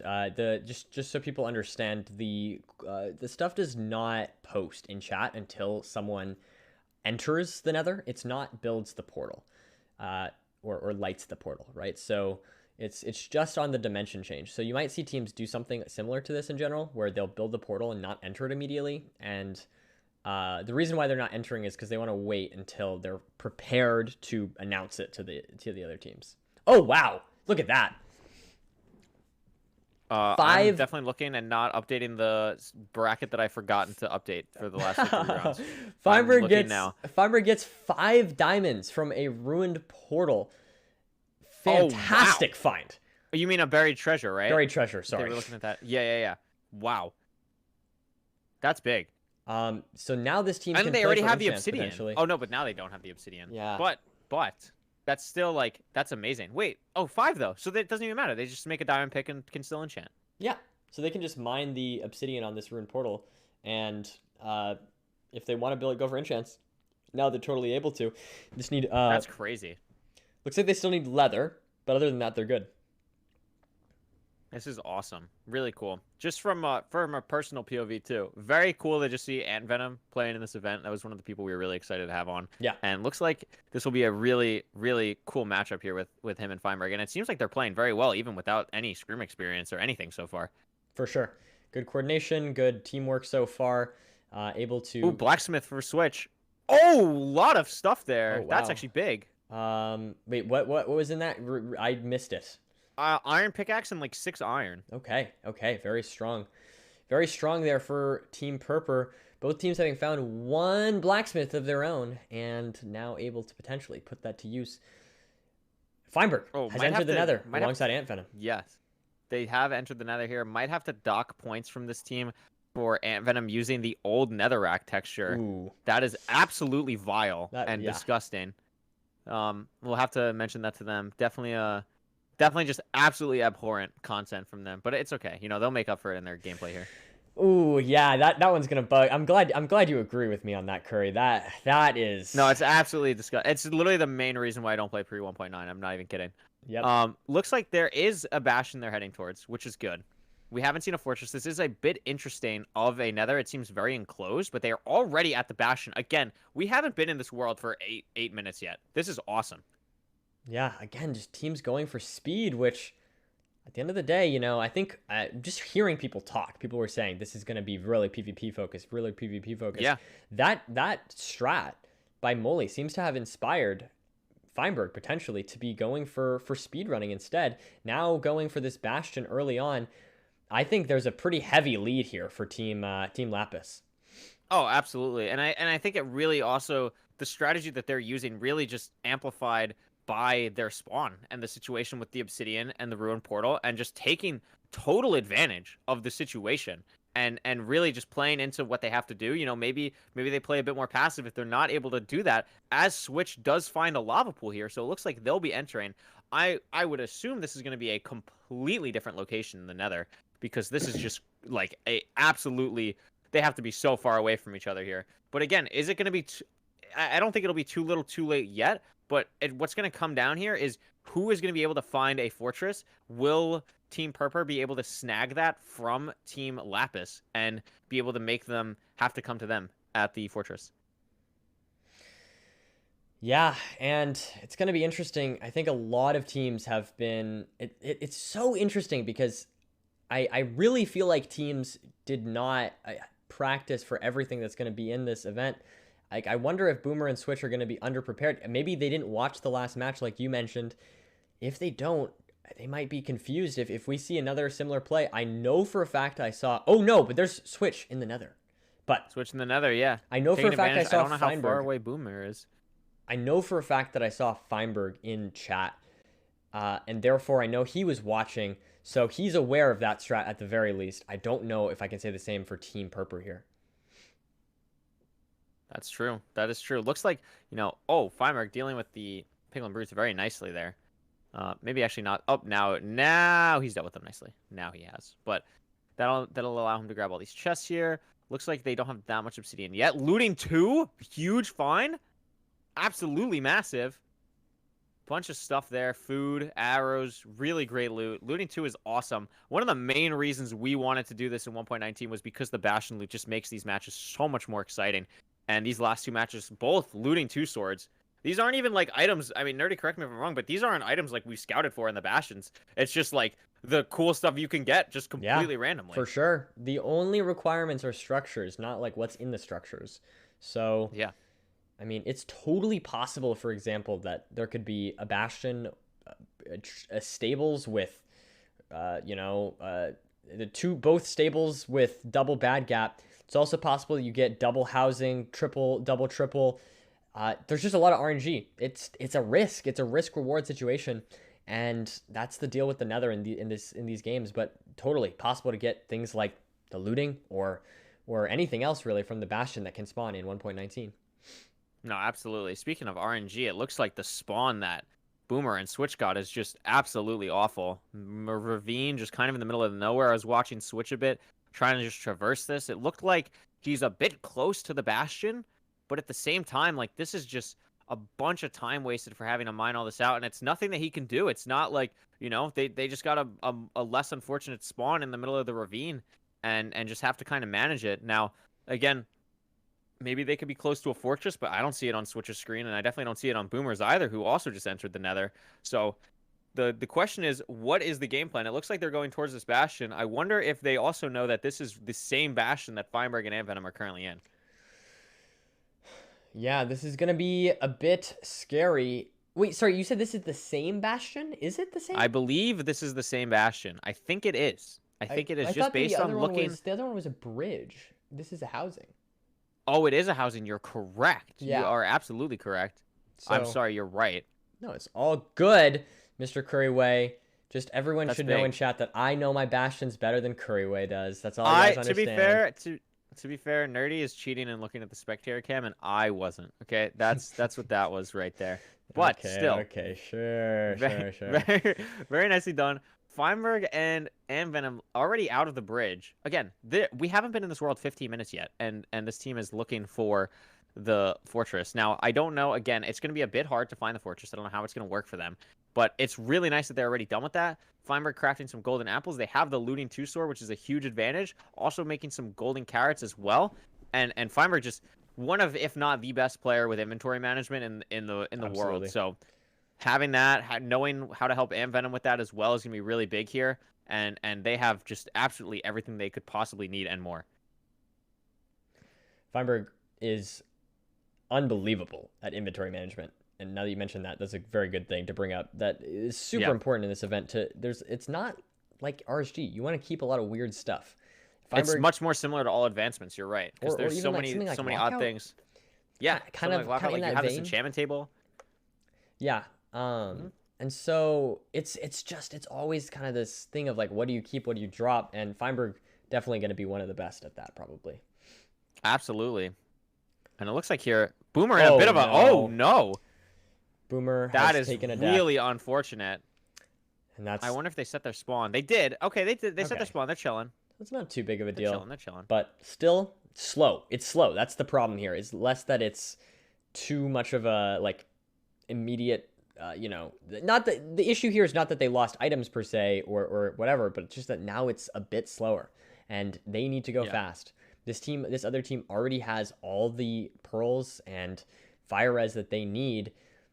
If we see another roof come out here, dude, I don't know if Purper is going to be able to come back if they're No, if it would too be- slow with this Yeah, bastion. especially if Boomer and Switch didn't watch the last match and they don't know about it as you know, familiar with it as Fine and Amphena might be right now. Yep. Just want to take a quick second, read out some more donuts. We've gotten a bunch in the last 3 minutes or so. Tom V with $20, Nabsku with $5, Methos with $20, AES with $5.26, Jabruli with $5.63 with the message "Let's do some good." Anonymous dropped $50 and Sleepyhead with another $5. So thank you all so much for all the donuts so far. We're up to $1,225. Friendly reminder, at $5,000, which is still definitely hittable today, we will be releasing this mod publicly, which will be really awesome for everyone. And then we have some other later incentive rewards as well for the mainstream. We've got Feinberg trying to see if he can spot this team. They're in the same bastion, it looks Yeah, like. wait. So they're playing very aggressive here. So they're going for a kill, it looks like, potentially on Switch, trying to take advantage maybe of that Boomer death. Oh, that's and true. here we have You're Switch right. at the very bottom. And Boomer on 1 heart right now. yeah, Boomer on 1 heart. Just running away from a Piglin Brute. Managing very well, though. We've got Wow. Boomer back in that same fortress, managing to get back.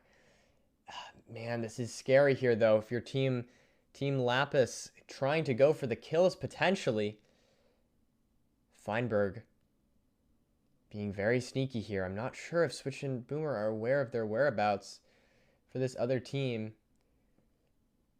Feinberg trying to be careful. You don't want to aggro those piglins, especially the piglin brutes.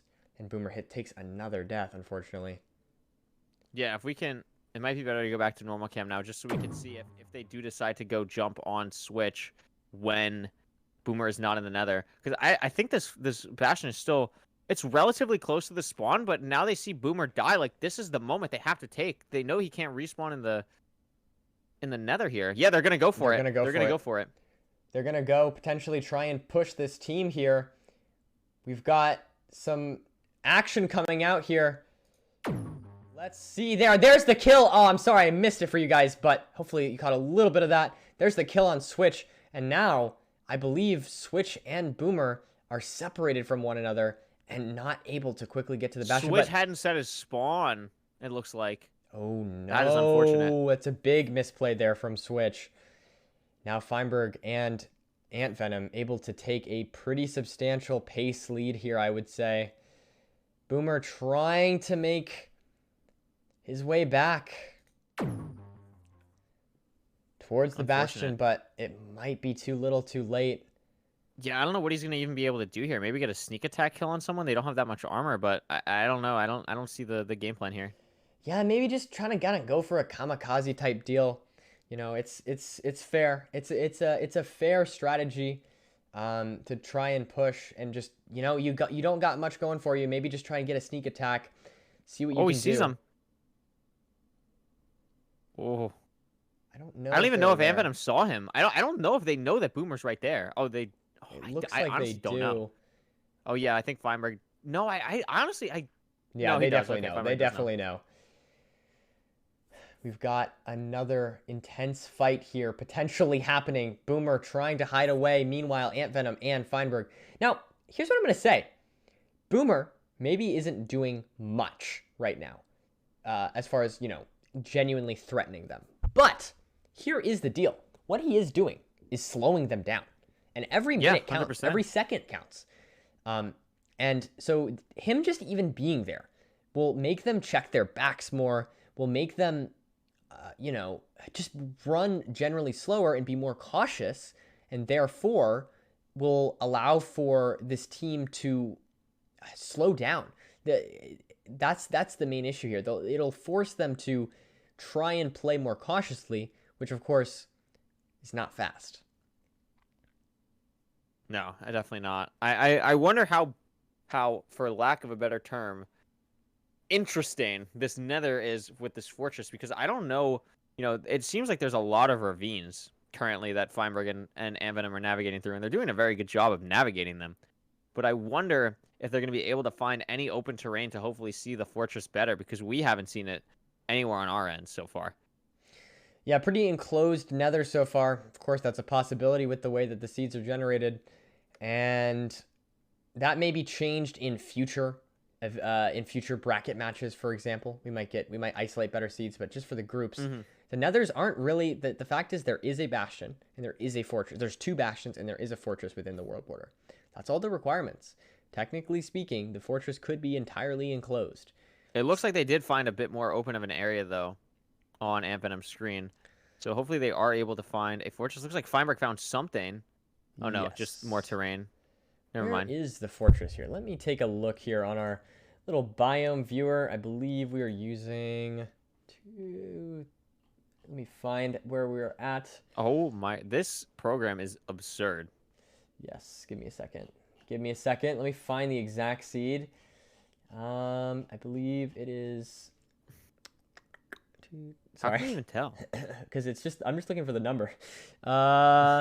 This is 2, 3, 0... I believe it is... Sorry, pause. I think it's this one. Nope, not that one. I will find the seed. It's the last thing I do. I'm trying to figure out currently what Switch and Boomer are going for. They're both very... Well, Switch is very low on HP. And Boomer is very low on hunger.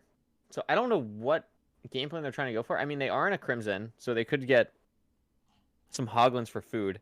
But I guess they're just going to try and play very aggressively. Or maybe they could just try and, like, shadow them until they leave the portal here. That could totally be a play. Yeah, so it looks... Is this the seed? It looks like the fortress... There's 2, actually, it looks like. There's the one in the warp Are you forest. sure that's the seed? I think so. I feel like there's a lot more Crimson in this than what is on that. I haven't seen any Basalt either. Well, hopefully. It is the seed. I don't know. I'm not exactly sure. I I think that was the seed. Wait, I think I have it on my clipboard. Yeah, 2, 3. Yeah, I got it. That's definitely that one. Well, Interesting. I don't know. I think they're in this section right here. Oh wait, no, it looks like they did find the fort. Oh, they did. So Venom. that is absolutely massive for this team. Oh, but Boomer dying Oh no. again. I believe that's his 3rd or 4th death. Yeah, definitely not ideal to be taking that many deaths. But No, and Switch with no food here. I'm not sure what the game plan is. this is looking Very rough. pretty brutal here for this team. Fimer got... Oh, no, Fimer just made a gold pick. I thought he got, like, an efficiency diamond one somewhere, but that has not happened yet. They are trying to make their way towards a fort, trying to see what they can do. They're definitely close. And Switch decides to just jump in lava and reset. Interesting. no, He it's did set a spawn somewhere, it's though. fair. I mean, maybe hoping that they just don't find anything in the nether and playing for sudden death. It's a possibility. Though now they have entered the fort. That is not good if you are a Team Perber fan. No. That's tough here. This fortress is going to be fully enclosed, though, it looks like. So it's going to be... Oh, no, it's not at all. What am I talking about? Wow. It opens up completely out here. Yeah. And then this is going to be... So they already are able to find the spawner, which is great. I'm not going to be able to do anything with too many stray blazes or anything like that. Looks like there's only one spawner, really, for them as well. So they should... It'll probably take a little bit of time to get all the blaze rods they end up needing. But they have the time right now, so it's not the end of the world. But it does give Team Purper a bit of time to get back into this game if they're able to get a bit more resources like food and blocks and all that stuff. Absolutely. Feinberg killing a wither skeleton on the side. Ant Venom going for the spawner with the shield. Yeah, I wonder if Feinberg might try and find another spawner and leave Ant Venom here, or if maybe vice versa, just to try and go faster. Looks like I just realized Feinberg has an absurd amount of gold still. Look, he had like a stack of gold in his inventory. Yeah. So yeah, he has like he had like 35 gold in his inventory. Gonna set up the enchantment table. Potentially maybe enchant some things there for Ant Venom. A very Or nice maybe task Ant Venom's gonna overlap. enchant some stuff. Yeah, really good task overlap here. This is gonna allow them to do a lot. I'm not sure what the cords are for blinding or anything like that, but I'm not sure if they have 20 obsidian as well, but it was bridge, so it might be likely. Well, Feinberg, it didn't look like Feinberg traded all the gold, but then again, maybe he didn't trade all the gold because he already had 20 obsidian. So I don't know. We'll have to find that out. But yeah, and also, yeah, I forgot that he did have a looting sword that is definitely being used to its fullest capacity at the moment. Yes. Remembering to use the looting sword, always a difficult thing. Though something that normally I feel like Feinberg's good at remembering those small details. But regardless, it's okay. The cosmetic looting sword, maybe he'll spot it each time I open the inventory. Now I'm going to be looking to see if he pulls that thing out. Maybe. I know from experience, I personally definitely have never, ever, ever not used a looting sword or a sword in general in a speedrun. I've definitely never done that. Can't think of any time ever. Yes. Feinberg has so many blocks. Oh my goodness. Ooh, Ant Venom taking a little bit of damage there. Not ideal, but it is okay.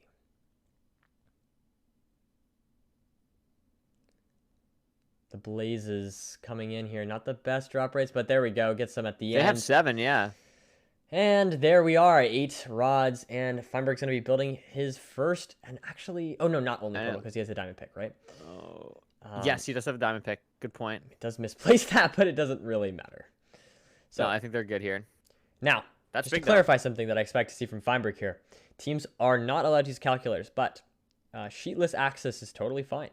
Feinberg is kind of very goated at that, you could say. And so Yeah. we definitely might see some sheetless access here coming out from Feinberg.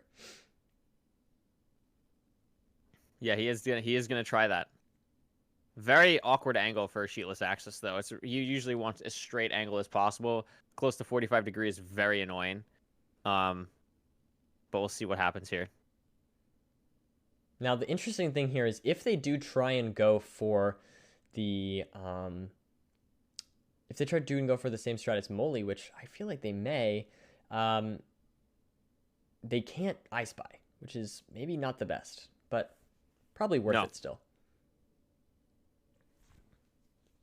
Yeah, I'm a bit confused on what they're gonna end up trying to do here. Looks like Switch was able to find another blacksmith, but not too much information. And they're not gonna have obsidian or something like, we saw in the last match with Silver being able to portal to the end portal. That's not gonna be something that Team Purple can do here. So gonna be a bit challenging. Looks like Feinberg is doing some big math for him right now. I don't know. There's something just awesome about that, in my opinion. I just What, just doing the math in your head is just Giga Chad. I don't know. It's pretty sick. It's pretty sick. We're biased. We're biased. We know. It's okay. See what they end up doing here. Looks like it is going to be decently far, I think. 88 negative And there we go. 300 something. There's the number That- 345, 88, or 88, Wow. negative 345. So this is gonna be If he interesting. hits that, that's insane. If he gets the number, that would be pretty awesome. He definitely may go for it. It's totally viable strat. Just from 348 seems very far, especially when the other coordinate is negative 88. Like it's not just like 0 or something. So Right. this is very, very far. I wonder if Feinberg brings it in a little bit or just has full faith in his numbers, which he probably does, honestly. Yeah, it's definitely likely that we just I think so they're just gonna be going for any percent here. 17 minutes, that is very doable. Yeah, 100%. 100%. They have a plenty of time here. Again, I'm not sure what Switch and Boomer even have planned at the moment. It's really going to be tough for them here. I'm not going to lie. It's going to be tough. I don't know how they're going to do it. They might have to try and go. I think they're going to try and go to the coordinates that Feinberg was at in the overworld. I think that's what might be happening right now. Yeah. But that's still very far, and they're gonna be far in the Nether. So it's gonna be tough. They're gonna get a rude awakening when they go through the second portal. Now, good shout here. Is that within? That should be barely within the thing because it's 3,000 divided by 8. What is that? Like roughly 400. So that's like barely in this. It's very barely in the ring. It could have snapped even to something like slightly outside. Well, I'm a little bit worried. It is technically possible for it to snap outside, and they might. They know about the 3K Ooh. world border, but they got to be aware of that. Switch found a lava pool. That's actually very useful. Especially if they're somewhere on the same path as where they know they're going. Actually, this is really big because it just allows them to get back in the Nether, which they were really struggling to do. So Switch is going to be able to get in the Nether here, and he's going to be able to kind of. If I was Switch, I would just run to the coordinates of what their first portal was, because they're already back in the Nether, and then you just kind of wait for them to have their second portal, and go from there. I think that's the only play you really have. And it looks like Feinberg is gonna maybe trade with these piglins. Not sure exactly what the plan is here. I mean, obviously, I think they want more ender pearls. Ah, that does I make sense. I don't think they have too many. Yeah, it looks so like I think they're taking their time here. Yeah, I mean, yeah. They do it. To me, it looks like they've got oh about my goodness. 14 each, or I guess 6. Yeah, I guess it makes sense. You want to get a few extras. Yeah, I'm not. Maybe arrows. I don't know how many arrows they had. I don't really know what they're looking for here. They definitely have the obsidian. We can ask them definitely when they come in here. Feinberg has 84 crossbows in his inventory currently. Very maybe interesting. just arrows, like you said. They're getting the arrows. I mean, he has a They lot. have so many now, though. Yeah. Getting a pick, taking a bit New of damage. pickaxe. not too Very bad. interesting. Maybe trying to get food. No, he has food. I'm just trying to confused. I'm just confused. What does Feinberg want from this bastion? Chad, any guesses on what Feinberg wants? Because I'm stumped. I'm definitely stumped. Maybe just not worried. Okay, here we go. Is Feinberg going to go for the... I'm curious. Do you think Feinberg's going to go for the I Spy? I hope so. Now's your That last would be chance to really, guess. really Chad. Oh my god. I think Taking he's things going the to. other team could find. He wants arrows, but he already had like a stack. That makes was sense. What I No, thought. that makes sense. Yeah, he's just trying to prevent them I guess from you can getting never stuff. have too many arrows. I Well, think no. Dylan's I right. think he's Taking... just trying to prevent them from getting stuff. Yeah, I think that's what we're on here too. Do they land? Goes through. Doesn't I Spy? Unfortunate. Should be nearby though, so Yeah, not the probably. end of the world. Looks like it's probably underwater here.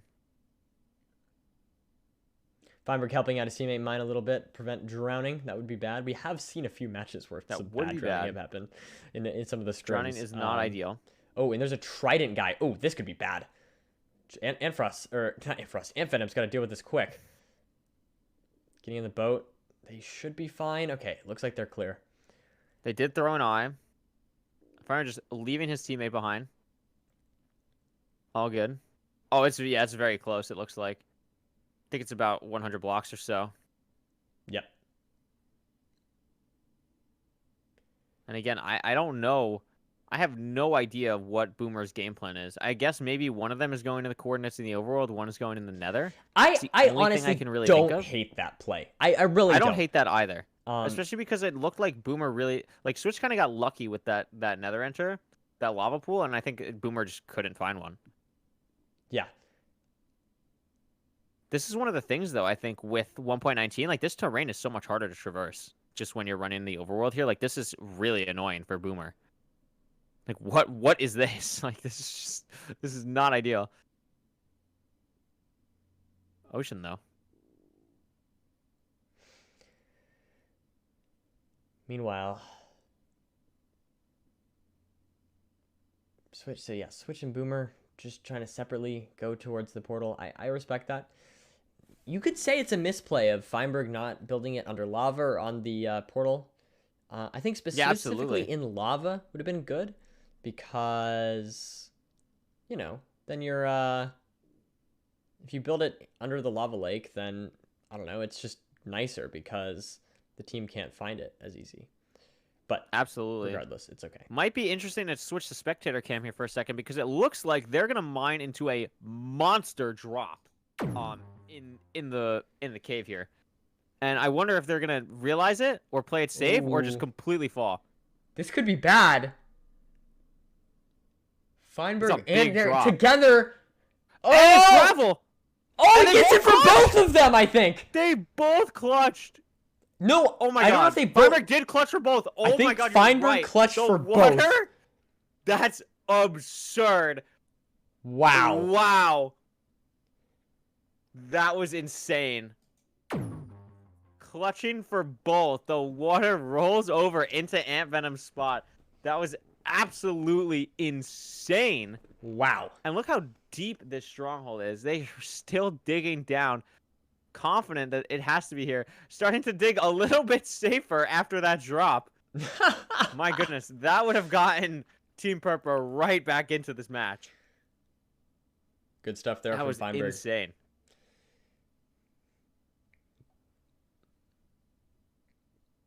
Wow, what a play.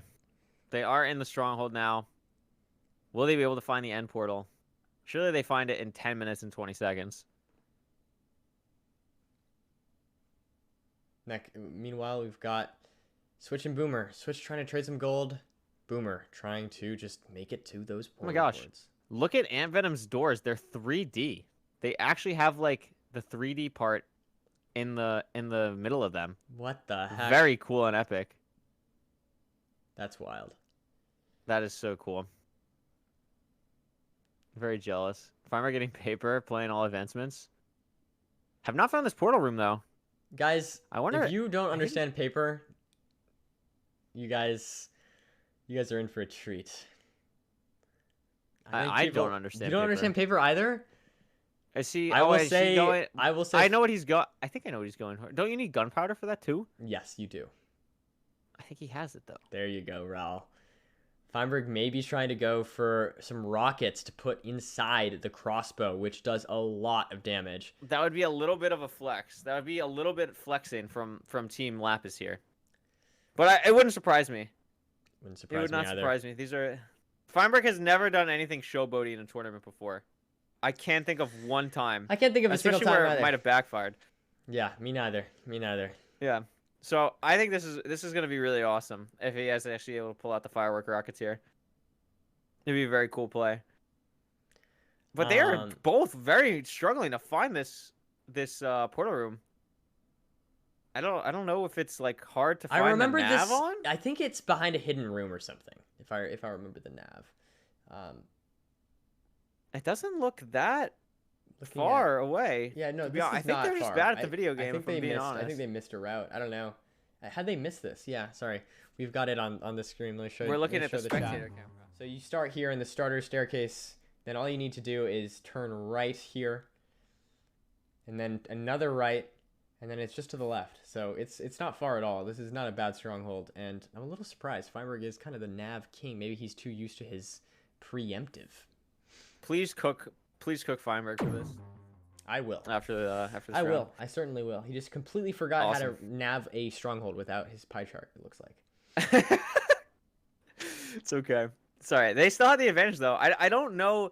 Again, like I think they just have such a big advantage against team Purper here. Like I really don't know like what the game plan is. It's gonna be tough. I mean, maybe like they would need like three or so more minutes of just like completely botching this nav, which I guess is possible. But like they're starting to place blocks and stuff, so I really don't think it's gonna take too much longer. But just very interesting, honestly. Like it's kind of, you know, be a little careful. You never know. They could come back here. Yeah, I mean, yeah, I don't know. I mean, you do want. I mean, just keep in mind, right? Like, you enter the nether, or you enter the end, gives the coordinates. They don't even need. The other team doesn't even need to nav the stronghold, right? So they can just dig down into the portal room. And so, in my opinion, this is all this time is just giving them maybe a chance. I think that's possible. And there we go. Oh, Looks like they wait are a gonna minute. find it. Wait a minute. Yeah, Feinberg's probably They found it. kicking himself right now. Woo! It's okay though, Yeah. as he enters the end with 6 minutes and 40 seconds. Oh, never mind. Commentator's curse, I suppose. He's gonna go and look for something, or maybe set a spawn, which does Yeah. make sense. This is probably a smart place to build a bed. Gonna go down a little bit further. Gonna make a safe bet here, but again, this is all time that Team Purper. You know, Switch has been at this bastion for a while. It looks like he's leaving. He's probably just gonna build a portal at whatever coordinates. Especially if they're about to enter the end here. If Switch doesn't build his portal yet, and this could be a situation. But again, the issue here is that Boomer is in the middle of absolutely nowhere. Like I don't. They have to be somewhat close, I guess. Maybe Switch is gonna portal so they can group up for Boomer. But it looks like they're going in here. 576 negative 2614. And there we are. Switch making a portal. 5:49 remaining when they entered the end. So timer pauses, and now we wait for the dragon to die. I will say, I should bring this up because there's always the possibility. There have been some scrims that have these sort of stalemates in the end, where let's say a team enters and then the teams just kind of keep fighting back and forth for like 15 minutes. It's never gone longer than 15 minutes, but if it does go too long, we may just force it to sudden death if both teams are in the end, and cancel. This is like if it goes like 15 minutes overtime. So just FYI, heads up to players, and as well heads up to the viewers. There's always the chance of that. I don't think this is gonna happen in this game, but in the future we may see that happen. Feinberg actually taking a decent amount of damage there from the dragon. They are above the stronghold though. Switch and Boomer. They could feasibly get in the end. This is gonna be closer, I think, than the last one. Honestly, I think if they do like any decent triangulation, well, they don't even have to do triangulation. They have the coordinates, so this will be relatively interesting here. Also, Dowski, thank you so much for the raid. What? That's very epic. Dowski, thank you welcome. so much. Thank you, Raiders. Thank you so much. Also, a couple more donos. Strawberry GS donated $22 for a 22-month sub to Nerdi. And It's Chemica donated $50 saying thanks for all you do, which I'm assuming is directed towards you, which is very epic. You do a lot here. Curry Way. Every single graphic you see was made by this creative genius. So Oh, that's a big stretch. Every graphic you see was also made in between me queuing Overwatch with my girlfriend, so don't take it too seriously. Well, but it was fun to put together. Arguably, doesn't that make it more impressive that this is like casual for you? It was fun. There was a lot to do flex. though. There was a lot to do. Now, We of course, we gotta Feinberg using the looting sword on the one, yes, the on the one dragon. mob that doesn't drop anything. So great job there from Feinberg. Wait, but Fantastic wait, we plays. might want to go to spectator cam here for a second though. Looks like Switch may be running into the same exact issue that Oh that, no! finding them we're doing. Oh, I don't think it's far enough. No, Oh, I think he's yeah. gonna miss. I think he's gonna miss I it. think he's gonna miss too. Because he's digging right into the portal room, so he's gonna miss it. But again, the dragon's on half right now. If the dragon takes a little bit too long to perch, you never know. You never know here. Boomer taking way too much damage falling down here right now. Oh no! Oh my goodness. And a Switch little bit back spooky. here to our main perspective here. We've got Feinberg trying to potentially kill the dragon. This may be Oh, it. the question is it going to be able to get killed from this health on the perch? That's the question. Is it going to be able to get killed on this perch health? There's And the yeah, win. it is. Feinberg takes Wow. the win. Wow, a Very fantastic close. play there. Very well played to both teams, but it is Feinberg and Ant Venom that move on to the next round. Let's go ahead and switch to this real quick. Wait, transition. Go ahead if you want to bring him in for a commentary, or for interview. That was intense. Not too many fights per se, but still a good overall, well played. Feinberg kills Switch and Boomer after the game. It looks like. Oh, very lovely. Yeah. No, Feinberg. No, I'm Boomer asking kills. Wait, I guess they both killed each other. Ah. That's very interesting. Yeah, Yeah, I'm that- currently added both of them. See if they want to interview. If we don't hear from them in like 30 seconds, we'll just drag them in anyway. It looks like that clutch from Feinberg actually was. I mean, that maybe was the play of the game. Like that was a very on. That really yeah. was crazy. Yeah. That was That really that was hilarious. Actually insane. Like Not I only- really yeah. want to ask them about that. That was really cool. I haven't heard from either of them. I'm gonna go and drag them into the waiting room. I think. See if they wanna hop in here. Sure. They said sure. Okay, here we go. Oh, I'm so. Welcome. Hello. Welcome, Team Lapis. Congrats on the win. Very well played to you both. How do you feel after your first match, your first win? It felt good being carried by the goat. So, speaking about being carried, fine. We saw you guys. The play of the match to us was you guys were digging down and had to water bucket clutch for literally both of you, and somehow pulled it off with gravel falling. What was going through your head there? Well, like, I know that digs are always scary in this version, and I was like, I'm not gonna go slow, right? Like, that's boring. So I was like, and I probably should have pearled, but then Ant Venom would have died. So like, I didn't even think about it really. Like, I didn't think about the pearl. Maybe it would have been like the safer strat. And But a lot of my what I C do- counter was yeah, go. Sorry. No. You first. You first. No, I'm digging down, and like you can use C counter, right? And it's like a little weird on servers, but it like generally works. And the C counter was like 600, so I was like, dude, there's something fishy going on here. So like I was mentally already prepared. Okay, You know? okay, that makes MLG, sense. like because you're already mentally prepared to MLG in the starter of the stronghold. Yeah. But that's like 4 blocks, right? If you miss that, like who even literally cares? But like it was like 600. Strongholds are usually like 70, so I was like very mentally prepared. And then we start falling. I knew what I had to do, right? Like Right. when the option was hit the MLG or go home, I'm not going home. That's all I'm saying. That was insane. That's seriously insane. I was blown away that I was alive after that fall.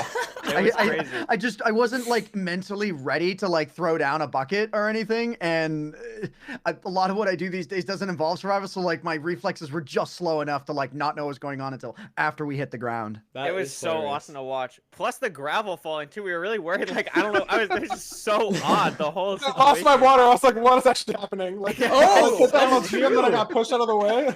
It was absolutely insane. So, Okay. yeah, the only other thing that was really noticeable, I mean, you guys crushed everything until you got to the stronghold. What happened with the nav, Feinberg? Feinberg, what happened? Dude, I got like so deep left. I just like forgot that it was possible to beat other directions from middle for a little bit. I was getting a little lost in the sauce. You And guys then clutched up though. It was really impressive. figured it seriously. out. Like everything else was a very impressive The performance. overall was just That- so good. It was insane. Overall was literally nuts, man. Yeah, that was a the very big strong thing. start. That was a really solid 1v2. Feinberg, thank you for the carry. And was Venom, I awesome. think you pulled your Awesome weight. watch. I think you did well. I think You you definitely did well. did. Oh, well, the thing is, like last night, I was like, just like, trying to figure out some strats to practice, and I realized there's just no way I could catch up. So I'm like, well, as long as I don't die, and That's I a can keep fair up on my yeah. feet, then that's That's a probably literally gonna be legit enough, strat. and it Yeah. worked. Yeah. Clearly, go. there's a bit of a knowledge gap between the two of us. Well, Definitely. well, congrats to both of you. We will see you both in, I believe, 1 hour. You guys, your next match is Yeah, the one after this. Yeah. So right. yeah, well played, and yeah. Anyways, we're gonna go to break, so we will be back in a few minutes for the next match, which is Technic and Poundy versus Tapple and Pete. So stay tuned. We'll be right back. Sounds good. Well, Cool.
Welcome back, everyone, to Speedrun Showdown 2. I am back once again with Curry Way here in the booth with me.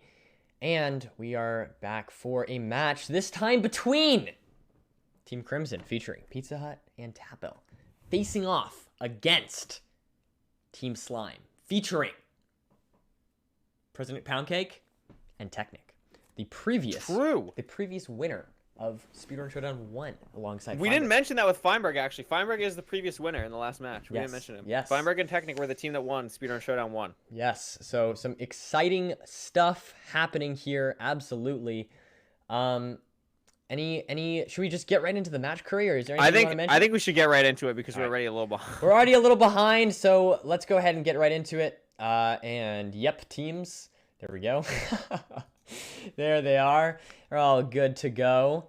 So yeah, we've got, on the left side, we've got Slime, and the right side, we've got Crimson. And without further ado, let's just get started. Forgot to press that button. Let's get started here right now for match number, what is this, 5? Wow, we've done a lot. 5. We're cruising, and I still haven't updated the bracket. Oh my god, an absolute brutal punch there. Right off the bat. From Tapel. That was very rude. That is going to set them behind. Now, you have resistance, so they didn't actually take any damage, but it was still a brutal decision to just that was pretty funny. Obliterate President Poundcake. Yeah. Looks like Team Slime here is going to be playing the Acacia Village. Now, I know from spectating the seed just before we were starting, there is another village on the complete other side. It is a normal village, which is normally better for, chance of blacksmith, other things like that. But it looks like doesn't matter to Tapel and Pete. It looks like they're going to be going for this Acacia Village as well, and they're going to be both fighting it out here in the beginning. That is true. We've got... This team is definitely scrimped. So one thing I'd like to mention, I think this is the first team that we've seen that has not scrimmed once between either player. Tapel and Pete. Tapel and Pete. Both of them not scrimmed a single time. And not that they can't do well. Of course they can do well. No. These are very skilled Minecraft players, but it's possible they might be underprepared compared to President Poundcake and Technic. And there's a kill there for Technic, speaking of which. Wow. Just instantly. Pete going in, though. Pete with a stone axe. Oh, wow. Big hit on Technic. Yeah, maybe able to get a rebuttal kill here, so to speak. Trying to go for Technic. 1.5 hearts. He's closing the gap slowly. It looks like, Technic's super low, and that should be a death there. There's the kill for Pete. Nice play there. Getting back the food. Of course, that's what they're fighting over primarily here. Food is something dropped. Everything else is lost. Looks like Tapel has a very rough spawn here, but incredible parkour. Oh, and both of them set their village in this. Oh my god, a play here from Technic punching Poundy into Pete.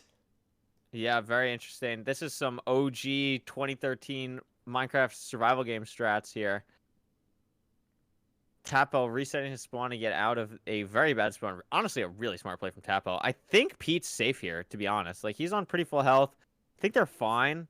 Ooh, looks like they are catching up, though. Oh, big hit from Pound. Yeah, that should be a death there and for that's Pete. Just unfortunate. Wow. So maybe this means that Team Crimson here tries to find the other village. I don't even know if they're aware that there's a second village, just from their lack of Is this stuff lava here, but in the way? Is this in the spawn? Well, the issue is that they spawn in a cave sometimes. Okay. In a cave again! Stuffed. Unfortunate. But he has tools, like he's fine. No, he can get out a lot easier on this side. I guess, it's okay. I guess that Plus he has tools already. That does punish non-bed respawns, definitely, in this specific match. It does. No, they're able to get out relatively easily here. This is very nice. Whoa, wrong button. Oh, wait, no. Okay, that doesn't do anything. I'm so used to me when I click a scene that's wrong, it, like, messes it up. But here it actually didn't do anything. No, we're good because we have the preview. Ooh, fancy. Yes, indeed. Okay. Okay. This is very nice, though. Looks like... I don't know what the game plan is here for Pete and Tapel. Looks like they're just going to grab some wood. Potentially just do some mining. Totally valid strategy. Not going to play... Yeah, oh, definitely. But I'm a bit interested if they're going to look around more and try and find one of the other villages around here rather than just, trying to continuously fight Tech and Pound in the beginning here. Right. That makes sense. That does indeed make sense. We've got 41 minutes remaining. No super fast nether enters, but we may see something exciting soon. No, this seed does not seem well built for it. We were talking about it in the other matches. Sometimes the seed just works for a fast time. This one may be a lot more PvP heavy, which honestly might play more into Team Crimson, even though they've had a bit slower of a start here. They have, Tapel's arguably the best PvPer in this match. Very, very strong UHC player, familiar with something like this.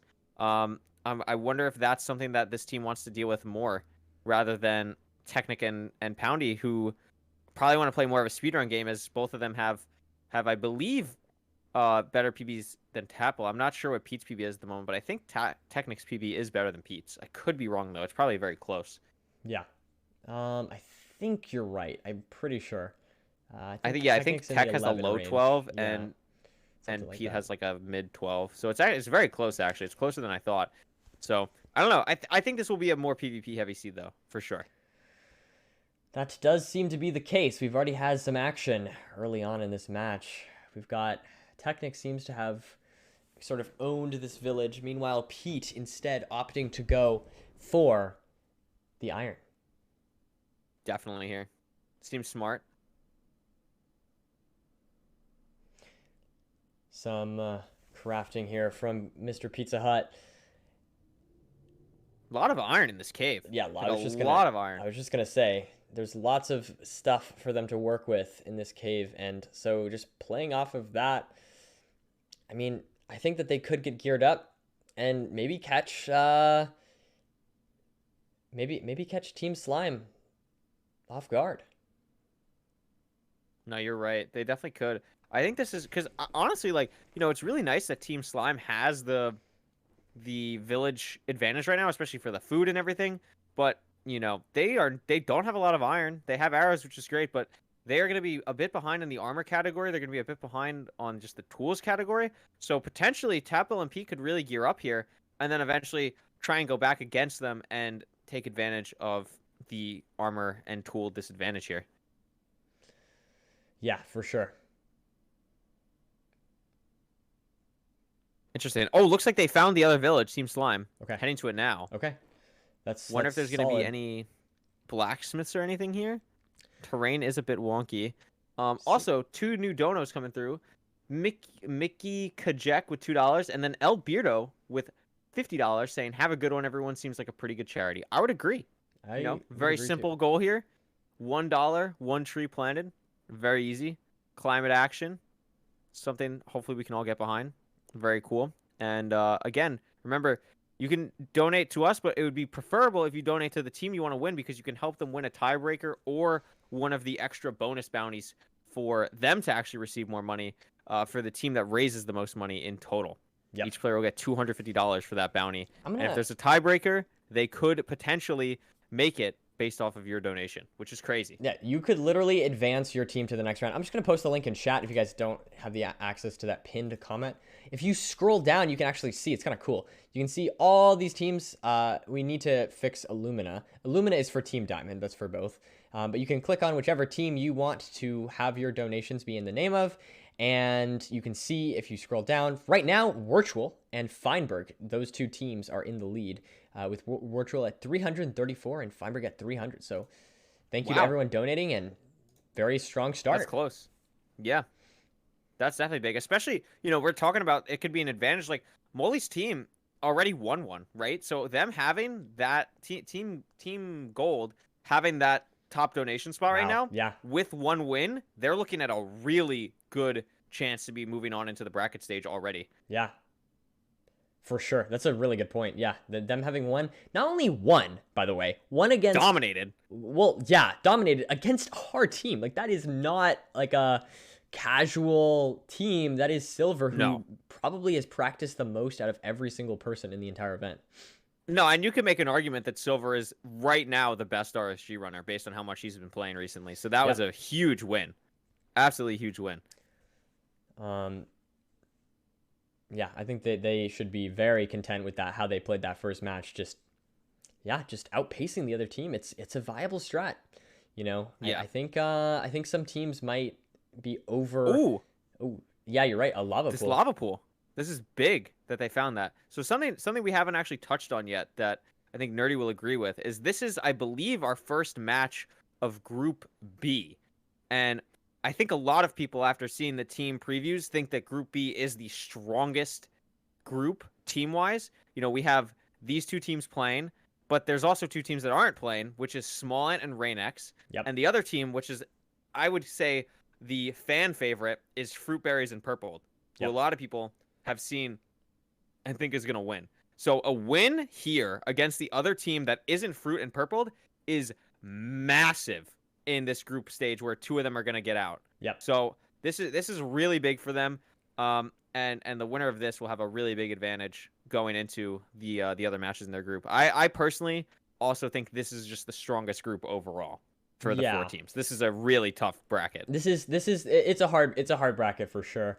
That being said, you know, man, I think some people don't. I think it's hard to make predictions because a lot of people were saying Definitely. that Molly and Virtual were the team to beat because mostly because of ping and the fact that Virtual hasn't been playing Minecraft for the past few years, but like you mentioned, Virtual having practiced a lot puts him back being like a very competitive player. And I mean, that's what it takes. And so despite the fact that maybe on the surface, a group like Group C might not seem as competitive, I think they proved that Group C, at least, is very competitive still. Oh, definitely. 100%. I think Group C is really strong as well. You know, we haven't even seen the Illumina Puns team yet, who I think a lot of people also have as fan favorites. That's going to be a really strong set of circumstances when they end up playing. Playing later today, by the way. I believe they have one match later today. Yep.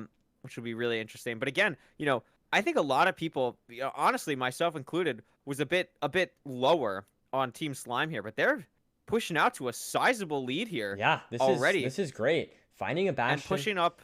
Yeah, they're doing a similar strategy that we've seen, focusing less on materials right now. You know, Pete is full iron, and I'm sure Tapel is just smelting iron. And, you know, Technic and Poundy trying to take that advantage early on before they're able to get into the nether.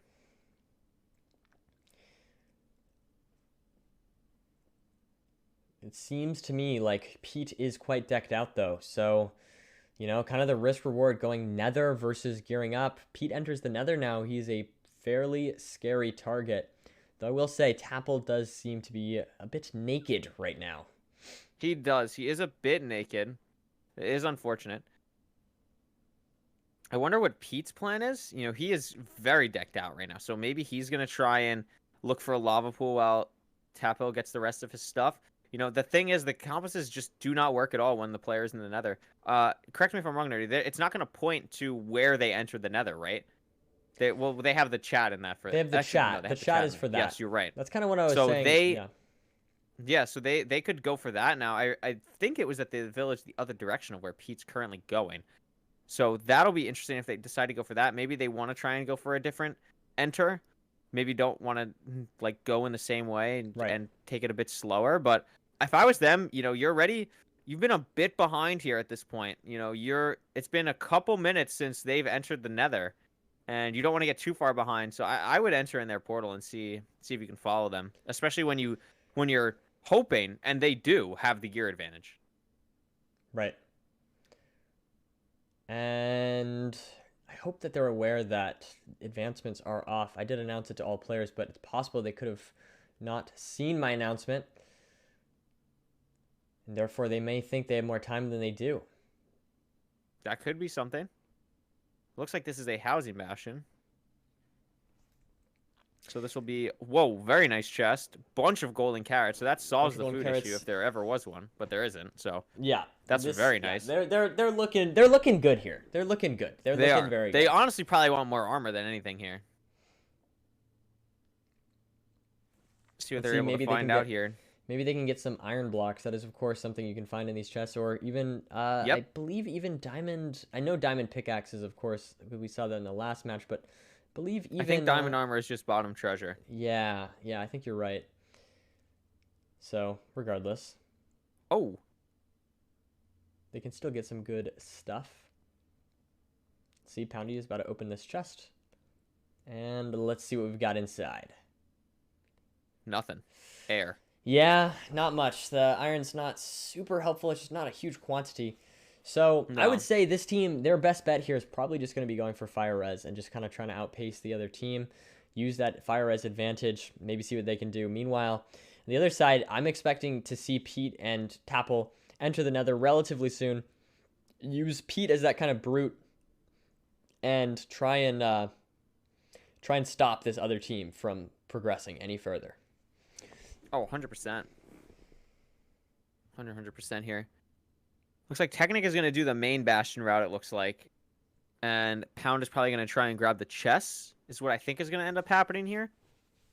But again, I really think Team Crimson needs to start getting it going a little bit more here, start speeding it up. I don't think they realize, it doesn't look like Tapel had much iron at all. I think they really gave everything to Pete here.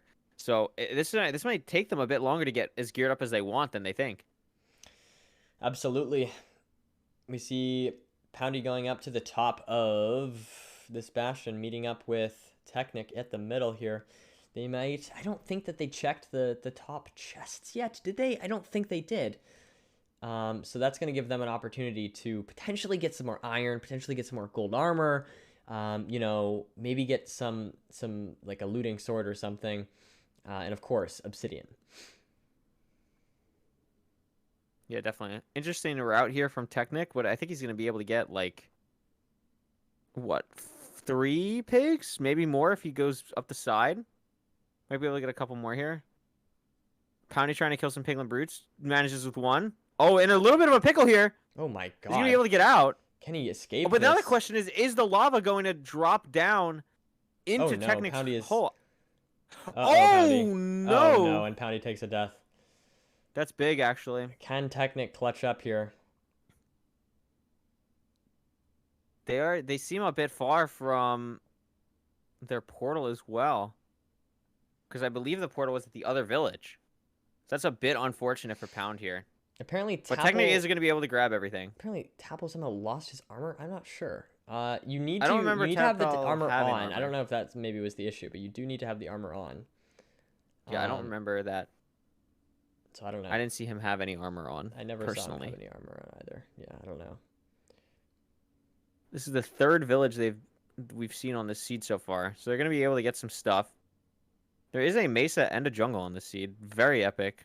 Pete does see a room portal. That could be interesting. Yeah, so this could be used to enter the nether soon. Maybe get some useful Yeah. stuff. Let's see what this chest has to offer. Pete is gonna kill this zombie first.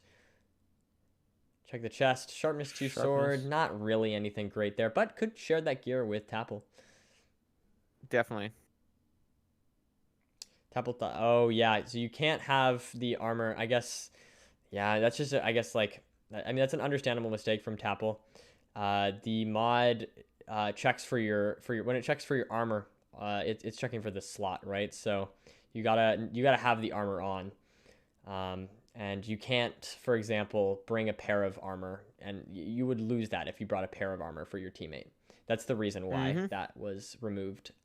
Just so that way, it's not like one person. it just nerfs the ability to kind of, use like someone else's or hold on to someone else's armor, and just a subtle death nerf, I guess, make them a little bit. The idea is that one person, it would be problematic if one person could get all the gear and then death reset and meet up with the other person, right?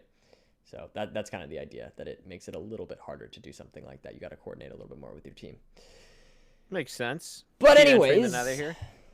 Looks like also something I noticed is that Pound covered up the lava pool, so they definitely want to keep it hidden where they're entering the nether, which is definitely interesting because the coordinates are shown anyway, and you probably just hear it in the overworld, but it could end up coming back to help them potentially.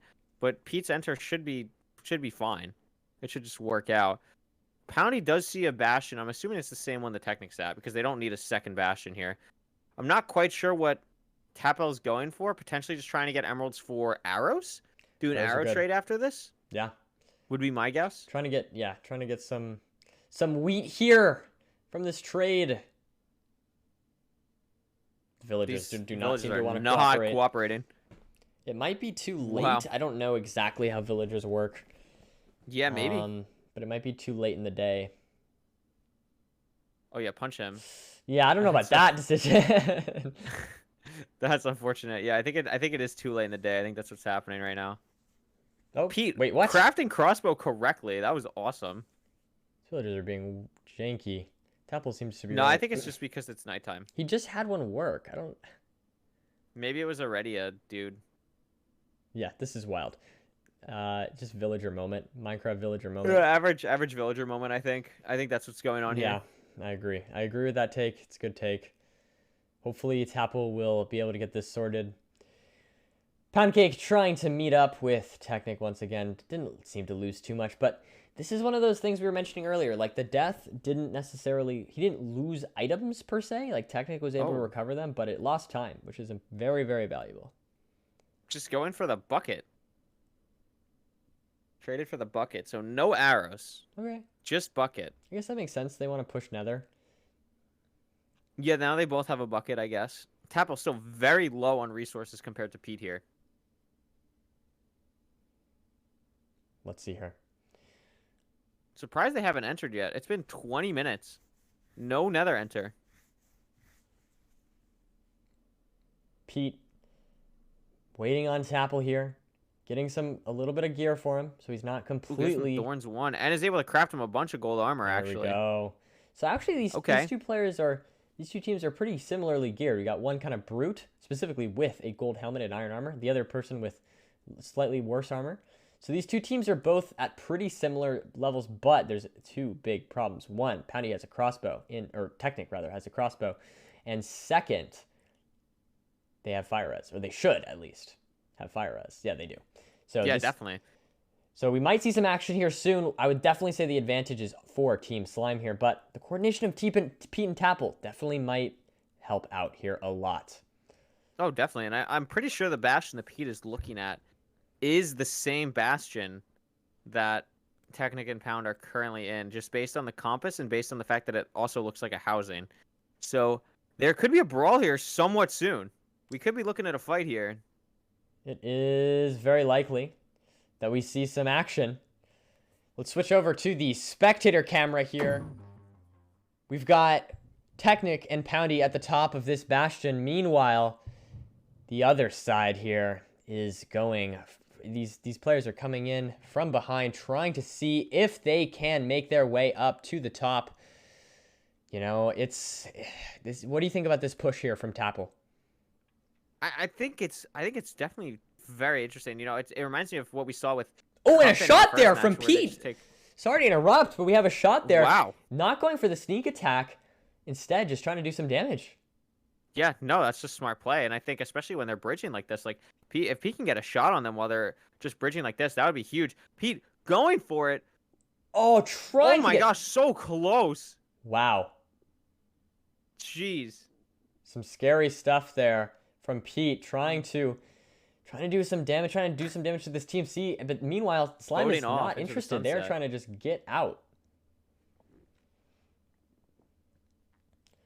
Very interesting. They've taken control over this bastion, but no, they're not interested. They are gonna push. Now, here's the big thing. If you're slow to enter the Nether and you enter the bastion later, you don't choose to go to a different bastion, you might not have pearls or fire res, and that is gonna be a huge problem for catching up. No, you're absolutely right. It does look like Technic has found the fortress. Should be getting there in a second here. I wonder what the game plan is going to be for Pete and Tapple, because, you know, this, like you said, it's going to be hard to catch up, but I think it looks like Tapple wants to chase, and, you know, that's a bold play. Tapple not as geared, but, like, you can see here, Tapple's movement is as good as anyone's in this entire event. That was Tapple's absolutely right behind beautiful. them. I didn't even see that. I was watching Pete. Beautiful. That was absolutely incredible. I think he's going to have to wait for Pete here. I think it's a little too much if he doesn't. And here's the thing, even if they don't get a kill here, putting the pressure on them is wasting their fire res if they use that. It's wasting their pearls if they use those. It's wasting a lot of valuable resources before the sudden death. They can kind of force them to use those entirely, then it's pretty fair going into sudden death. Furthermore, if they can scare this team off away from the blazes, potentially they might be able to even get potions before this other team. No, you're absolutely right. You're absolutely right. All 4 players closing in on this fortress if they're not already in it. Technic at the blaze spawner. Once again, advancements Pounded are another blaze off, spawner. so no one is aware of anyone else's advancements. So they don't know that they're in the fortress necessarily. No, you're absolutely right. Absolutely right here. And it looks like Pound and Technic are at 2 different spawners. If we head back to the main stream, you can see it. This is going to be a lot faster for them. So they're going to be able to leave ideally faster and potentially leave without Pete even getting there, which would be huge. Because Tabble then kind of just gets stranded here. You know, maybe it can sneak attack, wait for them to come back through the portal. Portal camp, potentially. And we'll see. We'll see what ends up happening. I don't understand how Tapple got so ahead of Pete. That's what I'm confused about right now. I think Pete is just going from a completely different angle. Right. Gets on the fort. Going to be entering the fort.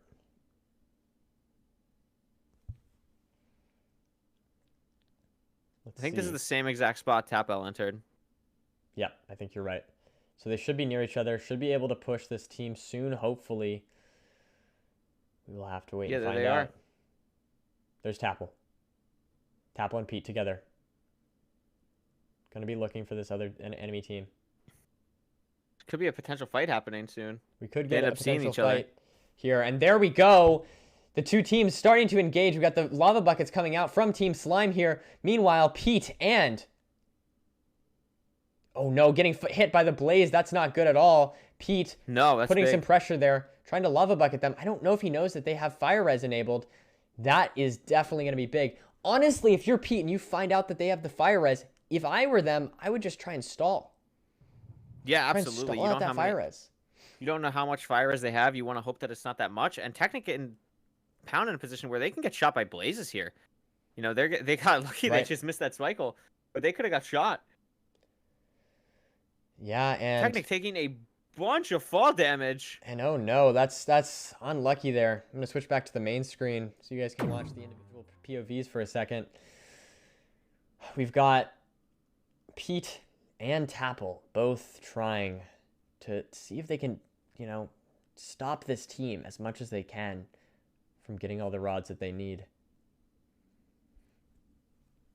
But now it looks like Pete and Tapel have complete control of the fortress. I'm trying to do the math in between Pound and Technic stream. I can't tell how many rods they have in total, but it looks like Pete and Tapel are going to chase instead of just going for blaze rods, which is a very interesting play. I guess it makes sense because they don't have any Bastion loot now that I think more about it. But, you know, this is definitely a bold play. They want to keep playing aggressor. Yeah, I respect it. You know, they need to put the pressure onto this team, I think, is what they're feeling, because they don't want to let them get too far ahead. You know, 18 minutes, 17 minutes is definitely enough time to enter the end, and therefore, I think they want to try and slow them down as much as they can.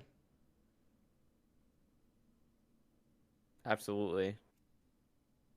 It looks like, you know, I'm wondering where Tech and Pound are trying to go. I guess they're trying to run away still, but I would try and just portal out. You know, you can maybe if they might be able to get to I think they're trying to get to the ceiling right now. That's what it looks like to me. Because then they won't be able to chase them up there if they get out. Yeah, Technic's at the bedrock. Oh wow. Wow. This team getting This ready. is it. And we've got the ladder setup, I believe is what you use. Yeah, the ladder setup here coming in again.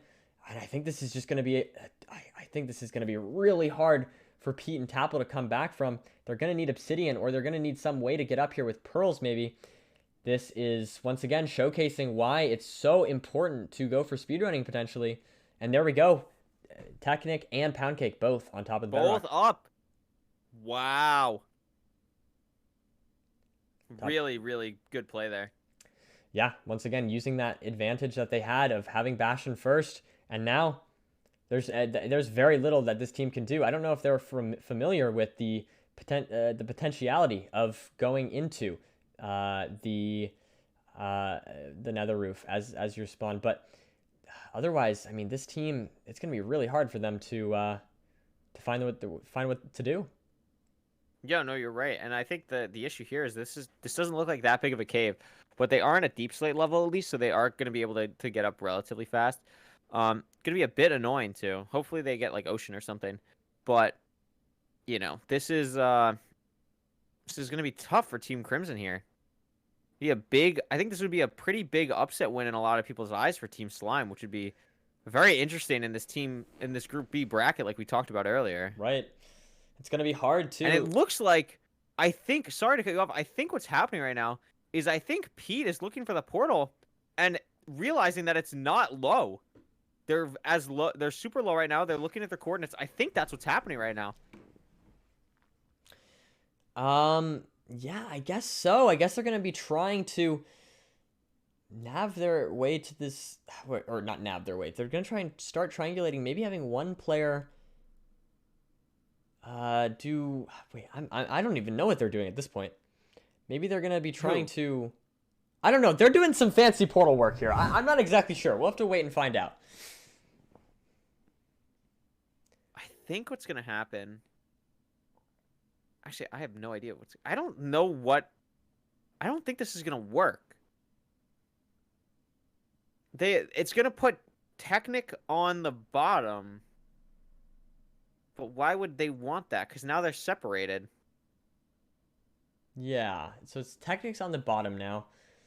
We'll have to... Technic is right where Pete and Tapel just were. Oh man.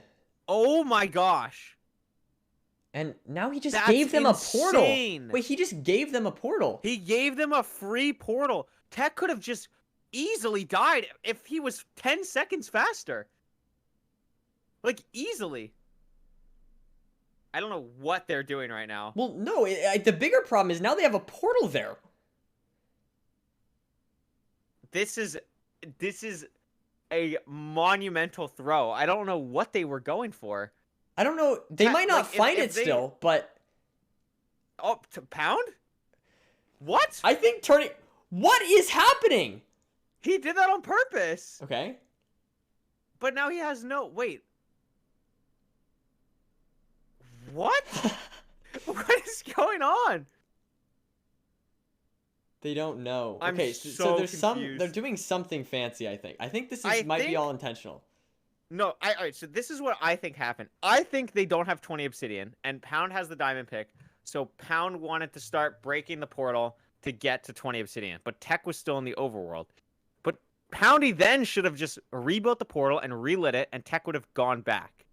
I don't know if Pound knew that, and I think that's where the issue here is. I just stand by the fact that they had a win. They locked in the win pretty much when they built their portal up top. And they just threw it away. But again, like, Tapel and Pete already checked that area. So they're like, where is this portal? Because again, if Technic was 10 seconds slow or faster, they would have seen Pete and Tapel. Are they? I don't even know where they are right now. What is happening, chat? Apparently, Pound did not have a light. Oh that was my he God. broke the portal and didn't have a flint and steel or a fire charge to relight it. Oh my God. That is a monumental Pound moment. Pound was a last minute addition in this event. It's okay. It's okay. Poundy He is making it it entertaining for sure. I would have been. It's definitely much closer now. I don't know if they beat the game anymore. I'm not sure. It depends on how far the stronghold is. Yeah, Or I don't know if they enter the end. I think. Yeah, this is gonna be crazy. Yeah, he could have woodlit. That's a good point. I don't know what is going on. I'll be honest. I don't know what they were going for. I think they were trying to do something fancy, and it just did not work. That's my analysis. 100%. It just did not work. Wow. Just And now they only have 11 minutes and 30 seconds left for this to get into the end. Whoa. Can they do it? Wow. I don't know. I really don't know if they can anymore. I think they do. I mean, they're in the ring already. Like, even in like a normal speedrun, right? It's not going to be too far. Now, what I wonder is what the hell Pete and Tapel are going to do. I guess they're going to go to the overworld chords of where they are. And again, like, it's lucky that Tech's in a boat here. Tapel's movement has been unbelievable this entire match. And watching him has just been honestly mesmerizing. So, he could catch up feasibly. Yeah. He totally could catch up. Pound had 53 fire charges. It wasn't from not having a light. Okay, yeah, we're going to have to ask them what the hell happened if they end up winning this game. So, okay. And even if they don't win the game, I will be asking them personally. I think they were trying to do... I think they were trying to do something fancy. It's possible. It's possible that they were. I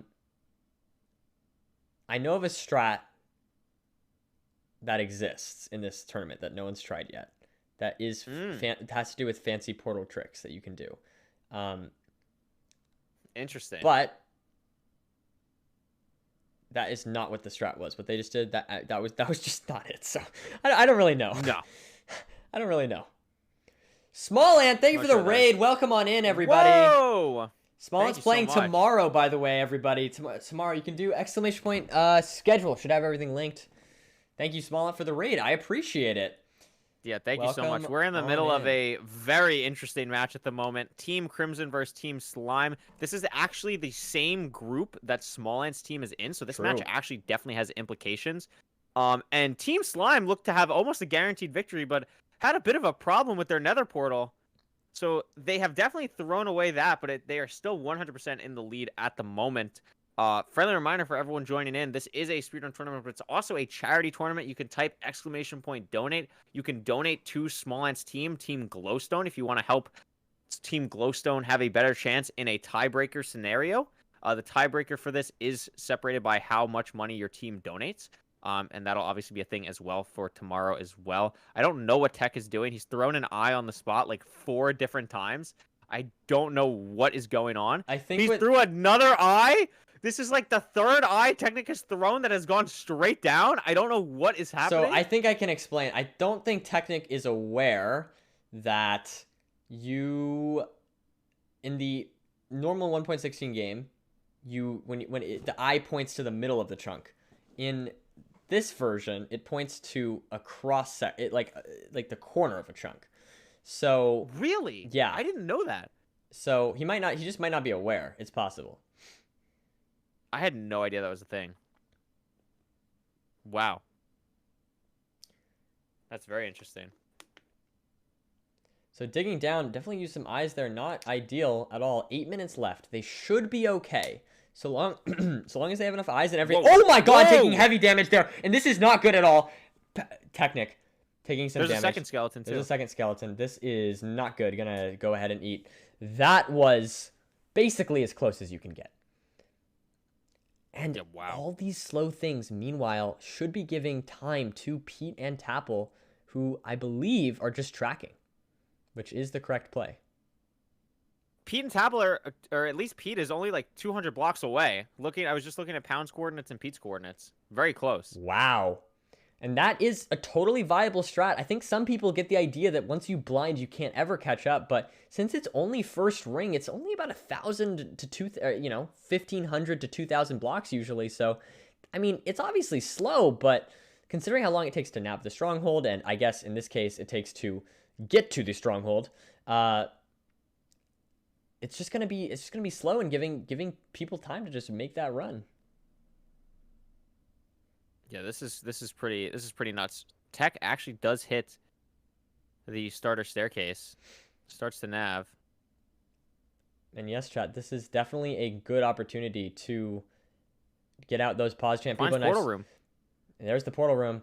6 minutes left. Plenty of time to enter the end. Pete is just tracking, probably trying to not get too engaged until... I think Pete is waiting for Tapel. Right. And, I mean, I feel like Tapple and Pete recovered very well here. I mean, Poundcake and Technic definitely threw a bit, but regardless, Tapple and Pete did a very good job of being able to think on their feet. I think they even identified that they went to the roof, the nether roof. Technic no bed. Small, I'm pointing out a really, really important thing there. That's actually huge. Oh Technic no, that's not setting the spawn. That could be a throw. It seems like nerves are getting to this team. Yeah, this is gonna be a crazy, crazy ending. Wow. This is very similar to the last 2 games we've had as well, where one team seems to have a very, very big advantage. Oh wait, here's Technic. Wait, Technic's in the overworld. Wait, no, Poundy's in the overworld. Yeah, Poundy's in the overworld. We have some fights going on now as we switch over. Wow. And that might be a death here, potentially for Poundy. If Pete is quick on his feet here, able to catch up maybe. Can he? Oh! Misses the shot! There's one. Poundy's on half a heart. Half a heart! Poundy's on half a heart at the moment. One shot and he's done. Can Poundy escape? It does not appear to be so. It does not appear that Pete can kill him, but maybe that'll give Pete the chance now to run just straight to the portal. put some pressure here on Technic. You know, Pound is really just distracting Tech. Tech has to beat this dragon before this. Tapo's still far away. Tapo has a lot of time. Or Tapo really doesn't have a lot of time. He has a lot of time until he gets to the stronghold. He's still a good 500 blocks away. Pete here. I'm just going to switch. Should we switch? Which one should we do? Oh, no. It looks like Pete's a little bit off here. Where's he digging? Oh, no. I'm going to switch off. It looks like he's just a tad bit off. I don't know if he's following the coordinates. Oh, yeah. It looks like, okay. He looks like he's adjusting. Looking like he's digging over. So surely he remembers. Oh, we're just throwing out stuff. Uh-oh. Pete, you got to fix your coordinates. I mean, he has them. He has them in chat. It should just fix.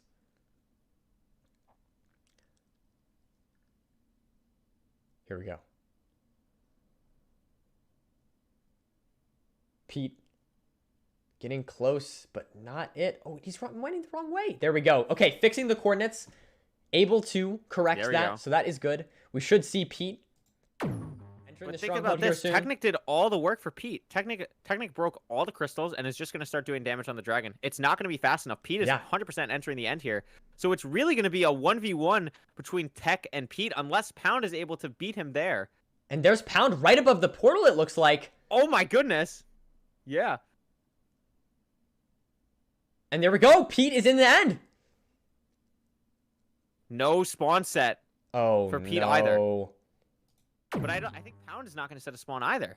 Tapo just got here.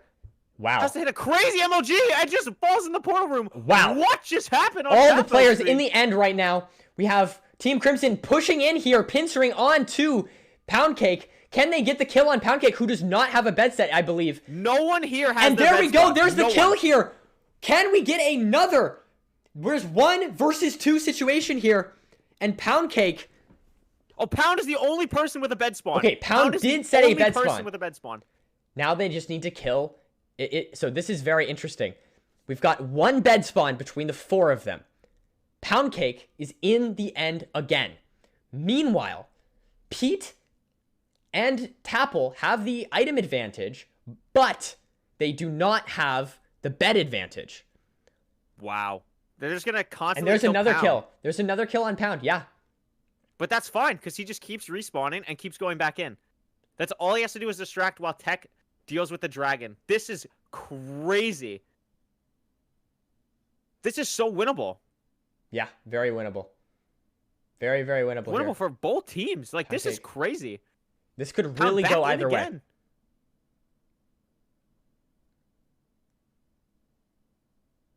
I wonder if they think that Tech has his bed spawn set too, because Pound does. Because they might play more passive because of that, even though Tech doesn't have it. For getting the bed there from all 3 out of 4 players, though. Really bad. Really bad mistake. That is crazy.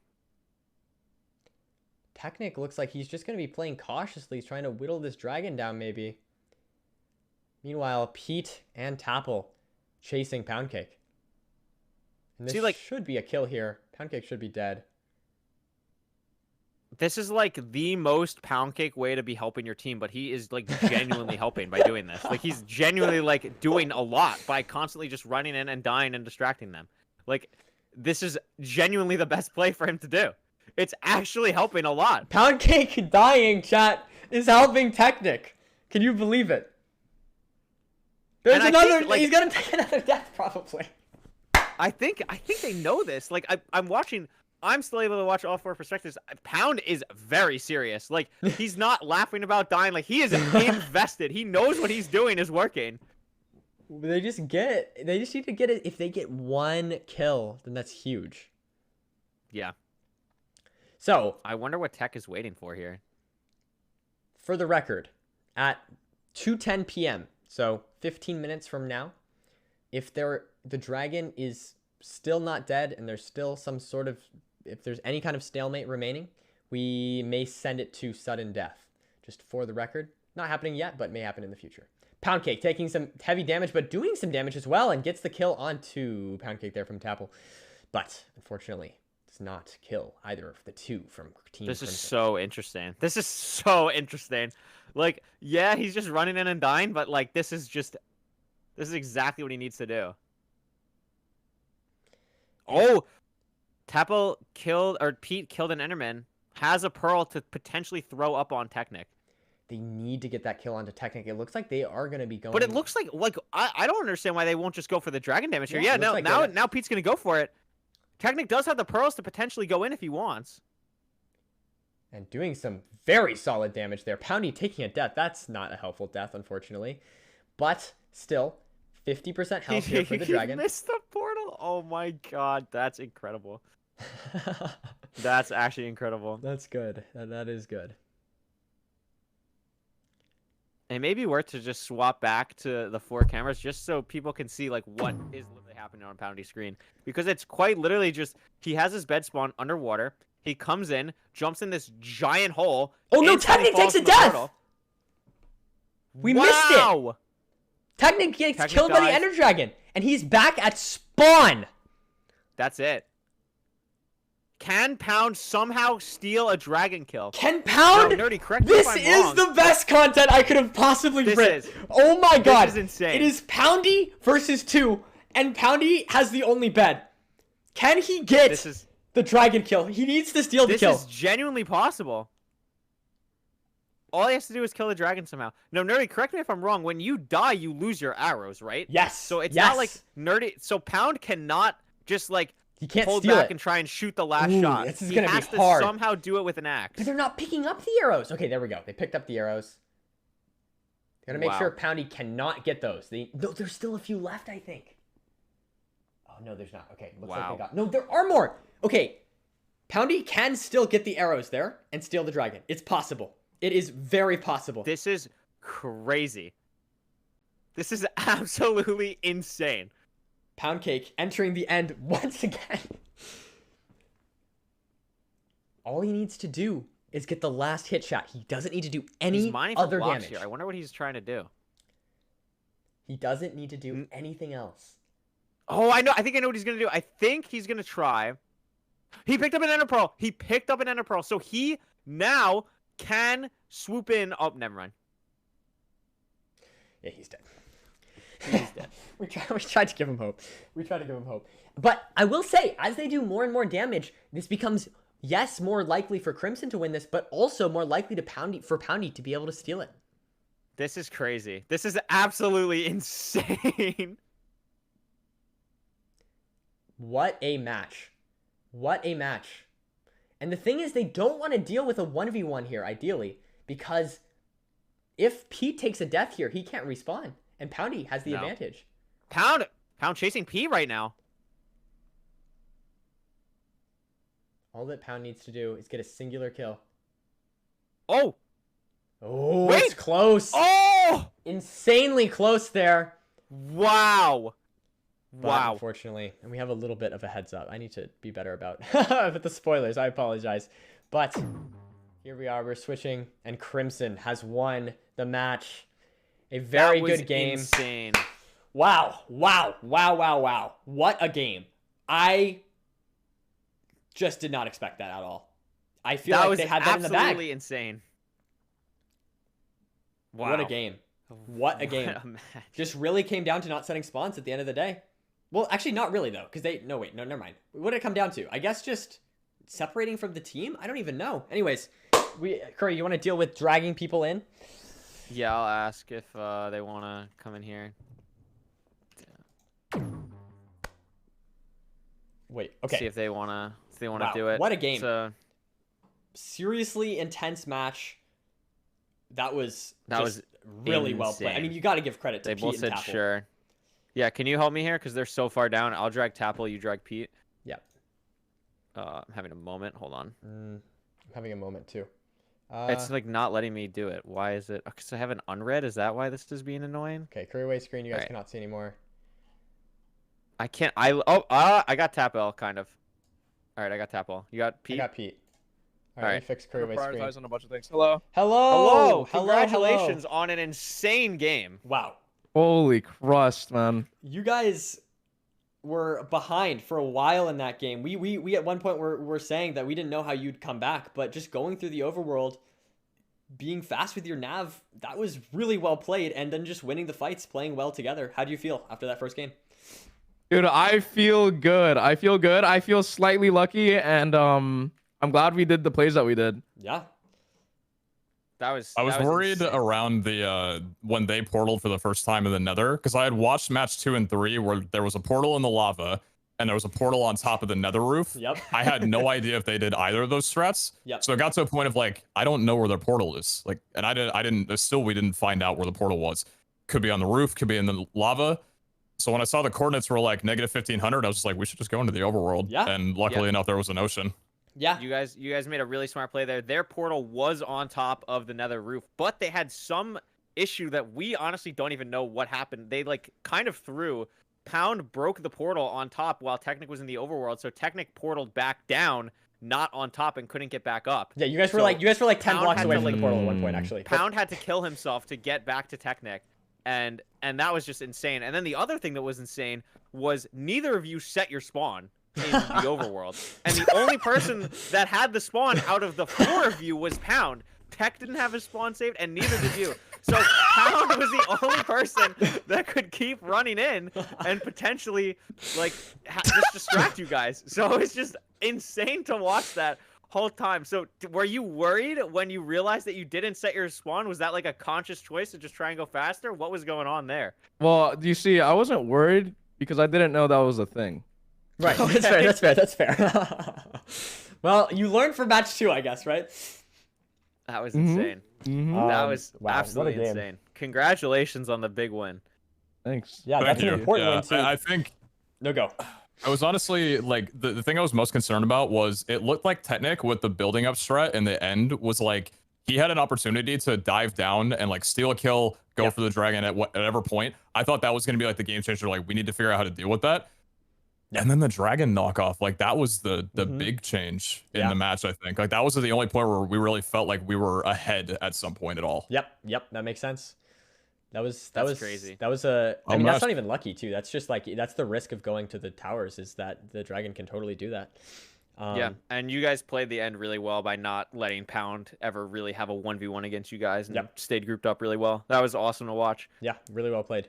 I believe you guys are playing tomorrow, so we'll see you guys tomorrow for your next matches. Back to back, I believe. Not back to back. There's a little bit of a gap there. Oh, is there? Okay. Yeah, but still, you guys have some pretty intense matches. I was going to say, this is a pretty important win because your next 2 matches are against some pretty hefty opponents versus Smollett and Rain-X, and then your next team is Purpled and Fruitberry. So some scary matches ahead of you, but getting this win, that's big. That's big.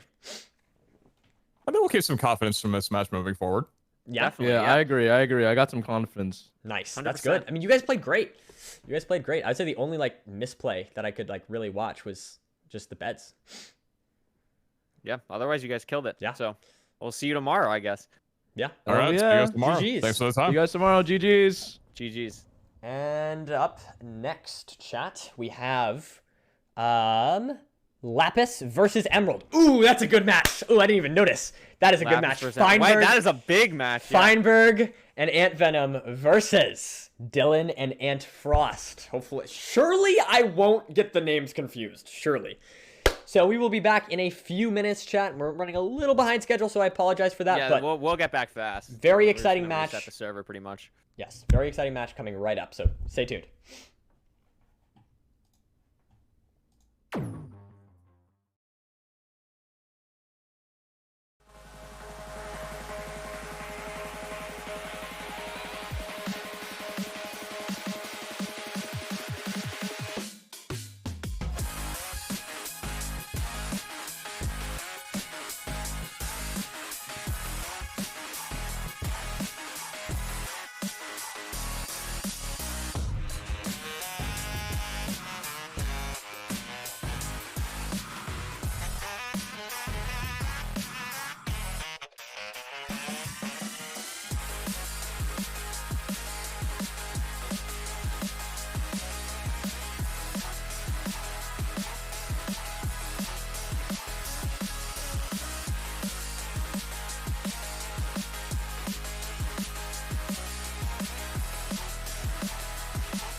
Welcome,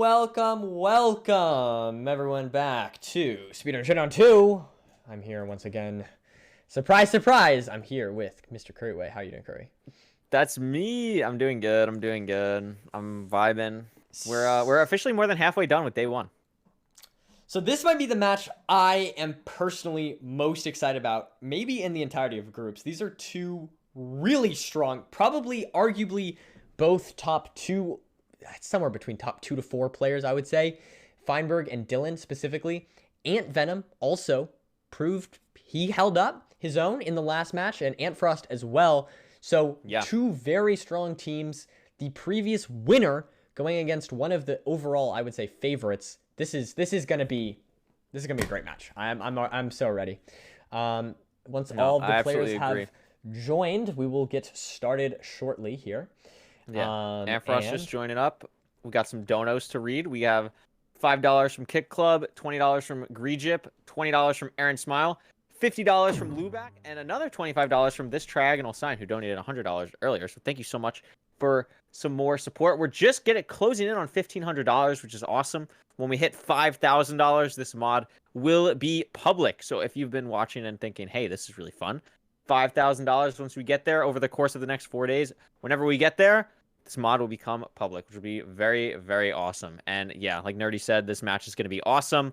We have arguably the best player in the world right now in Feinberg versus the team that I personally think is the best in this entire event with Team Emerald. So we'll see what ends up happening here in this match.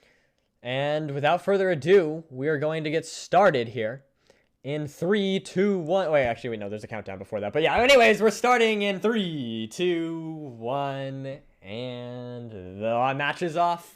The players are ready. Wow. So immediately we can see both teams running in the same direction here, trying to find hopefully a village or something. Yeah, they are all going the same exact way. I don't know if they saw something this way. I don't really know why everyone's running this way, because I personally don't see a village or anything. Right. And not really sure. Definitely, it looks like... Oh, there is a village. There's the see village. It on Ant Venom's screen. Oh, and there's a blacksmith. It looks like there's a blacksmith, yeah. Maybe those manhunt skills from Ant Frost working in clutch here. Able to punch away Ant Venom. The two ants going against each other. This is a big match. I believe, so we have Small Ant Frost, and Ant Venom, which is very, very exciting.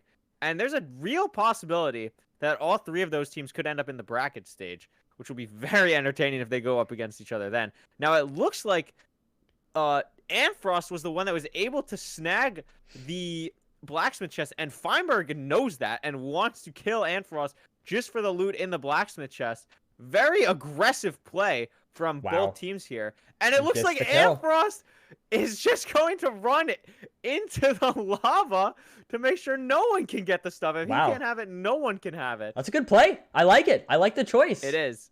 And look at Dylan at a ruined portal right off the village. Flint and steel, obsidian piece. I believe, there is lava from the blacksmith. I don't know if it's completable with the lava from the blacksmith, but that could be a very fast type of enter. And I think this is going to be one of the games where I don't know how much PvP is going to be in this regardless of the seed. I think both teams want to beat this as fast as humanly possible. Right. That does make sense. And man, this is going to be, oh God, this is so, I don't know. Like, these are arguably the 2 favorites of Group A. These are the 2 that people 100%. Were saying are most likely to win. And both have won their first match against Purper. So I don't know. This is such a good map. Oh my! I'm just so excited. I'm just so excited. This really is. Did I say is small? really Okay, my bad. There's a lot of ants, guys. If one of us gets the ants wrong, you literally no one in chat can get mad. Okay, come on. This is insane. Hello. It's pretty funny. It's also a coincidence. It was not intended, but yes. No, it's pretty awesome. So it looks like small. No, I'm saying it now. Looks like Ant Venom is going to make a wood sword here. Gonna probably kill the golem with that. Looks like Dylan is going to start mining some stone. Ant Frost is also doing some caving, and Feinberg is patrolling the rest of the village, it looks like. So, very interesting overall. Looks like Feinberg is just going to build up here to death reset. Okay, cool. Fair. Using those beds in the village is always very, very nice. And we've got a rune portal from Dylan, which I believe has already been looted. Meanwhile, Ant Frost just running. Yeah, Dylan has all the loot from that. I think what's going to happen is, are they going to be able to grab the... Are they going to be able to get a bucket, and are they going to be able to grab the lava from the blacksmith and use it for the ruin portal if it is completable? I didn't see how much crying obsidian there would be, but that would be a really cool way to enter. Do you have any donations to read real quick? Is there anything while we have a minute here? No, there are unfortunately not. But okay, hey, okay. friendly reminder. You can donate through. You're better than me at this. You I bust got it out, this. 'cause you Ready? remember the thing. Ready, guys? Listen. Here's the deal. Do you want one of these two teams to win? Well, depending on the outcome of this match specifically, one of these two teams is potentially very up for grabs as far as winning. Oh, we have a donation to read actually. We do? Yeah, we have just a light, something light, just $500 from Small Ant. Small Ant, thank you. What do you say? They're cheering for Ant. Small Ant, thank you one? for the Who donation. knows? Probably his Small Ant, since someone actually asked yesterday if it's possible to donate to yourself if you need the tiebreaker, and we said yes, it's for charity. You can absolutely do that. So I'm assuming that's what Small Ant just did, just to have a little bit of trouble in the group we can stage. check here. If you go ahead and click on the link that's pinned in chat, you can see the total raised and all of that good stuff. If you scroll down, you'll get a list. Yes, so Team Small Ant is now in the lead with $501. I think that was me. I think I gave Small Ant $1. It probably was you, yeah. We when I was cheated. We testing. added some extra things. Lava pool for Dylan's team. Anyways, yes. Thank you so much, Small Ant. Thank you, Small Ant. And thank you to everyone else who has donated today. We are excited. And we got some action here, though. Yeah, look at this fight. Let me switch up the cam here. We've got some exciting stuff here. Dylan running away. Meanwhile, yeah, I guess these teams. That's not the camera, Nerdy. Did I separate? Oh, I would never make such a mistake, guys. I would never do such a thing. Anyways, we're back. I just had to quickly show. And there's action. Oh, there's the kill. Amfrost is dead. Amfrost has taken the death here. Feinberg pushing in, trying to see if he can maybe get the second kill onto Dylan. Instead, just going for the tree. Very aggressive.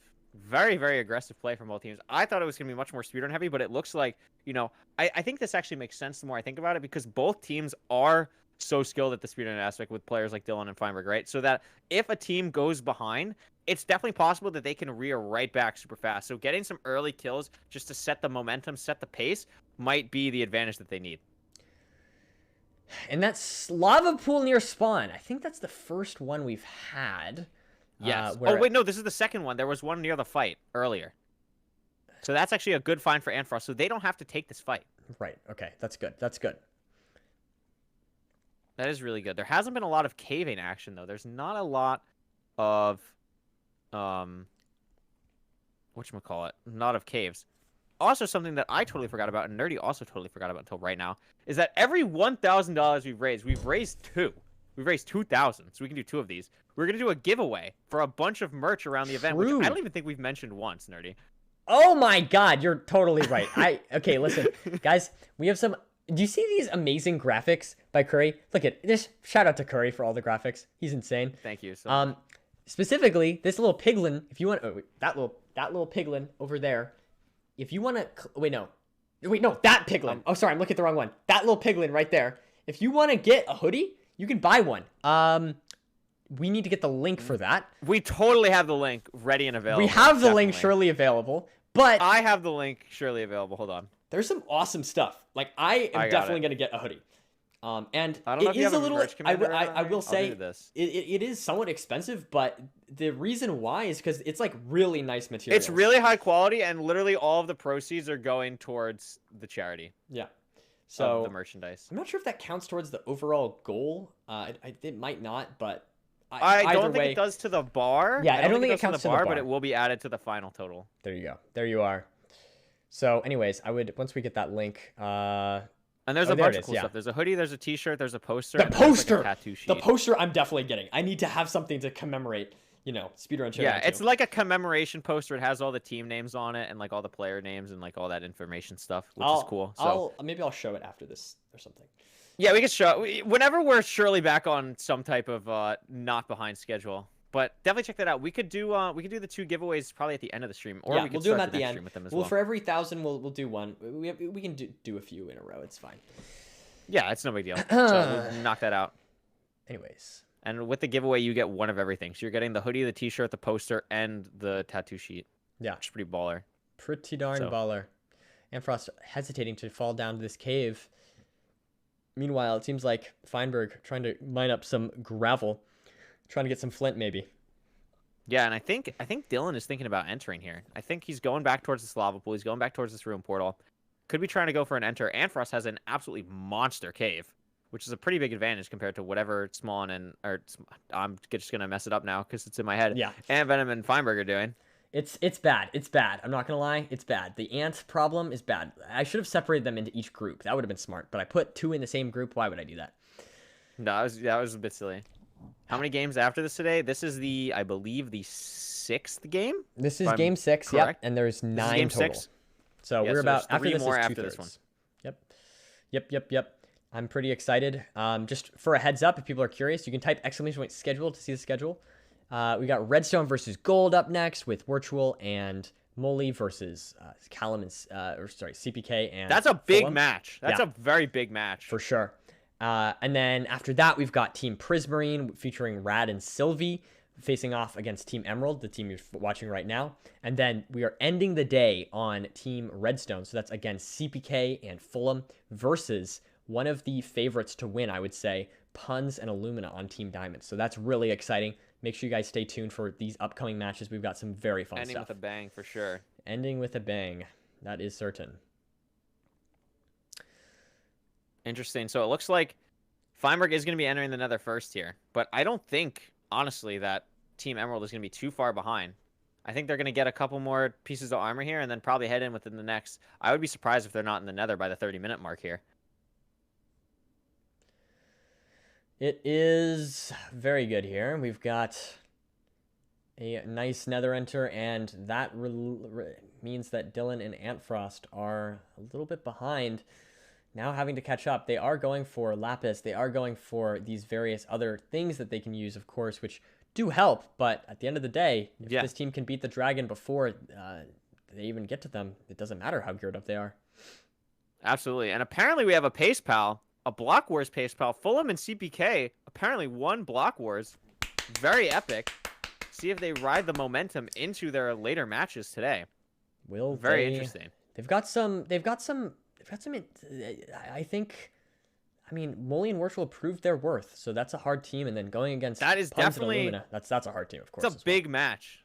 It's a big match. Really, that gold versus Redstone match is going to really decide a lot about that Group A, because if Team Redstone loses, they might just be out of it, and if Team Gold loses, they're going to pretty much be in a win and you're in situation in their last match. Yeah, and. Yeah, so just exciting matches to come is basically what I'm trying to say. Feinberg has found a bastion here, so we're going to get some routing here. And that should be good. Yes, absolutely. You This all is going to good? be interesting. I'm curious. So this is honestly the parts we have to watch out for, right? So like, this is what I'm curious about. Feinberg is in the bastion. So what is Antvenom going to do, presuming that Feinberg is going to route this entire bastion? What is Antvenom going to do to help the team, help the cause, and continue the momentum that they have right now being ahead? It looks like he's getting blocks for now, which makes sense if he's going to go into the bastion. You know, getting some blocks to defend, right? No, not bad at all. Already 13 iron or obsidian for Feinberg is huge. That's absolutely massive. We've got some food cooking up here for Feinberg, and I want to know if that sword is looting. I would imagine it is if he's keeping it in his inventory, which would be huge as well. Yeah. Meanwhile, Dylan and Antfrost just chilling. Now, I wonder if Dylan and Antfrost have been keeping up with the previous matches. I really do feel like the fact the Molly and Wirtual's play just has to be highlighted, because I just think it could be so meta shifting. And maybe I'm crazy. Maybe it was just a one-time thing that just is like a gimmick that works once. But I really feel like that play, if teams were paying attention, could totally buff speedrunning instead of PvP. And this team gearing up, I wonder if they're going to feel pressure knowing about that little play. Yeah, no, you're absolutely right, and I think it depends. It's definitely seed dependent, right? But this seed is, I feel like, one you can absolutely do it on. There was a lot of stuff. You had lava pools close to spawn. You had a little bit of trouble with caves and getting iron in the beginning, but this was definitely possible with the ruin portal and the multiple lava pools. So I think this seed is a little bit slower paced than I thought. But, you know, Feinberg is not going to be slow in this bastion by any means, so I think it's going to be pretty straightforward from here on out. Now, he's having a little bit of trouble, though, here. Yeah. With the Hoglin plus the Piglin, but I think he's fine. Taking a few hearts of damage, but it's all good. Healing up. I will say, taking damage, definitely not ideal here on relatively low food. I mean, you really got to be careful there as far as that's concerned. No, you're absolutely right. This is very interesting. And I'm kind of just keeping a watch here, making sure that nothing happens. Making sure. Got a stack of blocks. Will not be bad at all. And real quick, Pizza Hut, thank you so much for the raid. Curry's ahead of me. Holy Curry's just Toledo. on top of things. Thank you, Curry. Thank you, Curry. Thank you, Curry, for thanking Pete. You're so welcome. Thank you, Curry, for thanking Pete. Welcome, Pete, to the stream hosted by Nerdi.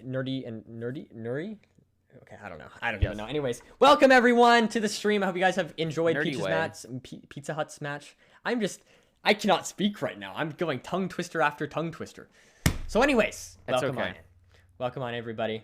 We are currently... Raiders, how have you liked this so far? From an outside perspective, how have you guys been liking this so far? I hope you're enjoying it. We've had a lot of fun commentating all day. It's been fun. It's been fun from my perspective. Yes. So fun to watch. So fun to watch. I'm glad to hear it. We're doing good. We're trying our best here. And we will... Looks like Anvenom's starting to get a little bit geared up more. I think he's going to try and just probably take the scraps of whatever Feinberg has, and Feinberg is just going to keep leading the way through this. And I think Anvenom and Dylan really need to get a move on here.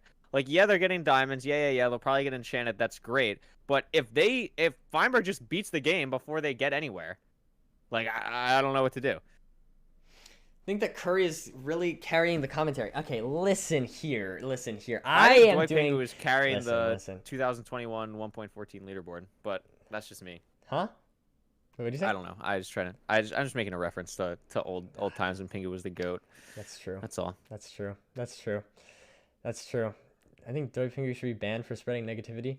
I think it's okay. I think I could work on my commentary. I've been a little bit distracted, didn't get too much sleep, you know what I'm saying? So, I appreciate Nerdy was excited. Nerdy was like a kid on Christmas. He couldn't sleep. I tweeted about it, yeah. Yeah, I was excited. Yeah, I was so excited. But honestly, it's going great. I'm super, super happy with how everything's been. It's been good so far. Been going. Anyways, we are back on target here. We've got Pete. Wait, not Pete. You got Pete? No. Yeah. Oh, I'm sorry for the other match. Man. I'm off, guys. I'm off my game. It's okay, though. Oh my god, look at Anvenom. He's commentating. Anvenom taking a squat.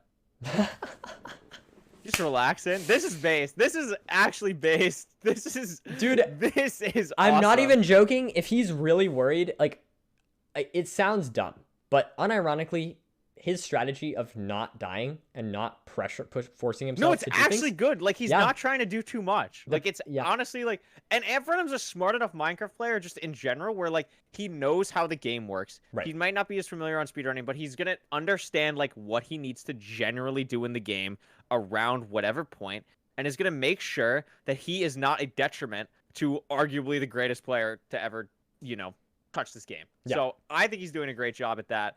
I think he's going to continue doing a great job at that. Like I said, he's a smart guy. He knows what he needs to do, and I'm very interested in seeing what they end up doing if they go far here. Yeah, you mentioned earlier the idea that, like, what is he going to do while Feinberg does this? Well, I think that what he's rather thinking is, how can I not make this worse? How can I exactly? How And can that's I? How can fine. I? And that's yeah, totally and that's, fine. And at the end of the day, you don't always. There's just not always task overlapping to be done, and especially if it risks slowing things down.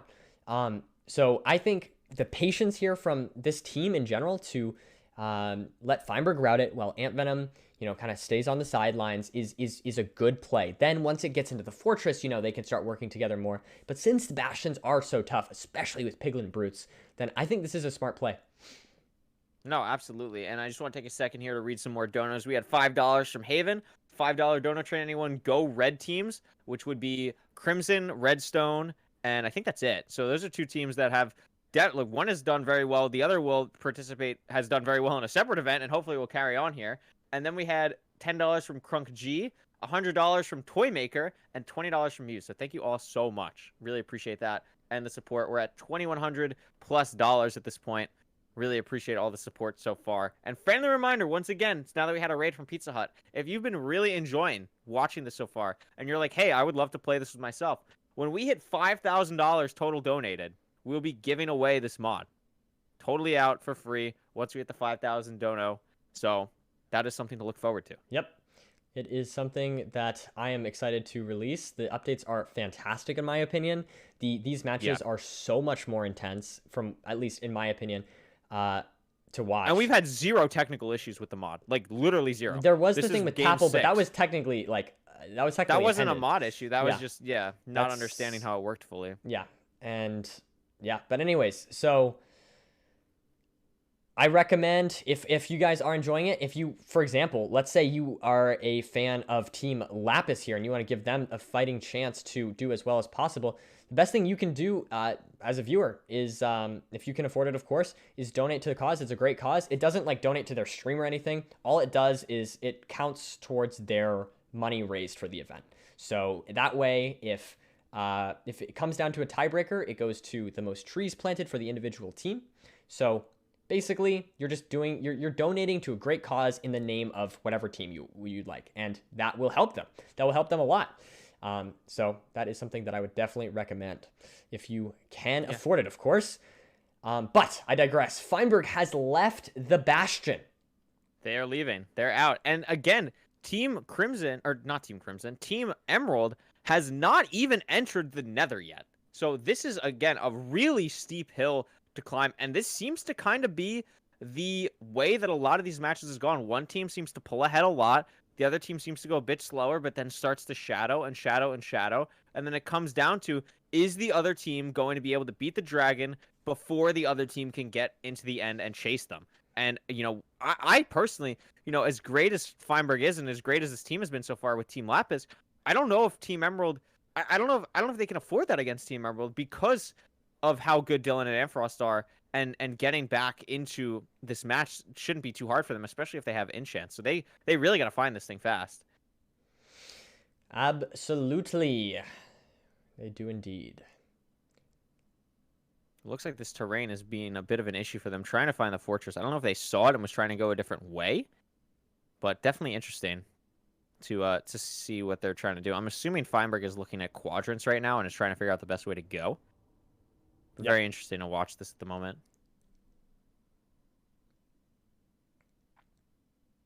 Meanwhile, Feinberg running back, trying to see what he can find. Dylan enchanting. Someone in chat asked how the merch giveaway is going to work. Basically, we're just going to pick a random viewer in the chat. You don't have to have donated. It won't make a difference. We're going to pick someone random in the chat. And the way we'll do it is either Twitter or through Twitch messaging or something. We'll give you you'll have to give us your email address, and then we'll send you a code to your email address after the event to get the package for free. And it's like $100 worth of stuff. Like, it's legitimately it's not like it's like a one little keychain or something. Like, you're getting a hoodie, a t-shirt, a poster, and a tattoo sheet. It's pretty awesome. It is. I'm personally very excited about the merch, and I recommend you check it out. ! What is the command again? I did SS2 merch. SS2 merch. I didn't know if you had a merch Someone type that not. in chat. I do have a merch command actually. So yeah, you can. Curry designed the merch. and I think it looks great. That's a stretch. I designed the poster. I designed the logo that's on the merchandise. That's what I mean. You designed everything. I guess I did not really have. It's nice though. You also picked the colors and stuff. I don't know. I picked the colors. It's a pink hoodie. I picked the pink hoodie. I figured people would like a pink hoodie. Yeah, I think it looks. I want a pink hoodie. I'm very excited to get a pink hoodie. Wait, someone got a skull? Who got a skull? Oh, Average Feinberg. I did invent t-shirts. Thank you. He has his AA cheating data pack on. I think is what I think. Yeah, I forgot to turn it off. Yeah. Oh well. But here we go. Finally, halfway through this match, Team Emerald is entering the Nether. So what is their game plan going to be? Here's the deal. This is the analysis right now, chat. We've got one team entering with similar armor, right, but more enchants versus a team with the same kind of gear, but fire res and pearls. Bro, Feinberg has 26 golden carrots, and Ant Venom is eating mutton. Man needs to share. What is this? What a selfish individual Feinberg is. I know. I hate this guy. Yeah. Anyways. But yes. Anyways. So these two teams are going to be chasing, or I assume that Lapis is going to chase after Emerald as soon as they, or sorry, Emerald is going to chase after Lapis as soon as they can. But it might be tricky considering the fact that this team has pearls to get away.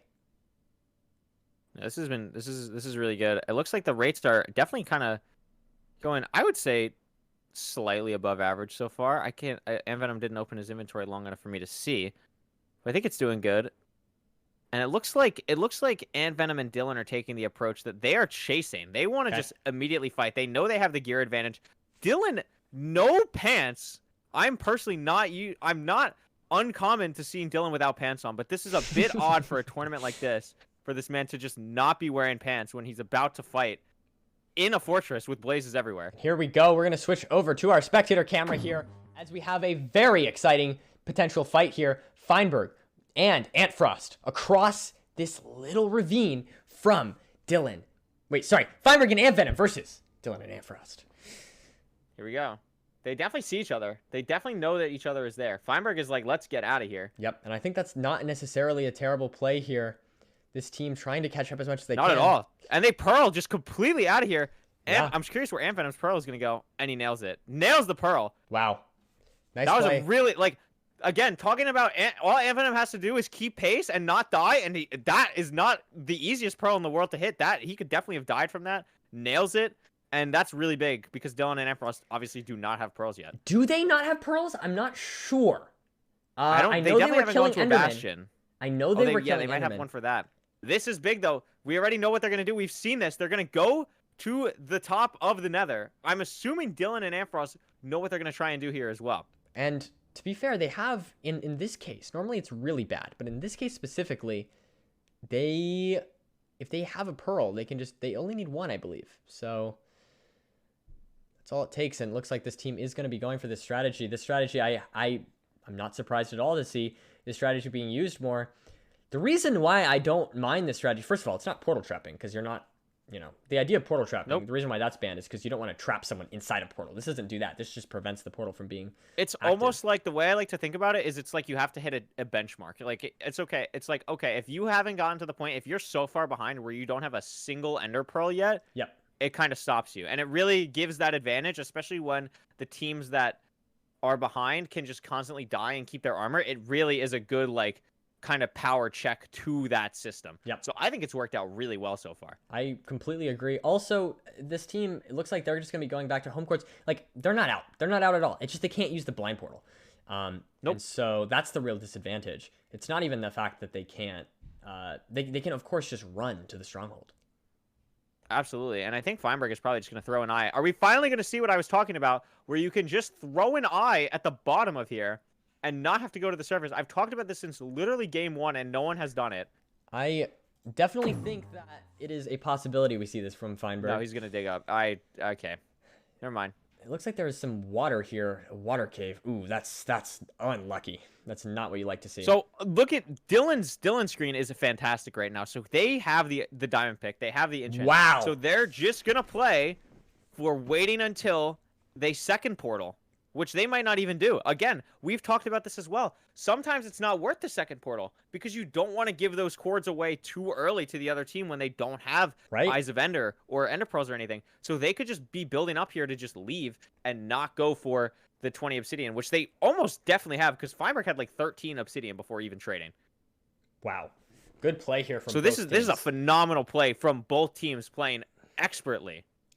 And this is exactly what you'd expect from, like, basically, I mean, you could kind of call Dylan and Feinberg the team captains, so to speak. I think they've definitely had the most experience, right? Kind of the shot callers, and I think they're both making just really good comms back and forth. You can see just, this is just such a good game. I'm so excited to see where this ends up. I honestly cannot tell you who I think is going to win. No, this has been awesome so far. It really has been. Really, really excited to see what they end up doing. So they are going back down. So they are going to do second portal. Okay. Feinberg did just want to go to the surface here.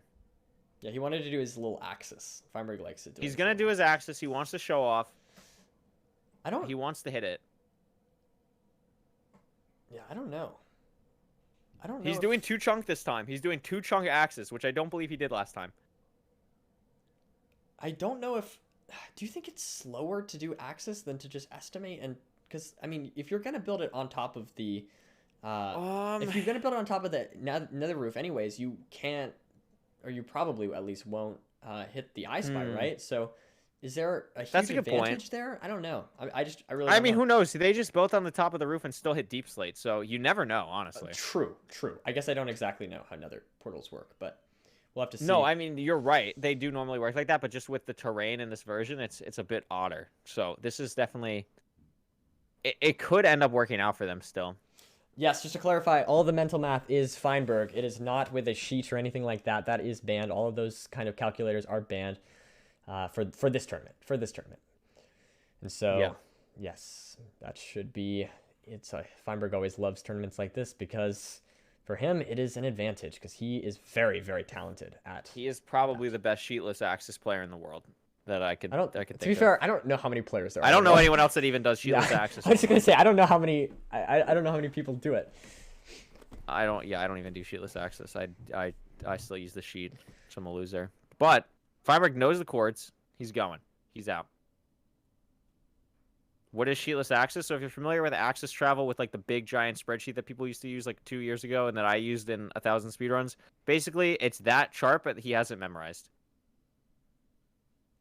Yep. And Feinberg is building a second portal. Here we are, exiting the nether now. We'll see what they do. We're gonna get some coordinates, and that's gonna give them. They are at deep slate.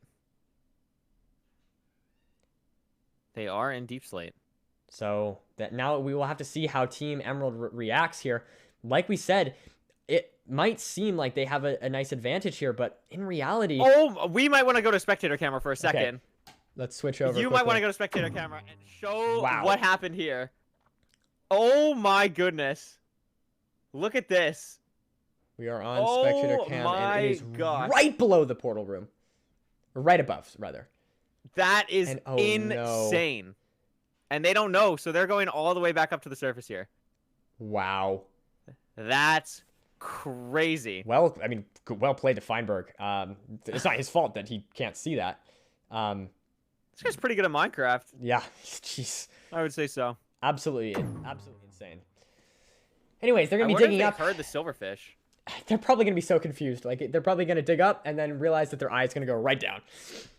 Yeah, that was insane. But here's the thing. They know it's the second portal, so they're going to go right to where they were. They obviously know that they're above, whatever, but they have the obsidian. So they're going to portal. What if they hear the silverfish from the portal and then just get in the end before the other team does? It's possible. That would be insane. I think they need to be within a certain range. I think it's like because they need to spawn the silverfish, right? I don't think they're within that range. I don't know if they spawn or not, but it would be real. It's really close. It's really, really close. Yeah, portal noises are another potential because the portal room will be lit when they enter, theoretically. Right? It depends. Sorry, the Ender portal will be filled in. Well, it's not filled in now. No, but when Ant Frost and Dylan go in. No. They can build their portal right now because they can build it off of the second portal that finds Oh, it. so you think they're gonna enter the stronghold before they enter the end? Yes, that's what I'm saying. Okay, so okay. they're gonna build the second portal Oh my right now God. because they have the exact coords, and they're gonna spawn at the same portal that Feinberg spawned at. Just so what I'm for saying is context. they might hear the portal. Look at this. That's a spectator cam. Look at how close these two portals are. That is just insane. One portal there, one portal right So they below. spawn in the exact same spot. You hear Wow. lava pops. Do they dig towards lava pops, No, it looks or do like... they just go down? Oh my God, this is crazy. That is absurd. Both teams are gonna lose their mind when they see what They're this looks like. so close, and they're just going the wrong way. I just want to tell them, is dig down, insane. dig down, dig down. Yeah. But it's okay. Wow. That is insane. And they're very close. They might hear each other when they start digging up here. Oh my God, this is absurd. Apparently, Feinberg pulled a notch apple, What? according to the chat, which is unreal. Okay. That is gonna... I mean, that's just one of the things in Minecraft. You could pull a That is notch the apple. thing. Most unlucky Feinberg Okay, mineshaft. here's the question I have for you, Curryway. Who eats Yeah. the notch apple, in your opinion? Oh, that's a great question.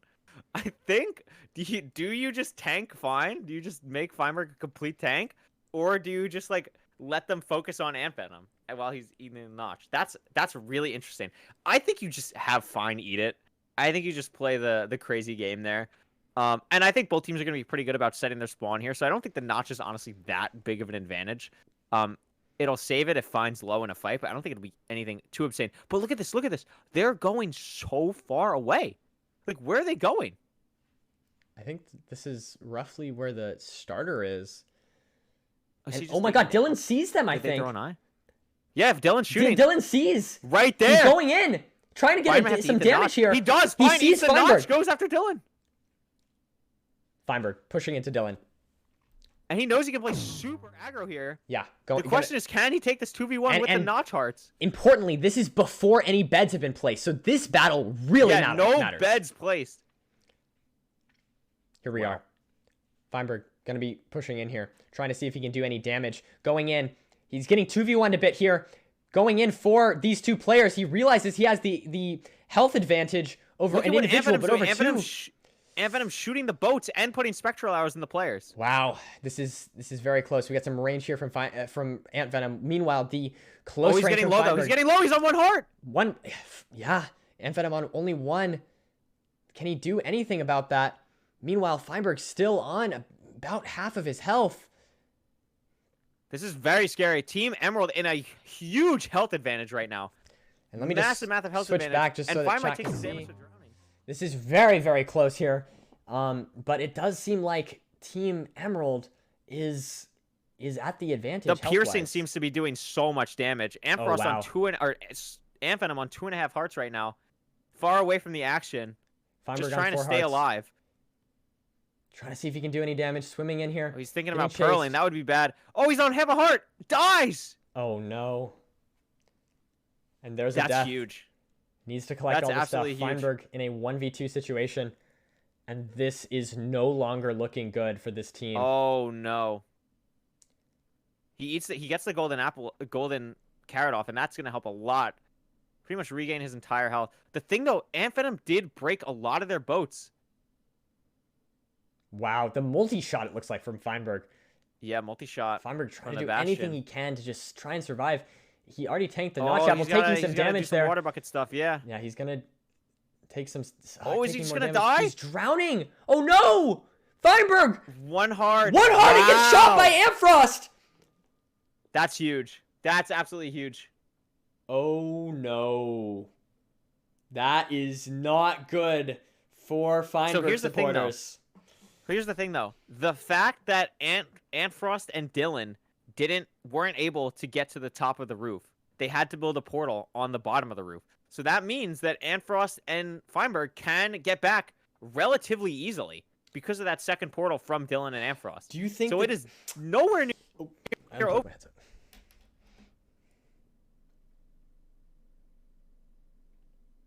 And dig to it or hear Silverfish somehow.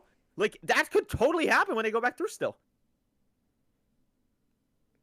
Feinberg Insane. seems to be Like, actually insane. Feinberg seems to be confused about the water fight. Understandably so. Meanwhile, Ant Frost. This is just bonkers. And And Dylan. only 8 minutes till sudden death at this point. Wow. Wow. What a fight. What a fight. That was crazy. That was crazy. That was crazy. That was crazy. I'm freaking out. That was great fight This has there. been an Even insane with the match. notch, Feinberg still couldn't handle Dylan and Ant Frost. I think just proving their worth as a duo. Absolutely. And the piercing coming out from the enchantments was just True. so massive. Just absolutely huge for them. Yeah. Really, really well played from I mean, honestly, both teams. Like, both teams played that very well. But Ant Frost and Dylan 100%. just taking the slight edge there with the enchants and everything else.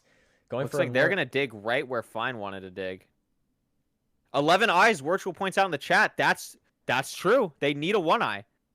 And They need a 1-eye. spoil it. We'll have to wait and I find don't out. remember. I mean, we literally looked at the portal room. I honestly don't even remember. Yeah, so I It guess is a 1-eye. it is so a they'll 1-eye. be okay. So they'll be okay. It is a 1-eye. They will be okay. Wow. What a match. Assuming this dig down hits, which honestly I also don't know. I'm assuming it does. Feinberg and Dylan. Wait, Feinberg? Yeah, Feinberg versus Dylan. Sorry. Ant Frost and Dylan digging down. Wow. This has been an absolute crazy game. I don't even know if I don't think Ant Venom and Feinberg realize that Dylan and Ant Frost had to build a second portal. So they think that they have to like get pearls to get back to their portal and stuff, but no, they don't. If they just go Yeah. in the nether right now, like they could just totally get back. Crazy. I mean, you just have to you have to think like what could they possibly have had, and they must have assumed because you either need obsidian with the diamond pickaxe or just generally having obsidian, or you need to have 1 pearl. And so I think they were taking the bet that they had the 1 pearl, and if they had the 1 pearl, Yeah. then what they're doing is totally correct. If they instead had the obsidian, there's just no way for them to know, and that's just like what we said earlier, like really well played to this team going nether roof, Yeah. but just the way that Dylan and absolutely Frost. nailing this nav. Yeah, and there's the And nav. notice that the spawner did not go off when Dylan got there. So that means that they did. That means Feinberg and Ant Venom activated the silverfish spawner no. when they came through. They're probably going to be so Insane. sad. It's okay, though. It's okay. Looks like they are setting their spawns. I'm getting waiting. ready. Yeah, I'm looking for portal whooshes on the sidebar. See if they hear it. Man, what a fight, though, overall. I don't know how likely it is that Ant Venom and Feinberg can come back here. It's probably possible, but it would require a decently unlucky dragon, I would say, and some I would maybe say so as slow well. decision-making from this team. You can see the Because double it bet looks like again. they're going overworld, which I disagree with. I would go nether. I would definitely go nether here. There's enters close by. So I think going overworld You here know is just what? not the play. What are your thoughts on the double choice? I think we saw Switch and Boomer do that. I don't hate that, where you have one person go in one dimension, the other go in the other dimension. I thought that was very interesting. The only issue is that you're spread out, but if you're already down and you have to do something like that, it's not the end of the world.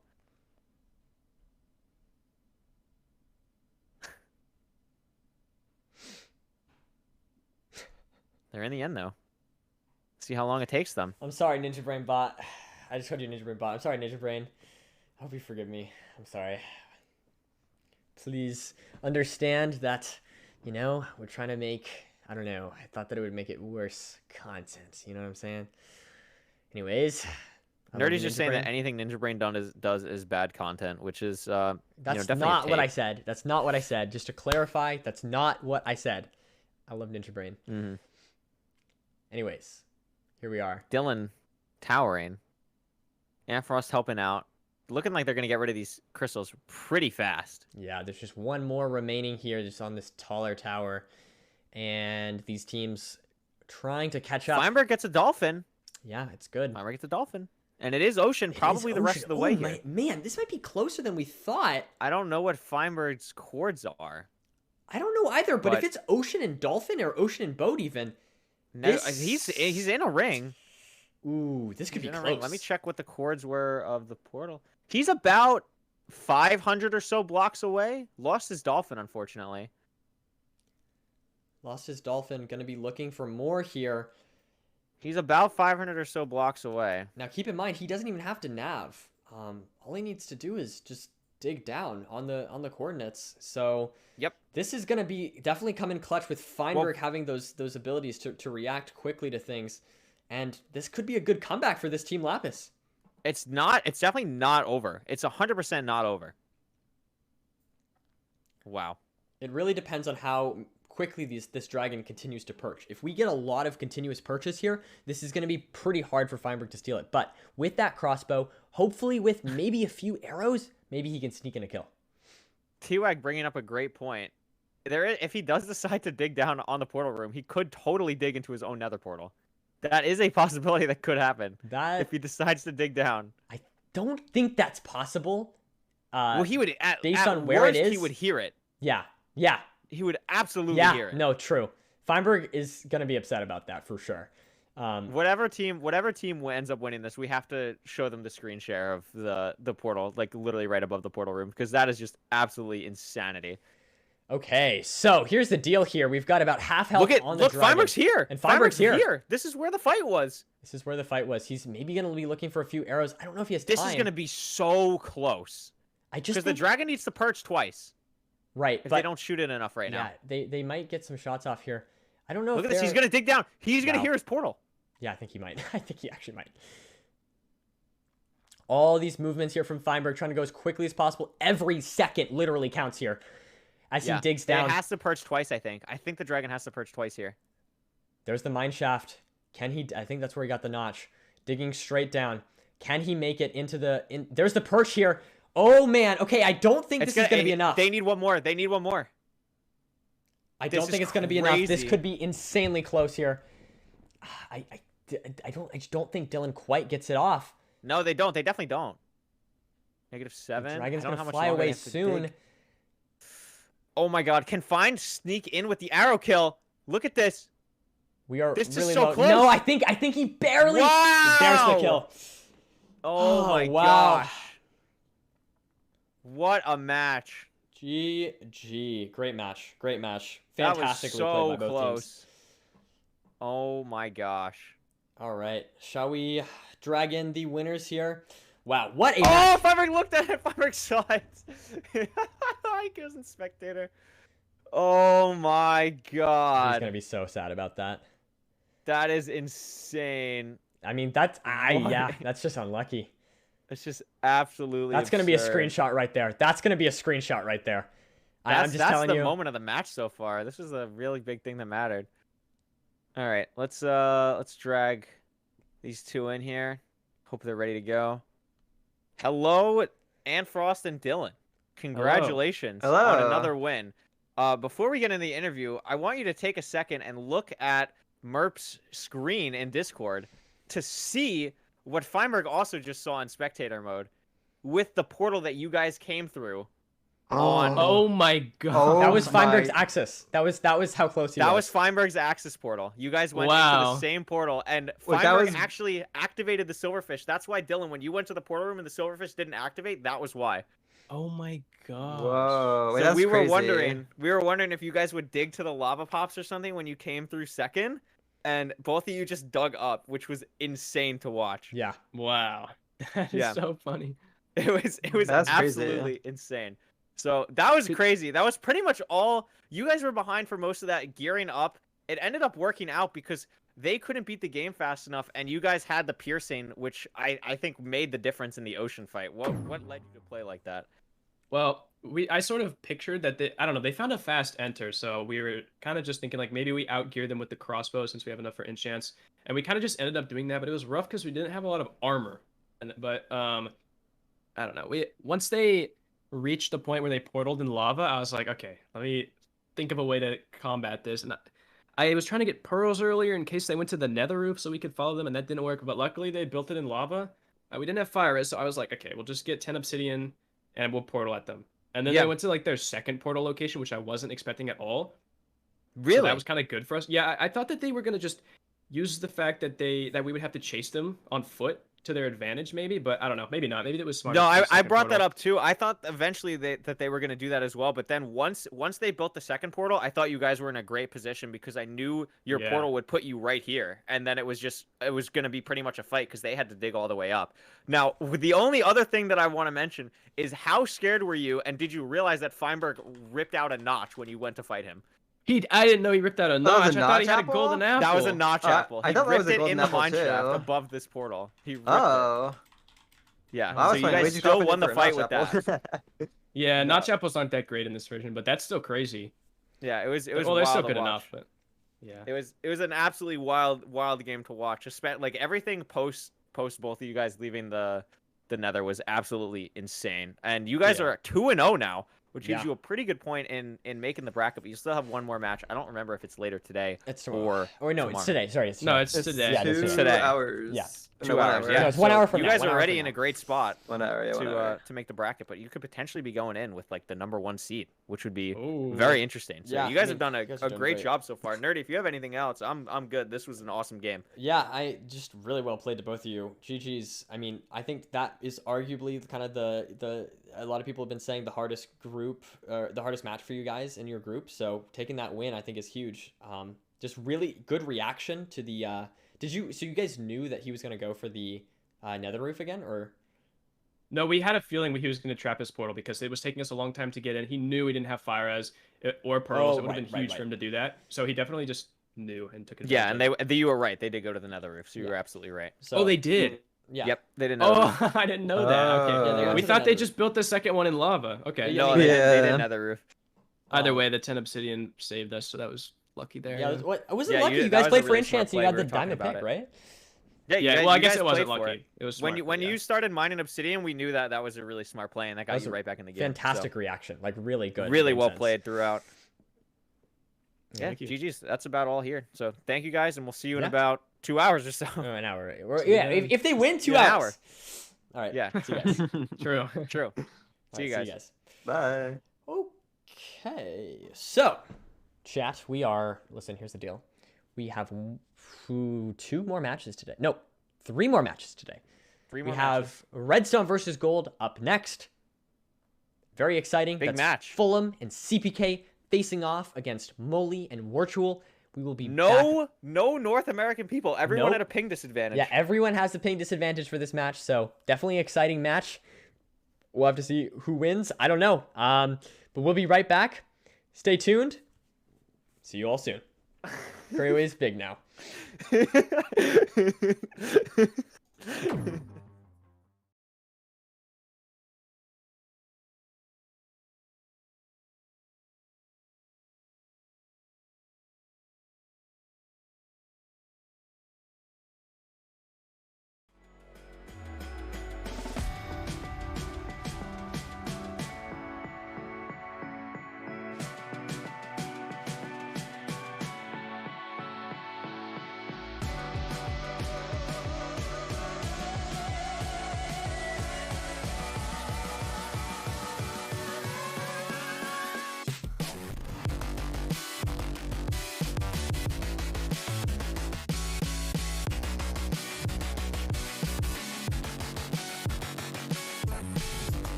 Yo everyone, welcome back to Speedrun Showdown 2. This next match is Team Redstone versus Team Gold. We've seen both of these teams so far. Team Gold pulled out the victory in their first match.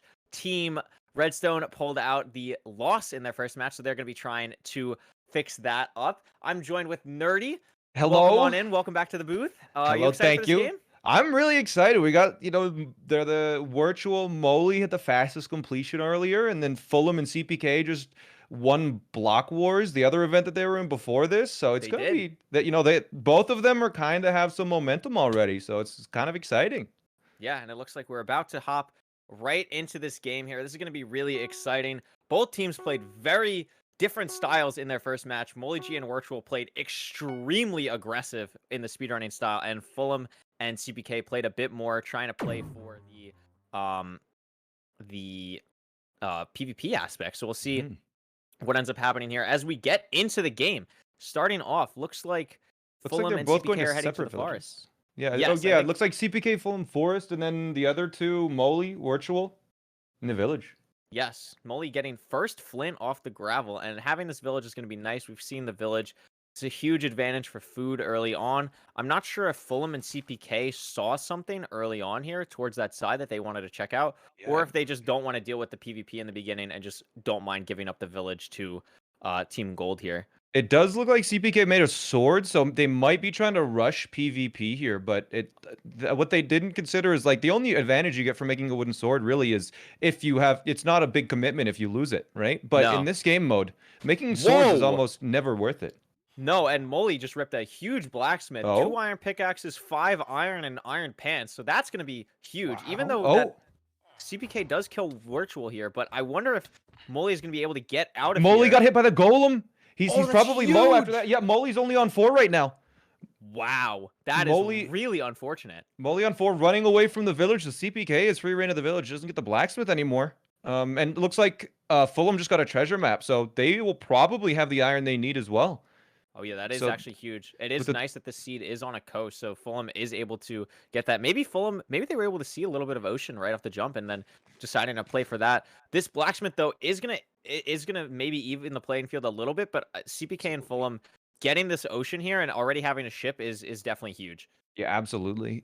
And they do get the golem after all. The golem that managed to nearly kill Molly, they get the iron from that. So I mean, they'll have the shipwreck, probably iron from that. They'll have the 5 iron, maybe, hopefully, for CPK on the bucket. But it looks like they're all kind of just trying to get their bearings, figure out, get the start of the game going. Fulham now on to the treasure map. He's on the map now, so another probably 100 blocks for him. And Molly does see a lava pool, so Molly has a quick enter. That's huge. As Virtual is just clearing the village, trying to get beds, get food, while Molly, it looks like, is just getting wood and resources to get that thing going. Doesn't have enough iron to make a bucket, but probably he's just gonna go mining for that. As Fulham actually does see a lava pool on his map, I think, unless those are flowers. That is huge, yeah. That should be a lava pool on the map. Oh, it's just flowing lava. Unfortunate. Oh my goodness, yeah. And Molly opting to make a shield instead of a bucket with his 1 iron. Not that you're going to make a bucket with 1 iron, but he's going to save it. Going to trade, give Virtual those materials. Virtual getting the pickaxe, the spare one that Molly had Whoa! Fulham with 4 diamonds, 11 iron. That is enough to enter. I don't think they've seen an enter yet, but they're kind of set. And I mean, with it being an overworld portal, they can just use the same portal. It's close to spawn if they really need to. You know, it's almost certain that Virtual and Molly are going to enter first, but with it being an overworld portal, most likely, they're going to be right behind. And with diamond tools, you know, a good amount of armor, Fulham reaching a ship now.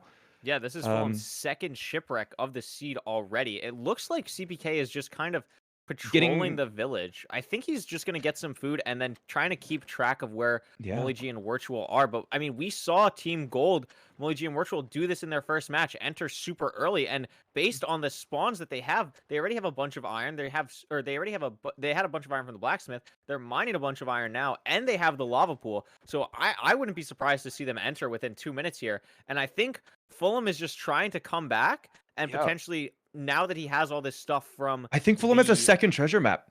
Oh wow, that If would you be get crazy. the 5 diamonds, it allows you to enchant early because you can make the pickaxe, just mine the obsidian. It is a strategy, and I mean, I don't know how close Fulham is on the map, but a second one, they might be entering the Nether with full iron armor if this is a half decent chest. Unless it is the same one and he's just going back to spawn. Actually, it looks like he's going back to spawn and hasn't chucked them out. I think that's what it is. I think that's what it is. But again, like I don't know. Like Fulham probably thinks he has like this huge advantage because of all the stuff he got from the buried treasure in the ship for PvP. But I'm honestly not too sure. Like Molly has some iron armor. Virtual's gonna get some stuff too. The longer that it takes for Fulham to get back, the longer it's gonna take for the more time Team Gold is gonna have to smelt all this iron they've been mining. So they might be in a decent position PvP wise here. I mean, the first people in the Nether always get an advantage because those bastions, they have so much iron in this version. And like diamond tools, if it's a treasure, potentially netherite. Yeah, so there is, entering the Nether does give you an advantage in combat. It's scary because it's, easy for the other team to catch back up with those portal cords. But absolutely. It looks just take like a they're quick second here to read some donos. Kooksy donated $2. Burt Potato donated $19.51. Some pounds for trees. Thank you so much. Rack Queen donated $50, asking when is Curryway playing. Unfortunately, this is about as much playing as I will be doing for this entire event. And Nair donated $10, saying, good luck, Team Redstone. Go for that second win today, as referencing that they won Block Wars earlier. So, Ruined Portal here for CPK. Yeah. CPK, a finishable Ruined Portal. I mean, finishable, though. That is big. Yeah, finishable. So they could enter, like, immediately after Virtual Lamoli. And it's close enough. They'll probably be, 50 blocks away in the Nether? Like, it's going to be very close proximity, because neither of the teams have traveled too far away from spawn. And Molly is going to enter right now. We get to see the terrain in a second. In the fortress. I've never seen. Wow. With the treasure right there. And the treasure right there with will they loot Bastion first? It's probably a good idea because combat without fire res is that in a second fortress too, or is that all just one massive fortress? And I've never seen a portal spawn like that. It's just like 3 hovering blocks above. That is so weird. Insane. Got the advancement without actually standing on the fortress. Wow, that and is it looks like incredible. It looks like Molly is rushing the Bastion. There is a bridge Bastion also just on the opposite side of the fortress, or maybe just a little bit down the way. So, I didn't even bridge. See the bridge. I think I see it. Yeah, you're right. Incredible. That's gonna be interesting. As Fulham and CPK just still prepping. It looks like Fulham is just getting the final bits of the flint for the flint and steel, and they're probably gonna enter maybe 2 minutes after. But will those 2 minutes give them enough of an advantage to win some combat? Because CPK and Fulham are going to be pretty geared out with that diamond stuff. No, absolutely. And I think something important to note here is I would say the treasure is the hardest bastion to route in 1.19 with brutes. So this is going to be definitely interesting with Molly G being on such high ping playing from where he's playing. So I'm curious to see how this goes out for him. He's making some armor that obviously won't protect him from the brutes. If I was him, I honestly might just decide to do bottom treasure because the ramparts can be so scary with ping brutes knocking you off for fall damage. Plus you're going to be able to get a bunch of good loot potentially in the bottom treasure chest. We've seen in scrims people get diamond armor. I think almost guaranteed to get diamond armur in those chests. Yeah, and that's absolutely huge. So we'll see here what Molly's able to get in these chests. He's playing it very, very safe for multiple reasons, for his lag and for the piglin brutes. So this will be interesting to see what they get.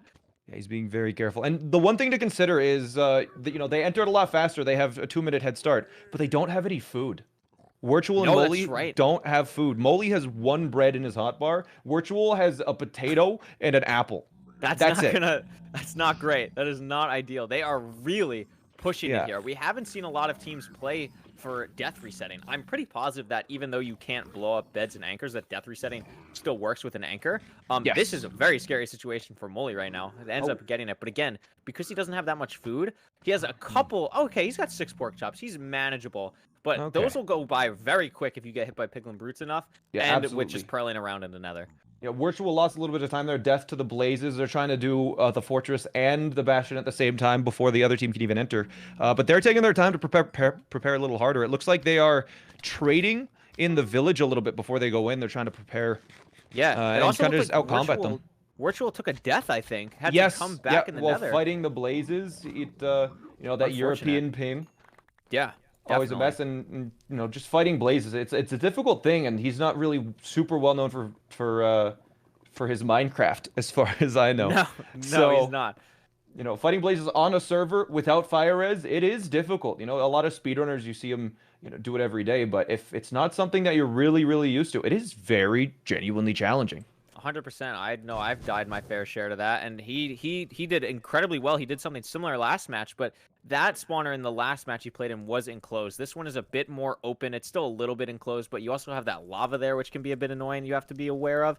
So I appreciate the fact that he's not letting the death get to him. He's still doing his job. He's not like, I don't want to do this anymore. Still trying hard for it, and I think CPK is about to enter the nether here once Fulham meets up with him with the rest of the iron. Does look like that, and I didn't get to see what Moly pulled from that chest. If he opens up, he did get 2 pieces of diamond armor. That's big. Wow, That's really big. Probably, I mean, and 3 or 4 iron blocks, so that's full iron plus 2 pieces of diamond armor.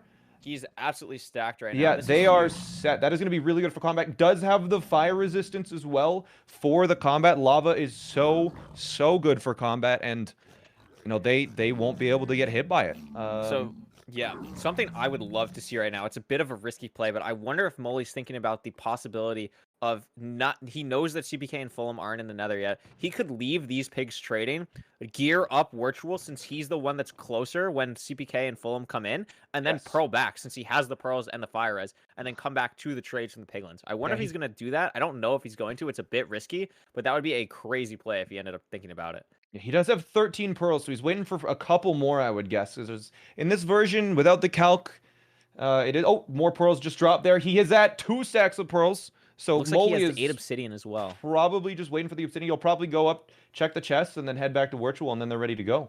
Yeah, this is big. Yeah, and CPK and Fulham are basically ready. They're setting their spawn, making sure that they... you know, are well prepared, well equipped. It looks like they both have armor. Some looks like gold, iron, so they're definitely going to be out geared a little bit, but having the beds right next to that portal, you know, they're both teams, if they die, are just going to respawn right in that fortress, basically. So, oh no, the lava for Virtual. And Virtual burns all of the rods. Oh, so that's so unfortunate. Really unfortunate. Moly didn't manage to make it back to him in time to deliver those potions, but, you know, still has the tools, still able to re-enter immediately, but, you know, Virtual's going to enter, and then right after, CPK and Fulham are going to join him. So Virtual, I don't think, can win a 2v1 versus CPK and Fulham. No, so, especially not with the gear he has right now. Moly G definitely needs to get situated with him as soon as possible. Really unfortunate there for Moly. We pointed out the lava next to the spawner, but I didn't realize it was flowing all the way through that whole side. That is a really unfortunate situation for Virtual that you really don't see that often. So I can't really blame him for dying there. He is going to learn from his mistakes, though, block it off here. And Moly, I think, is just looking for the possibility of 20 obsidian maybe, and then getting out of this bastion. Oh, getting swarmed by 5 blazes, and he does get on fire. He's probably going to go down here again, but yeah, Virtual is going to be stuck in limbo. Virtual's going to be stuck in limbo as they are mining out the obsidian, it looks like. CPK and Fulham are choosing to mine out the obsidian with the pickaxe they had. They have, it looks like 3 obsidian. They're going to try and enchant before they go in, but they don't have the lapis. They got the shipwreck, but they didn't get any lapis in the shipwreck. I'm not sure if there was lapis and they ignored it out of habit or just didn't have any. So, you know, they have the resources almost, but they enter the nether. Where are they going to land? As Virtual goes down again. Wow! Is this on the treasure bastion? Bad. Yes. On top of the treasure bastion. You can see them on Moly's screen. Oh my goodness. About 20, 30 blocks away from Moly. But they're getting 2 ghasts. 2 ghasts are shooting at them, targeting them. 3 ghasts. Wow.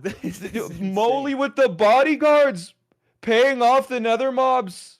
This is crazy right now. And this is forcing Fulham and CPK so far away from all the structures. Yeah, they have to run away. You know, that server ping is not good for killing ghasts. No. Do they have ranged weapons? I'm not sure. Fulham gets 1. Fulham did get 1, and a bit far enough away now. It looks like Moly set himself on fire by accident. So he's a little bit low. He's going on top of the bastion. He's trying to get set up. What is Moly Makes building? a bow. Building a bow, and he is going to try and shoot them down. Wow. Because he is at their portal, is he not? He's right there. He's gonna chase them back to where they were. Okay. They see them. Yeah, they see him. It's a 2v1. Engaging. It's a 2v1 versus Moly. He's gonna have to pearl away. There's no way he wins this. I don't think he wins this, but he feels like he can because of the gear and he he has. can't even pearl, and he goes it. down. Wow. He goes down. Moly and Virtual have a massive advantage, especially because Virtual is just free in this fortress. They pearled at Moly, which was unexpected. Yeah, I think Moly thought it just because of his armor advantage there, he could take the 2v1, but just didn't end up working out there. Yeah. Too aggressive of a play without his teammate there, and unfortunately just didn't work out. Yeah, so now they have the pearls. They probably have a spare fire res, and all of that iron, all of the iron that Moly had is now theirs. Yeah, that's just brutal. Everything. Moly has nothing from that bastion now. He's gonna have to do the bridge bastion, which is significantly farther away and it looks way like out of the line. It looks like they're trying to decide whether to do that fortress or the bastion, but it looks like they're going to go to the fortress, maybe hunt down Virtual, get a nice hand-delivered set of rods. Something that Fulham and CPK could do if they wanted to is they could go to the bridge bastion. I know Fulham was thinking about it. They could mine the gold blocks and then just burn them. And then That's true. Moly would have nothing. He would have to kill them, which would be really annoying in a fight against them right now. And you probably don't want to take the combat since you are playing with the way they're playing is to try and beat the game as fast as possible. They're not playing to combat the other team. So this is going to be really interesting to see what Team Gold ends up doing now that they are in a significantly worse spot. Yeah, they're at a disadvantage. Now they don't have any food at all. Like, Moly has, 11 carrots in his inventory? If he can make it to a bastion, if he can mine out some gold blocks, maybe they left some at the rune portal. Doesn't look like they did. Moly actually finding their portal. Is he going to find their bed first? Oh, wow. Does he find their bed? He doesn't look around for it. He just re-enters right away onto the treasure bastion. Moly did leave a bunch of the gold blocks in treasure, I think. Yes, I don't think he mined all of them, so he could just continue doing this bastion if he mines more of that gold. Yeah, Fulham and CBK did not check the bastion. They probably just assumed that he already did the top rampart parts, but he did not. I wonder if it looks like he's going to try and meet up with Virtual here, but Virtual just dies, falls from a high place. And I don't Moly, know what Moly is going to be able to do now. It looks like Moly's going to go for the fight. Moly Maybe is try and chasing sneak them up? down. Yeah. He's going to try and get to them. Yeah, I don't know if the Fulham and CBK even see him, to be honest. I Yeah, don't no, know. they know he's in the nether. And they see think him. he Okay, knows. Fulham is there, Fulham and sees them now. Moly loses this 2v1. There's no Yeah, I way don't he think can he can take this do it. out, right? Both of them are pretty high still. Moly's at 4 hearts already. Yeah, And there, that's he's it. down. But Yeah. Virtual coming in behind. Maybe he can get a sneak And attack kill. Virtual right there. Yeah, CPK is still at full though. Wait, Virtual, Fulham but is low, though. Fulham is at 1.5. Oh! Fulham has the food though. Wow. That was close. If they can That get was- back to there immediately, if they can get there quick, Yeah. Fulham is healing. He has bread. It's not great for healing, and they are purling around. Yeah, So, they're trying to get as far away as possible. I don't know if they have enough rods from Virtual. I don't think they do because they're dying in lava. So they have to get back to the fort at some point. Yeah, if they want to do this, they have to get back to the fort. It looks like Fulham opened his inventory there for a second. I didn't see how many rods he had. He has 6, maybe I 3 or I'm not sure. Yeah, Was we'll see when he. 6? That would just be crazy. Yeah, you keep an eye on his inventory. I'll keep an eye on Moly and Virtual here. It looks like they're running back. They're just trying to hunt him down. And by the time they get back, it looks like they will be at full health. So, they'll have that disadvantage. They don't have any food, Moly and Virtual. So, No, not at all. This is definitely A going little to be a scary. tough thing. You can't if you're Team Gold here, this is the right play. You have to try and chase them here. You've seen that honestly, Virtual sneaking up on them and doing a bunch of damage has to give them confidence that they can still take this. They can take the fight if they really want to and get back in the game. yeah, Fulham was 1 hit away, and Fulham does have all of the gear. They have 8 rods. They have don't 8 need any more. rods. Yeah. That's insane. So they're ready to go. They have 14 pearls. That's enough. Unless you're going to be screwing it up really bad, they got this.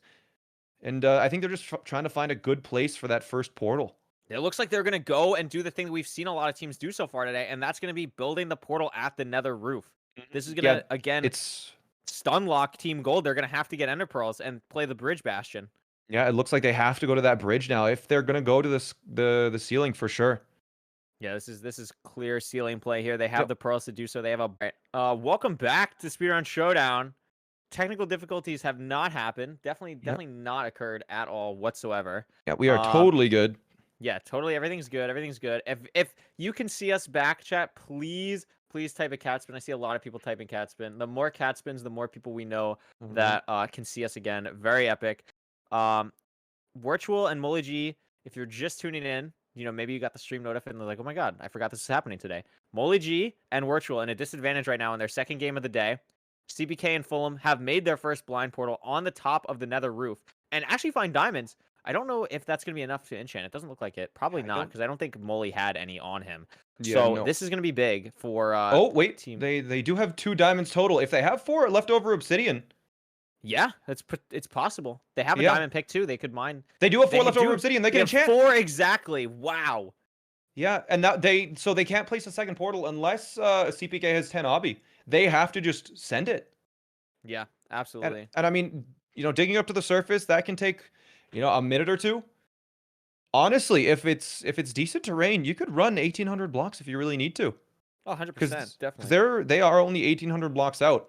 Instead of going to the nether roof, you can just run and because they know how much obsidian they have, because they haven't visited a bastion, they haven't visited a fortress. Molly knows how much obsidian they have.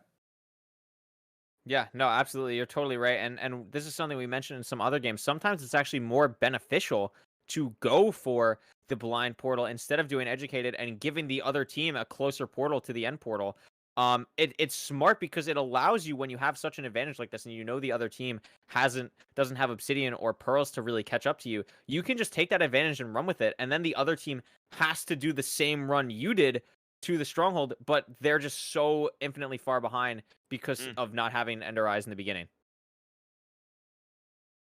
Yeah, and it looks like you know, I think Virtual is just trying to get back to the overworld. I'm not sure. Maybe Molly is doing the Bastion.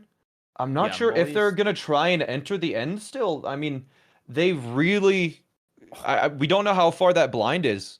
But you know, if the blind is within 500, then they just won't catch up if they're gonna try and like Molly and Virtual won't be able to catch up. So if they need the blind from Team Redstone to be bad, or else you know, they clear the dragon. They got arrows, I believe, already, so they're kind of set.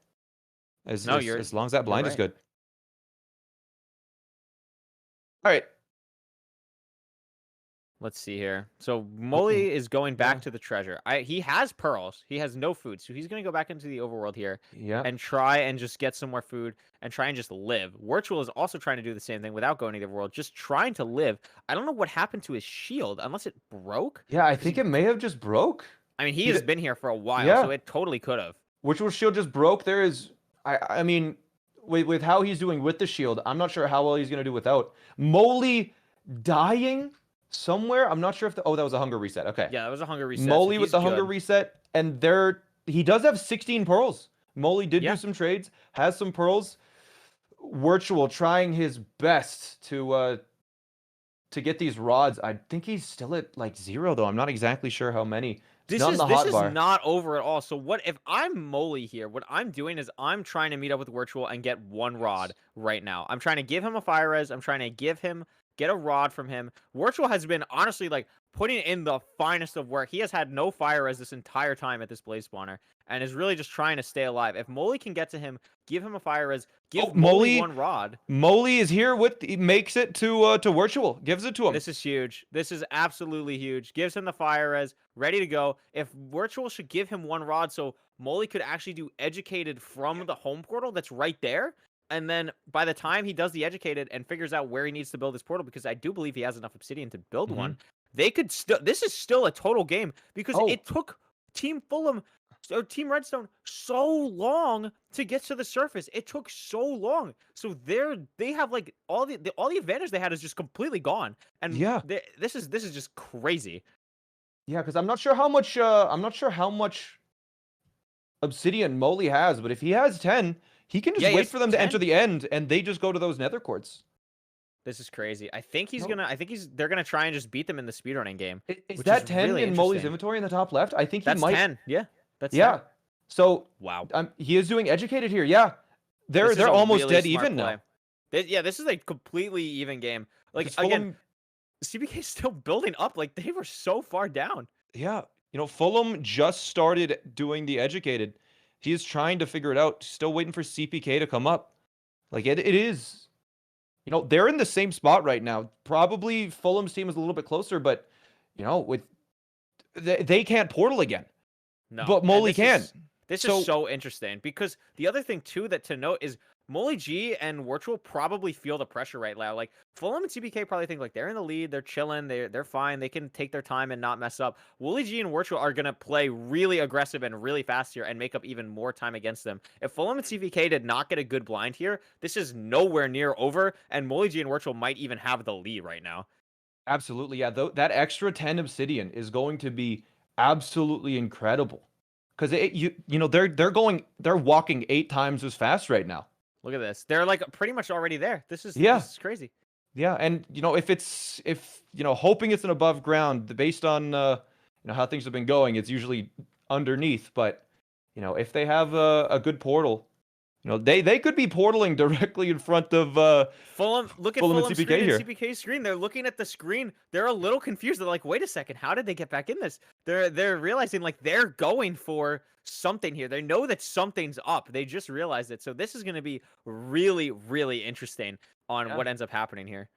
Yeah, Molly just getting to the right chords. He is almost there. I think he's probably going to be building his portal within the next 60 seconds, which means that these teams are actually dead even right now. Yeah, I think this is where he wants to build the portal. Oh no, he's just placing gravel there. I thought that was going to be it. I feel like he has to be close because if he wasn't, he would probably be digging in a 1x1. So I think he has to be close just based on that. I don't know how far Fulham and CPK's blind portal is, but like I said, like this is nowhere near over. The only thing that's a bit concerning is Molly's food level currently. He is very low on health, so he needs to be very careful and make sure he doesn't die. And if he does end up having to die, he sets his spawn first because that would be catastrophic at this point. Yeah, absolutely. Looks Jeez. like Molly does find a hole, takes that fall damage. I'm not sure how low he is now, but there's his portal, which means that he is at the chords.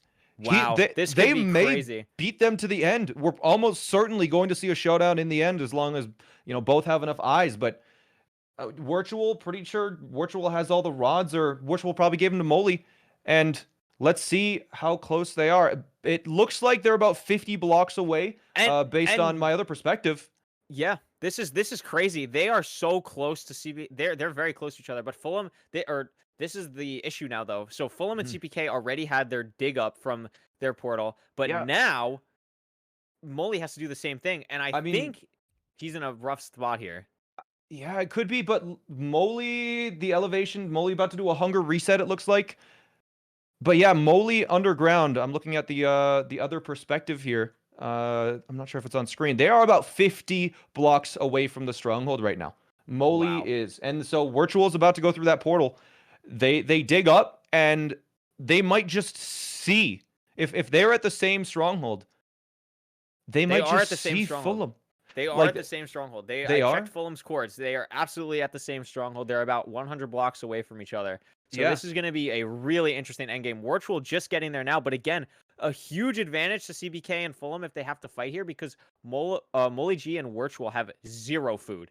Yes, absolutely. But they have the beds. Like they both set their spawn. So there's a good chance that even if you die, you lose all the materials, but everyone's going to end up in the end. It's pretty much guaranteed at this point. We will see everyone in the end. Yeah, this is going to be a pretty crazy game. I think this is going to be one of the first games. I think we had one earlier where it wasn't sudden death and both teams were in the end. It's been very rare we've seen that today. So this is going to be an awesome fight once the end happens. And we'll see what happens if teams actually remember to set their spawn or not, because in one of the previous games, Team Slime versus Team Crimson, that was a very big issue. So we'll see if that ends up happening if people remember to set their spawns here. Mm-hmm. Yeah, it looks like Molly is really close to the surface, and it is I believe it's an ocean, not ocean exposed obviously, but it is an ocean bastion, or ocean stronghold, I mean. So it's not that much of a dig down, it saves an extra 30, 60 blocks to dig down, and it The stronghold itself, it doesn't seem all that deep compared to a lot of ones. But yeah, no, this is interesting. And Fulham and CBK here honestly are taking a bit of a long time to triangulate this last bit of the stronghold. I don't know if they're waiting on something, but this is taking them a bit of a while. Yeah, I'm not really sure what they're standing around for because they are just kind of standing on trees. Maybe they're waiting for Molly and Virtual to enter so they can get some exact coordinates. I think maybe that's what they might be worried about them sneaking up on them or something and watching the compasses. But I think if you're CBK and Fulham, you have to think I've been in the lead for about half of this match. I don't want to lose it. I would keep pushing forward as fast as you can here to find the end portal. Yeah, absolutely. It's you know, if you know they're not in that ocean and that's where the stronghold is, in the ocean. So no, and they're both on the surface now. They've made it. Yeah, they've made it to the surface. And it looks like they're just both doing a little bit of prep, getting some extra materials. But I mean, if they can get a little bit of food, yeah, that's even that's the thing here. You know, these fights, they're pretty fast. So like 1 or 2 pieces of food can be pretty decisive, especially with really Molly outgears everyone, but Virtual doesn't have a lot of gear left. No, not at all. Molly not does even a not have all shield. the eyes. Molly only has 4 eyes. I believe Virtual has the rest of the blaze rods though. And the eye turns for Molly. And again, they have been playing way more aggressive since they both died. Molly or Virtual, or excuse me, Team Redstone is just taking long here, trying to triangulate them instead of triangulating the stronghold. Look at how it's like right here for them. They know exactly where it is now. Molly has 100% confidence on where this is. Yeah, absolutely. They're gonna start the dig down, and you know, Team Redstone, they kind of stalled here. I'm not sure if this is a part of their plan. It looks like they've been taming some animals. They're maybe getting materials for enchanting. If they get materials for enchanting, that could be what they were trying to do. They were trying to enchant. Wow. Fulham just makes a book, and he does have all the rest of the materials. They are going to enchant. So, I mean, will this stall enough? Because Molly is doing the dig down right now. They will be hitting, 3 minutes. That's a good dragon fight. Will this slow them down by 3 minutes? I don't know. Yeah, this is going to be tough. It's going to pretty much come down to I'm assuming they're going to try and go for piercing 1 on their crossbows. I'm not sure how much lapis they have. Fulham has 0. They don't have any lapis. Dude, if CPK doesn't have any, that's really bad for them. Yeah, neither of them. They're leaving. They're going to try and they're probably going to go for that stronghold and see if they can. Yeah, that's tough. That was a big misplay. I think they just forgot about the lapis because they placed it down. They were ready to enchant, and then they just picked it right back up. CPK doesn't have any either. That's really tough. Now, and it's ironic because Virtual's digging down on lapis right now. Like, that's just what they needed. If they played for the stronghold, they actually probably would have dug right into lapis for them, which is crazy to think about. Absolutely. And, they could see exposed lapis in the stronghold. Because that is where Molly and Virtual are right now. They are looking for the portal. It is... Wow. I mean, they're going to the stronghold now. They know that that's all they can do. If they find the same hole that they used, if they blocked off their dig down with an obvious block, and they go down that same hole, they'll see lapis on the way down. Yeah, they will. That's actually a really good point. They can still find that. I don't remember if they blocked it off or not. So if they don't, that's really interesting. This also looks like a massive cave system on Fulham's screen. So he actually might just be able to try and high roll finding lapis down this because that looks absurd. Absolutely. Yeah, and actually find some. I think it's almost guaranteed. He needs to go a little bit deeper to see it. And there is some on Fulham's screen. He does find lapis, so they will be able to enchant. That's a huge play because by the time they enchant, now they're close enough to the stronghold that they should be able to get in even with enchanting. By the time that Molly gets in, because they're having a hard time finding this portal room too. Yeah, and they're gonna just get into a nice spot, and they're just gonna start enchanting. They have the crossbows; they're gonna get those good enchants on all their equipment, and Molly and Virtual might just be putting in all the work for them while they do the prep. This is crazy, actually. Piercing 1 for Fulham. We've seen how useful that is. He's gonna give it to CPK. Gonna get another piercing on his crossbow. That's been probably the most useful enchantment that we've seen so far for players. This is crazy so far. This is absolutely nuts. Yeah, and I mean, it does seem that way that they won't have to look for the end portal. And Molly and Virtual, they haven't made any combat progress. They've just been wandering around trying to find this end portal while the other team just gets geared up. Molly is decked out. Molly is on the similar geary level, even without being enchanted, as CPK and Fulham. But Wirtual just has nothing, and that's going to be a really big problem. He's just going to be pretty much death fodder for them, and I don't know what he's going to do. But Molly G does find the portal room. So here's the question: are they going to be able to beat the game fast enough so that CPK and Fulham cannot take advantage of the enchantments that they've been playing for? I mean, the thing is, the dragon will be at full health. You know, if they take it down to half health and then die. Also, there is the risk as if you're the first team into the end, the other team can find your bed, destroy it. You know, you can have full safety in your beds, but if you're the second team, because you know that they're not going to be there. So 100%. It's a scary situation that Molly or Wirtual are in, because it is pretty obvious they are now very much outgeared, outfooded, outfeeded. I'm not even sure what they're looking for right now. I think they might be looking for a good spot to place their bed. I'm not sure. They're running around. Maybe they're looking for chests with food or something like that. I'm not sure. Maybe. But this is all just time that CPK and Fulham are getting to enchant for free, pretty much. Yeah, like CPK and Fulham, they got their pickaxe, they got their armor fully done, full protection armor. They have golden apples, they have golden carrots. They have more arrows than they'll ever need. Yeah, it's gonna be tough. Molly does find a pretty good spot for their bed. I gotta say, that's a pretty unique spot. I don't know if they're gonna find it there. Not fully hidden, but it works out. Now the question is, neither of them are death resetting. It looks like, so they're just gonna go in with whatever they're dealing with, which is a bit scary because Wirtual can't even sprint right now. Yeah, I mean the big thing about that is, you know, what do they have to lose? They don't have food. They don't have arrows. Go in. You know, if you die, you die. You don't lose anything. No arrows is going to be really tough here with the dragon. I don't know if they even... if they don't have arrows, that's going to be a big problem. They do. It looks like Molly has 2 arrows. So Molly has... That's tough. Yeah, he does have some glowstone. He can make 4 arrows if he wants with the glowing arrows. Oh, Wirtual has 5. So... Okay, I mean, if you're precise... If they're very good, they can take out most of the towers, but that is very tough for them. You know, they won't be able to... they won't be able to kill the dragon quickly. They just won't. Yeah. Like, it is pretty much guaranteed that Fulham and CPK are able to take them out. But Fulham, panicking, sees that they enter. Yeah, definitely going to be going for it now. This is going to be close. Honestly, even though that Team Gold is in the end, I might give the advantage to Team Fulham just because of the food. And Molly wasting an arrow, he's going to have to go pick that up, I think. And he wants to obviously play it as safe as possible so he can't take any damage doing so. He is going back down to pick up the arrow, you know, wasting another 20 seconds. They don't have that time to waste because no, they don't. The dragons are full. They're not going to be able to shoot down all the towers. Yeah, it looks like Molly's gonna have to climb up the tower, choosing to climb up. I think the tallest tower. Wow. Yeah. Out of all of them. Very risky. Very, very risky play. No, this is a caged one. So it takes the caged one and shoots the other one freely. He's going down. Not even a water bucket in his inventory, it looks like. Yeah, this is which is really scary. dangerous, especially when fighting around the dragon. It can launch you up. If you get knocked off of a tower during PvP, there is nothing you have to save you. If you know, Fulham and CPK still not in the ocean, they're back on the overworld. What are they doing? I'm not sure. And this nav is not easy. They're gonna have to dig on the portal, which is gonna be a huge waste of time. So I don't honestly, if they're actually able to take out the crystals in time, this is gonna be a huge win for Team Gold. If they're actually able to pull this off.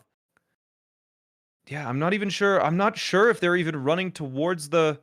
You know, what are they doing right now? It looks like... hitting the shots. Hit his 2 arrows. You know, the stronghold was definitely in the ocean. It doesn't look like Fulham and CPK are running towards an ocean. I don't were they? Maybe they were further than we thought. Because they This is crazy. No, he's looking at the chords. They're going back. Maybe it was a different ocean? Yeah. They're going to ocean now. That's what maybe was the confusion. Yeah, here is an ocean. They are on their way, but all, you know, was it 50% of the towers are probably down. Wirtual and Molly teaming up now. Wirtual did make it into the end, and he is pillaring up. They may do this before Fulham and CPK make it. This is crazy. This is an absolutely insane. I honestly did not think we'd see an end fight, anything like this in this event. I always thought we'd see some type of arrows or something, but this is scary for both players. Like, they have no food. If CBK and Fulham are able to get here, like, Wirtual's already on half health. Like, what is he doing in a fight? Yeah. Like, it's almost a foregone conclusion. If it's PvP, they will die. Yeah. So it is very, very dangerous. They have to go fast. This is crazy. I think there's only like 2 crystals left. I think that's there's. It looks like about 3 crystals, and they're both doing it. You know, Virtual's pillaring up to 1. Moly is bridging up to the highest one, and then there's 1 left. But Fulham doing the dig down. Wow. So they're probably 60 to 90 seconds out. But this stronghold is so far down. It was at like -40. There's 1 crystal left. Okay. Wow. Oh, and This they are is crazy. They are going to start hurting the dragon while it looks like oh my god, Moly playing way too aggressive there on the front side. Yeah, Moly hitting the dragon despite there being a crystal still. Oh, Virtual going to go up to try and destroy the crystal, but you cannot outpace that Moly not able to outpace the healing. Really, just doing some very, very small chip damage. But Virtual is about to hit that final crystal. And the crystals are all down. They did all of the work for Fulham and CPK. There's 1 more. There's 1 more on Virtual's screen. There's 1 more? That's unfortunate. No. They missed another one. Him too. Yeah. I mean, they're doing all the work. If the team with the arrows, they can finish off the dragon in the air. So they just almost even can't hit the dragon anymore once the other team enters the end. Yeah, this is crazy. And Fulham enters the portal room. Oh, and yeah, gonna hide his bed probably, or maybe even try and find theirs. They don't have time, you know. This is a really risky play from Fulham, just wasting the time to find. Like, it's obviously if it works out, it's a huge payoff, and we know where the bet is. They're not gonna find it here, but that's really risky. Looks like they're gonna. Okay, no, CBK wanted to put the bed there. Fulham says no. We need to find a better spot for it. Yeah. All right. Wow. They do have wolves. They did tame some wolves, which again, even more gear that's ready for them. But I think Virtual and Moly are about to start damaging the dragon. Yeah, and but I believe they entered. Took out all the crystals. You know, they set their spawn. They are both in the end now. Everyone is in the end. Moly G Virtual, low health, no food. They will die. That is insane. Who's gonna get the final kill on the dragon? They both have beds. Neither of the teams, you know, they didn't find Virtual and Moly's bed. Yeah, 1 hit. Moly's down. 1 hit. Easy kills. They and all the crystals are broken. They can just go start attacking the dragon now. They can, but it's gonna take at least 3 perches, depending on how many arrows they hit, to end up killing the dragon. So this is Moly and Virtual have time. They have some time to get back into it. The issue is that they don't have arrows, so they're not going to be able to snipe the dragon from afar and try and kill steal like that. It's going to have to be they somehow win a fight. But they find a bed, I think. Did they find their bed? They found their bed. So That's if they big. manage to kill him, they won't respawn. Huge. That's really, really big. Absolutely huge. And it looks like they are... What are they doing? They're getting a couple of blocks in the overworld, but yeah. Not a bad idea. Immediately, and I think they both set spawn at the same bed. So by finding the 1 bed, neither of them have a respawn, right? Yeah, I think you're right. I think you're absolutely right here. So if they somehow manage to kill them, they most likely just win this. But look at this right now. It's a 1v1 between Moly G and CPK. If Moly G wins this is huge. Oh, the Fulham's dog just dealing with the dragon. Gonna try and kill the dog. Doesn't get the dog though. The wolf is gonna be on low health. Its tail is low. Virtual gonna probably go for the dog hit. 1 hit on the dog and it's dead. Oh, but he gets slain by the wolf. Yeah, the wolf is 1 hit. The tail is really low. I'm not sure if CPK is gonna heal his wolf up. Wow. Does he? There's a rotten flesh there. You can heal up the dog with that. Doesn't do it. It looks like they're both gonna just focus on the dragon. The dragon 2/3 health. It's anyone's game still, against all odds. This is absolutely insane combat. It looks like it's more of a 2v2 now. Yeah, a 2v1 does away from the dragon now. You know, they destroyed their bed, so you know, if they just manage to keep pressuring them, you know, the dragon isn't healing anymore. It's just a matter of who wins this eventual sort of thing. You know, there's a non-zero chance that Redstone dies, and if one of them dies, then it's just a straight 2v1. Then Virtual and Moly can 2v1 against the other team, but they're getting blocked off by the Dragon's Breath. They can't make it into the main area, and it looks like as Fulham is sorting through the dead body loot, maybe getting some pearls or something. Moly looks like trying to run to the center, not getting through it. Yeah, Moly gets killed again. Virtual gets killed again. They have pearls. You know, they're shooting the dragon. They have they're gonna start damaging it. I think Yeah, they this is the probably have. points. Yeah. Wow. These are the points that they can take advantage once both of them are dead at the same time. That's when you can take. So Dragon's perching. Oh, it's not perching. That would have been nice. So they're playing. Team Redstone playing very cautious here, but I think this is smart because they know if they always take the 2v1s, they'll probably always have the advantage because of the gear loot. They don't need to kill the dragon right away. Just take it, do damage when it's most advantageous to them. Yeah, absolutely. It looks like they're killing some Endermen, trying to get some Ender Pearls so they can pro places, but you know, by killing those Endermen, they both took some damage. Dragon I'm not looks like sure. it's circling on virtual screen, probably going to perch in about 30 seconds or so. So what is going to happen here in the meantime? Virtual one shot right now. Yeah. And Virtual goes down. Moley going for Fulham. It looks like Fulham is running. Fulham is running. He's getting a Fulham bit low. pearls? He's pearling. He's going to die. Yeah, what Fulham happened? takes Heart? What happened? He's half a heart. He Fulham is half so a heart. close. And he does Oh get the my food off, God. though. He does get the food off. Absolutely terrifying. Super close. Moley approaching. The Enderman getting Fulham. Fulham looked at an Enderman. That is absolutely huge. terrifying. It is now a 2v1 versus a... and one of them can And teleport. Moley gets an Ender Pearl. Moley gets the Ender Pearl. Knocks him And off. can chase him. Fulham Lands Fulham on him and looks punches so him low. Fulham Fulham's punches. Oh my God. still getting chased. What? Fulham may And Moley die. dies. Moley dies to the dragon. You know, what? Fulham's still probably low. That Enderman is still chasing him. He has not got the. Insane. He is running circles. Died. CPK died. CPK is down. He doesn't And have a he's respawn. X1. Oh my God. It is now a 2v1. Moley and no, it's a 3v1. Moley the Enderman is Virtual still on and an foot. Enderman versus Fulham. Fulham running in circles around the He boat. can't get in the boat. He can't get and in the boat. refuses to go in. Oh my God. Fulham This is only at is 2 insane. hearts. Fulham is literally 1 hit. And they did get the bed. Fulham knows this now because CPK is down. I think this could be it. You know, 1 hit from Moley kills Fulham. And that might be it. And that is might be the probably game. it. They What pull a it finish. after all of that.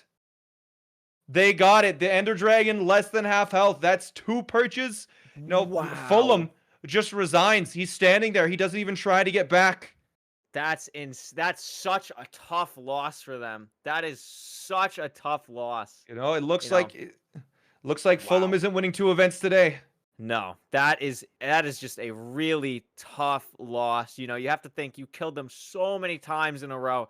You were at an advantage this whole game almost after the first fight against Moley.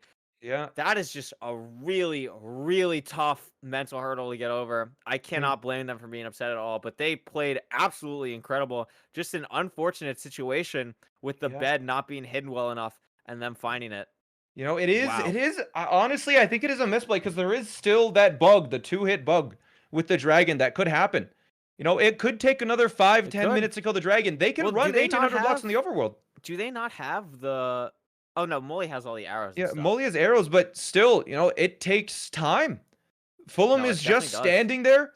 A big misplay. I mean, it looks like CPK CPK looks like running in circles. Yeah, they have completely resigned to this, giving up. You know, if you know, and it looks like Virtual getting chased by an Enderman. A bit of a moment here, yeah. Yeah, I mean, they're going to shoot the dragon down here, but that should be it. This should be the last little bit for Moley here. 1 more arrow and gold wins again. Gosh. A 2-0, perfect record so far for Virtual and Moley. Good game. An incredible comeback after. Seriously unbelievable. Yeah. Seriously just unbelievable game. Really a brilliant comeback from them. They the fact that they found that bed, CPK, Team Redstone was really punished for not hiding their bed well. No. And they got punished as well for not taking advantage when they were in the lead for so long and just not triangulating the stronghold, playing for enchantments, playing for the late game. And it came back to bite them. That was absolutely insane. Incredible. I am going to drag Moley G and Virtual into the booth here. That was by far the most insane match of the day. Wow. It's just unbelievable. What was going through your guys' brain when you found their bed in the stronghold and broke it? Dude, it was so obvious. I was thinking there was a second one. I was like, there's for sure a second bed somewhere, but we Yeah. had to just go. We had to keep the pressure up. Molly was like, was that bed insane. yours? And I That was like, no. Yeah, And I was then- like, Virtual, is that your yellow bed? And he said no. And you then only we have the just like, one." okay, if we rush and we just get one kill, if we just get one, it's over, right? Yeah. But we had such shit gear, so we just had to try to rush constantly. Yeah, you ended, Oof, that was a stress. managed to swing that. Incredible. No food. You know, virtual, not even a shield. No, dude, like, Small, I don't know if you know, but I've been sitting the last few days on PvP Legacy, just doing like axe fights all day with the crits. And it actually paid off. He It's beat crazy. CPK with no armor and no food. This is Wild. insane. Because that was insane. Because you got Watch Fulham them so go. low, and he was getting chased by an Enderman, and you died to the Ender Dragon somehow, which was Yeah, I don't insane. even know- And then we were so focused on that fight, we didn't even realize what was happening with Virtual and CPK. And all of a sudden, Yeah. CPK dies, and then from that point, it's just you're the favored to win. Yeah, insane game. At the Sure, start, yeah. I was feeling really confident, and then I died with all our pearls. Yeah, you felt all our we were obsidian. saying you felt yourself a little bit too much in that 2v1. Dude, I thought I had it. I don't know why. That and was then, great. And then Virtual died with 6 rods, so like I it was died just giving so them the many lava. times, dude. No, Oh, Virtual, we were it hurt. saying though, but you held your own. Like, that's not an easy thing to do, to sit at a blaze spawner with no armor, regardless if you have a shield or not. And you held down the fort. It took you a bit, but you did what It you took had me to like do. 8 attempts, but You did what you had to do, and it resulted in a win. And now Yeah. you guys are 2-0 in arguably the hardest bracket in the event. So you guys are in a great spot. We'll see you later today, I believe, for a final match. I think I could be wrong. Nerdy can double might be check me on tomorrow, that if but he's here. yeah. It's tomorrow. Okay, sorry. Yeah, it's tomorrow. But you guys put yourself in a absolutely phenomenal spot after day one. So congratulations to you guys, 2-0. Absolutely amazing job. Thank you guys Thank you so for much. playing. Thank you. Yeah. Thank you guys. Wow. Oh my gosh. Jeez. Absurd. Great match. All right, well, I guess we're going to go to a break here. We'll be All right. back in a little bit and come back and have another match, which I don't know what's next. I believe it is finally time for Team Prismarine. I believe it's Prismarine versus Purper, but I could totally be wrong. Ooh, that'll be an exciting one. Nerdy, are you here to double check me on that? Or no? Let's see. Okay, it's Okay. Prismarine versus Emerald. look at that. There you Oh my go. god. That's great. All right, so we'll be back in a second. Thank you again to Team Gold, and we'll see you in a bit. All right. Thank you. Goodbye. Dude, that was fucking insane. That was crazy. What the Wild. heck?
Yeah.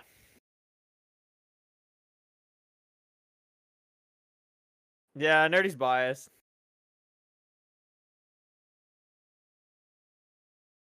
You're apparently muted, Nerdy. Okay, I was muted. I was basically just saying that I'm really happy for how you guys have been playing Team Gold. Like, you guys are doing great. Congratulations, Virtual. Thank you so much for the raid. Welcome on in, everybody. Hope you guys have been enjoying from Virtual's POV. We are going to be live here with our next match starting very soon. Just waiting on one more individual to join up. Man, great matches so far. Curry. Yeah. Man, I mean, I was commentating the entire time, so I know. And we were kind of talking about it before, of course, but yeah. What did you think about that last match? That was personally my favorite match that we've seen so far. I love how Team Gold plays. They have shown that they're the most aggressive team we've seen so far. They always try and go for speedrunning as fast as they can. They don't really play for the PvP, but when the PvP comes up, they don't back away from it either. So it's been really awesome to see everyone perform really well. We have a bunch of donos I want to read out really fast. Ariel donated $20 with a smiley face. Kells the Mod donated $20. Ayo, money for a good cause. Creeper Jewel donated $10. I spent 5 hours straight studying today, and this is $2 for every hour. Let's go. Redstone. What else? Davil donated $20. Blizzards It donated $20. Not CPK donated $25. Brandon donated $50. Jonathan 1000's donated 10, and Filth Master with another 5. So thank you guys so much. We're definitely closing into 2,500 raised today, which would be absolutely awesome. And we have a really fun match. We have our first match for Team Prismarine against a team who has proven themselves in the Group A with Team Emerald. So this will be really exciting here. It is indeed very exciting. We are just waiting on one last participant to go live so that we can switch on over to the next scene. But I am excited. This is a match which has two teams which I think are, in different positions. We have one team who's gone 2-0, and we have one team who hasn't played yet, hasn't scrimmed yet, and therefore I think is at a bit of a disadvantage here. That being said, considering that Rad and Sylvie have not played yet, it's possible they have some secret strats up their sleeves that they haven't showed off. So we will see. We will see. And I don't know. Personally, I am really excited for these last, I believe, 2 matches. Keep in mind, we have one match after this match, and we're only like 20 minutes behind schedule, which honestly is not the end of the world. So no, yeah, it's not. So I'm honestly okay with that. Overall, that's pretty good. So just to clarify, after this match, once again, Fulham and CPK will be taking on Puns and Illumina. So definitely a scary team for them to be going against. That's gonna be tough for them, especially after 2 losses. But maybe they can kind of ride off the Block Wars momentum and try and win. Yeah, they're playing. They might be playing for pride at this point, but I mean, they showed so much in the last game. It was an unbelievable match. If you missed it, if you're just tuning in now, I highly recommend you go back and watch the VOD after this, because that was just absurd. So I think we're just waiting on Sylvie to join the server. Everything else is set up. We're ready to go as soon as she joins. Yep. So we'll be ready very, very shortly, folks. That is all we're waiting on here. But anyways, I just wanted to say also, once again, if you have a team that you're like, I really want this team to advance, even teams that have gone 0-2, they still can move on. It is still possible, I believe.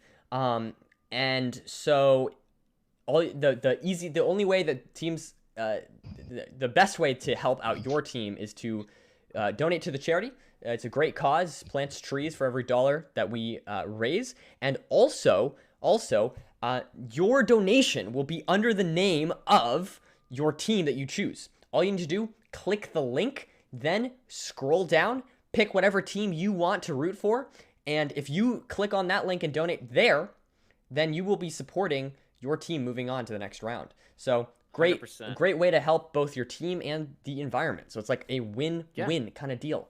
Yeah, and just while we're still waiting here, I think, because I don't think Sylvia has joined yet, I'm just curious if people from the virtual raid, because I'm assuming a lot of people from the virtual raid don't normally watch Minecraft or don't really aren't as familiar with the speedrunning scene. So I'm sure Nerdy would attest to this too. We're both very interested on what you have to say about the event, how you enjoy it, and everything like that. We've put in a ton of time setting this up for the past I would say what, over a month really at this point, and it has been awesome to put together, and we're really happy with how it's gone so far. So we hope you are enjoying it too. That's what matters.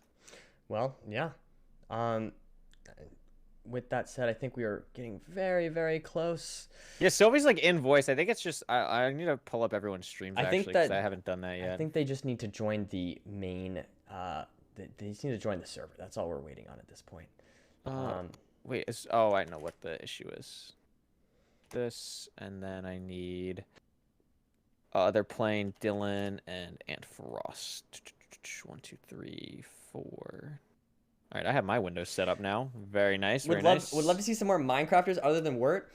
Honestly, I agree that getting more people would be we cool. tried to get more. We just couldn't really. It's just hard. It's just hard. But honestly, like, I don't know. I'm so happy with how Virtual has been performing. I know I keep repeating myself, but they've just done a phenomenal job preparing, practicing. I think they were the underdogs in this event, and I think it's a really fun team to root for. So, anyways. Yeah, definitely. We are getting ready here. I think there's just maybe... Sure. Sylvie has joined the game. Okay. Sylvie has joined the game. Very good. Once they switch to their Minecraft scene, we are good to go. Man, what a good day so far. This has been so fun. Thank you all for being here. Regardless of donations, this has just been like regardless of if you donated or not, just being here, it means a lot to me. So thank you all. And it means a lot to us as well. I think Curry's having fun too. At least I hope so. I've had a blast. No, this has been awesome. This really has been. And it's been very cool. And yeah, I think this has been going pretty well. Sylvie's on Minecraft. I think we're ready to go. Let me just check ass. Yes, I think we are good. I'm gonna switch on over here to our next scene. As we get this ready, it should be good to go. Transition into this. Hold on. Red and Sylvie's good. Alrighty. And we will start right now. The game has begun. The timers have started. 3, 2, 1, and the match is off. So here we are. Sylvie and Rad versus Ant Frost and Dylan. This is it. This is interesting. So we have one team who has absolutely shown dominance versus another team who has not played yet today. So going to be very interesting to see what ends up happening. Dylan and Ant Frost looking to be going for. Oh, I think they're splitting actually. I think Dylan. Oh no, they're ending up going to the same village here. So I think Sylvie and Rad and Team Emerald and Team Prismarine are going to be meeting up at the same village here. I think. We see an outpost in the back. That's definitely a good way to get some wood. There's also some wood in that mesa. And overall, this is an interesting seed because there's not a lot of immediate trees nearby. Ironic, because we're trying to raise trees. What is with that, Curry? Raise money for trees. I don't know, but I know what is up with the overlay that Fulham and CPK are not playing. It's actually I would never make such a mistake. I would never make such a mistake. No. We are going to... listen, that's the biggest technical issue we've had today. We're killing it. Okay, and I would never make that mistake either. Let me just quickly switch to the one I know works. Oh, you can't see that. Okay, that's good. You guys can see that. Let me quickly switch to this, and then switch to this so we don't get another OBS crash. Do this. I think I figured out what's causing the OBS crashes, by the way, chat, which is good. So I don't think that should happen tomorrow. Oh my god, everyone's dying and you can't see it. No, I'm kidding. You're missing nothing. People are punching hay bales. Alrighty. There we are. There we are. We're all fixed. Curry, apparently you spelled Sylvie wrong too. Huh? Did I? No, you didn't. I spelled it in the Twitch name. I used Twitch. Yeah, you did their names. Twitch. No, it's fine. That's probably better actually. That's what I was trying to do today. Go to the Twitch. No, that's right. All right. This is good. Okay, I need to fix this. I'm glad. I just noticed Ant Frost is a left-hand player. How did I just notice that? It's not like he just switched. Oh, apparently they didn't get compasses, but that should be a relatively fast fix. What? I'm pretty sure. That is such a weird thing. I don't understand when that happens. I believe the person spectating will be able to fix that unless they are not, but I don't think it's that big of a thing. Yeah, they get it. Okay, yeah, they get it.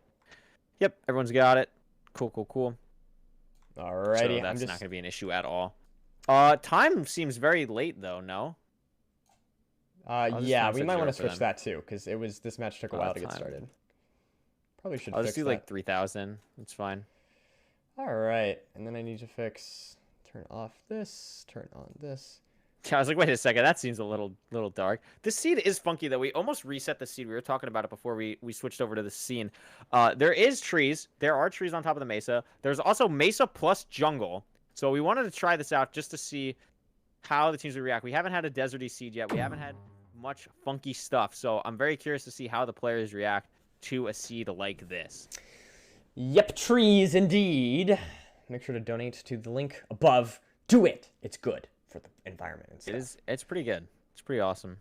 And listen, if we're able to hit some donation goals, it's very likely that we'll be able to do more stuff like this again in the future, which would be obviously very exciting for everyone who's been enjoying it so far. Indeed. So interesting. I'm trying to figure out what everyone's trying to go for here. It looks like Dylan and Anfrost are committing to this temple, and Sylvie and Rad are playing more for the outpost here. I think that this means that Rad and Sylvie are probably going to try and cave a bit more. Now, I wonder if the TNT that they get out of here is going to be something that they end up using. Now, I don't know if this is a thing, but I think TNT is allowed to be placed, correct, Nerdy? Sorry, I just got distracted. There is a weird bug that hopefully will not occur. Okay. With Dylan specifically, this is bad. I'll just say, please don't use Goat. Yes. Horn. So apparently it crashes. Apparently, there is a weird bug with Dylan's game specifically for some reason, where when we use a goat horn on Dylan's inventory, he crashes, which is very strange. I have no idea why, but apparently Dylan's having that issue, so yeah. Hopefully that won't happen. But it looks like Rad understands, and will not be using that to crash Dylan. That's hilarious. Good. That would be a little That's silly. hilarious. That would be funny. That would be funny. Too goated. True. I agree. So, True. So TNT does blow up, correct? Yes. You can use TNT to kill a dragon. So TNT could be used to kill the dragon. TNT can also be used to kill players here. So this is going to be something that we haven't seen in any matches yet. This is a brand new element for this one. This is going to be interesting. Rad spotting a ruined portal as well, which is actually really big. This doesn't look like one that would be enterable in any way, but definitely good if they can find the chest here. I don't know what type of ruined portal this is just from looking at it. It looks like it's an L1, so the chest is probably in front of her here. I think she's digging the right way. Yep. Let's see here. Sylvie crafting, getting a bucket. Choosing to get a bucket first. It's an interesting decision, not necessarily a bad one, just a little bit risky. No, of course, because you will lose that if you get a kill early, and it's a nice way to steal a bucket early from a team is to kill them, right? Oh, definitely. So yeah, crafting that early that makes sense. Could be it's not necessarily wrong, but it's just a little bit risky. Yeah, and I wonder, Prismarine, like we said, haven't played any matches today, so I'm curious if they've watched any. I think Rattles has been in the chat. I don't know. Yeah, how I've much seen Sylvie Rad has in the been chat. watching. Rad. So I mean, that'll be interesting. Rad's been in the last event. Rad has a good understanding. I can't necessarily say the same for Sylvie. I just don't know. But it's definitely possible. Of course, like I said, I think underestimating teams is something we've learned not to do. Yes, because absolutely. There's been a lot of upsets today. No, this has been great, and it's been really fun with all the upsets. It really shows there's so many different ways to play this. They might find a strategy that works really well for them and be able to pull out ahead here. Now, something that I do notice is that both of these, Rad and Sylvie, both have shields. Now Dylan does have a shield. I don't think Anfrost does, so they could potentially take a fight here if they wanted to against them. They do have a lot of loot from the from the Desert Temple. Anfrost has 2 stacks of bread as well, which is a little bit overkill, but hey, you never know. So this will be pretty interesting to see what the game plan is, especially since there isn't, any set strategy. It looks like they might be going for a very fast Nether enter here. Yeah, and it's viable. We've seen it work. Some teams were doubting the ability to speedrun, but we've learned today. Wow, what a clean portal for Brad showing up. I was gonna say, oh my god, that was so clean. That was so smooth. But anyways, we've seen it today just totally work. Yeah, and we're gonna see here what people think. Are they a bit confused? I think they're gonna be following up on this. Amfrost was digging down. I think they're going to head back and see like, hey, you know, is this worth going for here? Do we want to try and follow them in the nether here? But Dylan is far out on his own in the ocean here, so I don't know if that'll be happening. This nether looks a bit interesting. Rad has spotted a bastion with E-Ray. Okay. I don't see any fortresses anywhere. That doesn't mean it could be behind them. It could be behind them. You don't know. But it doesn't look like the greatest terrain ever here for this world. Oh, but it looks like it opens up a bit here to the right, and we've got a bastion.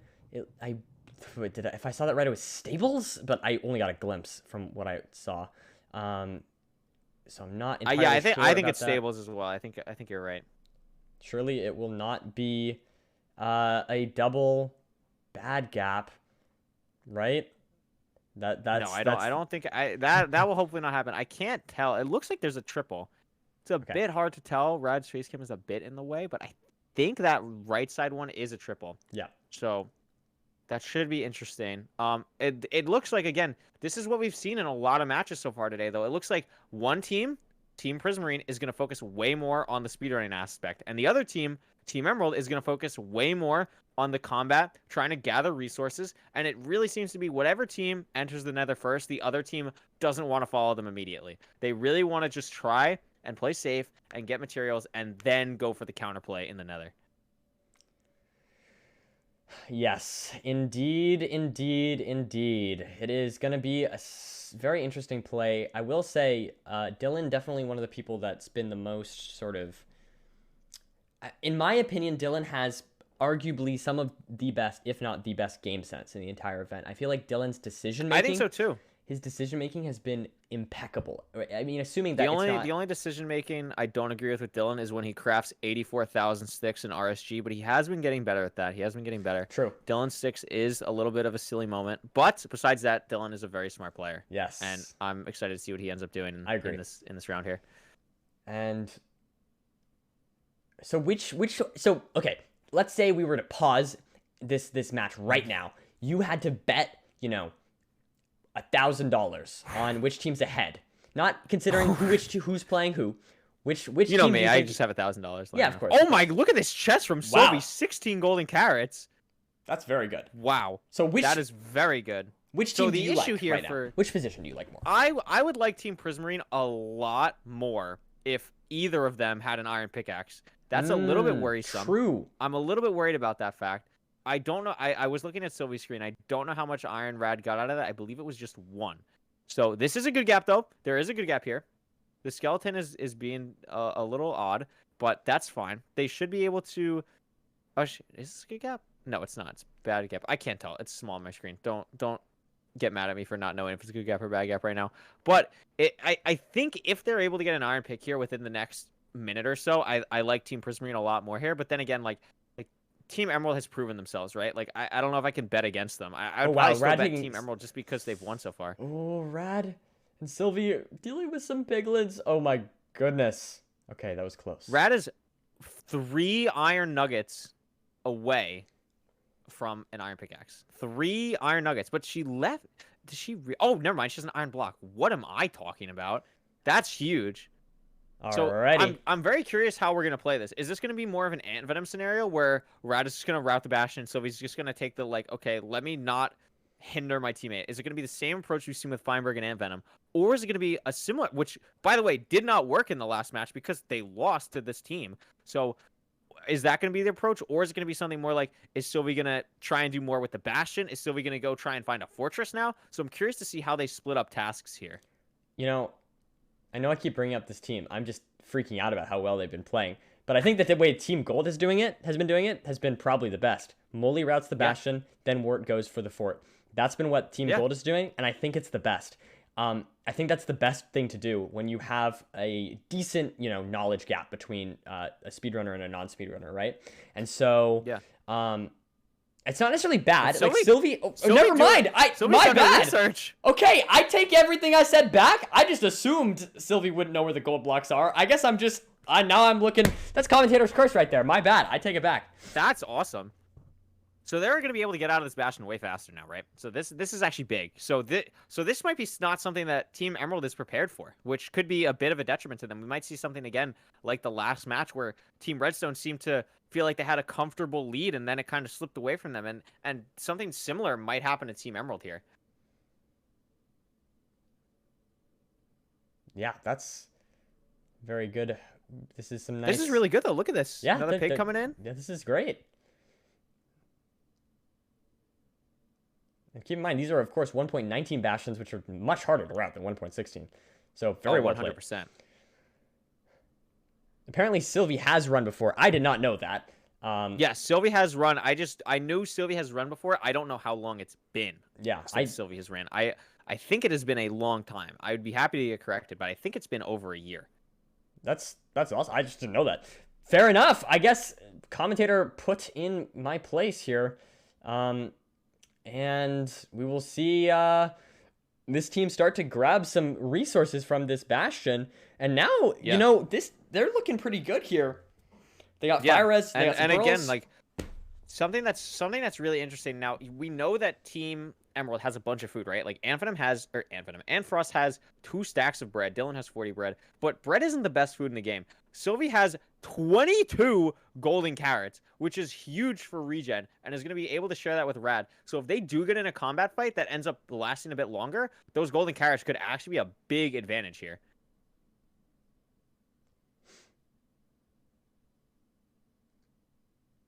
Managing the Piglin Brew well from Rad. And Sylvie's already got 16 pearls. Oh, 16 and a half stacks Great of pearls. stuff. And Rad has 9. They're like out of here. I didn't see Rad's inventory entirely. I think they're just waiting on... This was a... Sylvie has 2 obsidian. Oh, Rad yeah. has, I think, 6. Okay, so they need to get a little bit more obby here. Getting a gold block, not necessarily worth Rad has it. 7. And Sylvie has 4. So they can at least leave. Okay. Now, I've noticed that Rad is carrying around a gold sword. I don't know if anyone's caught it. I don't know if it's anything. Look at Sylvie's inventory management, by the way. Oh my god. Damn. That's amazing. I need to stop underestimating the people that I thought didn't speedrun. Because so far, this is like the second time today. Everyone has done really well. Sylvie, like for real, showing off with this bastion route, and then Virtual with the fortress blaze with no shield or no fire res. Good stuff. Good stuff. I'm just so happy to see people do well. That's awesome. Yeah, this is really good. It's something like when we have, you know, we worry about bringing in people. We want to make teams that are fair and also bring in people that don't have as much experience, but we want them to do well. And so us seeing them do well makes the whole event just worthwhile. It's like because we don't want to see, we don't want to add someone like Virtual in and then just have them get absolutely curb stomped. Like then it's just not fun for anyone. Yeah. So the fact that not only is their team doing well, but Virtual himself is doing amazing, as Dylan has a diamond fossil on his screen, which is pretty awesome. Wow. It's just been awesome to watch. It is fun to see all of these I think Sylvie needs more matches. pearls. So much variety in these teams, I feel like. I think it's good. Really. And teams seem to have distinct play styles, which has been awesome to watch. That's what I mean. Yeah, exactly. Like, I feel like we're seeing, like, I really feel like every match has been different. Jesus. Yeah. No, it has. It's been so much fun to watch. I mean, this one in particular, like, this is the first time we're seeing Team Prismarine.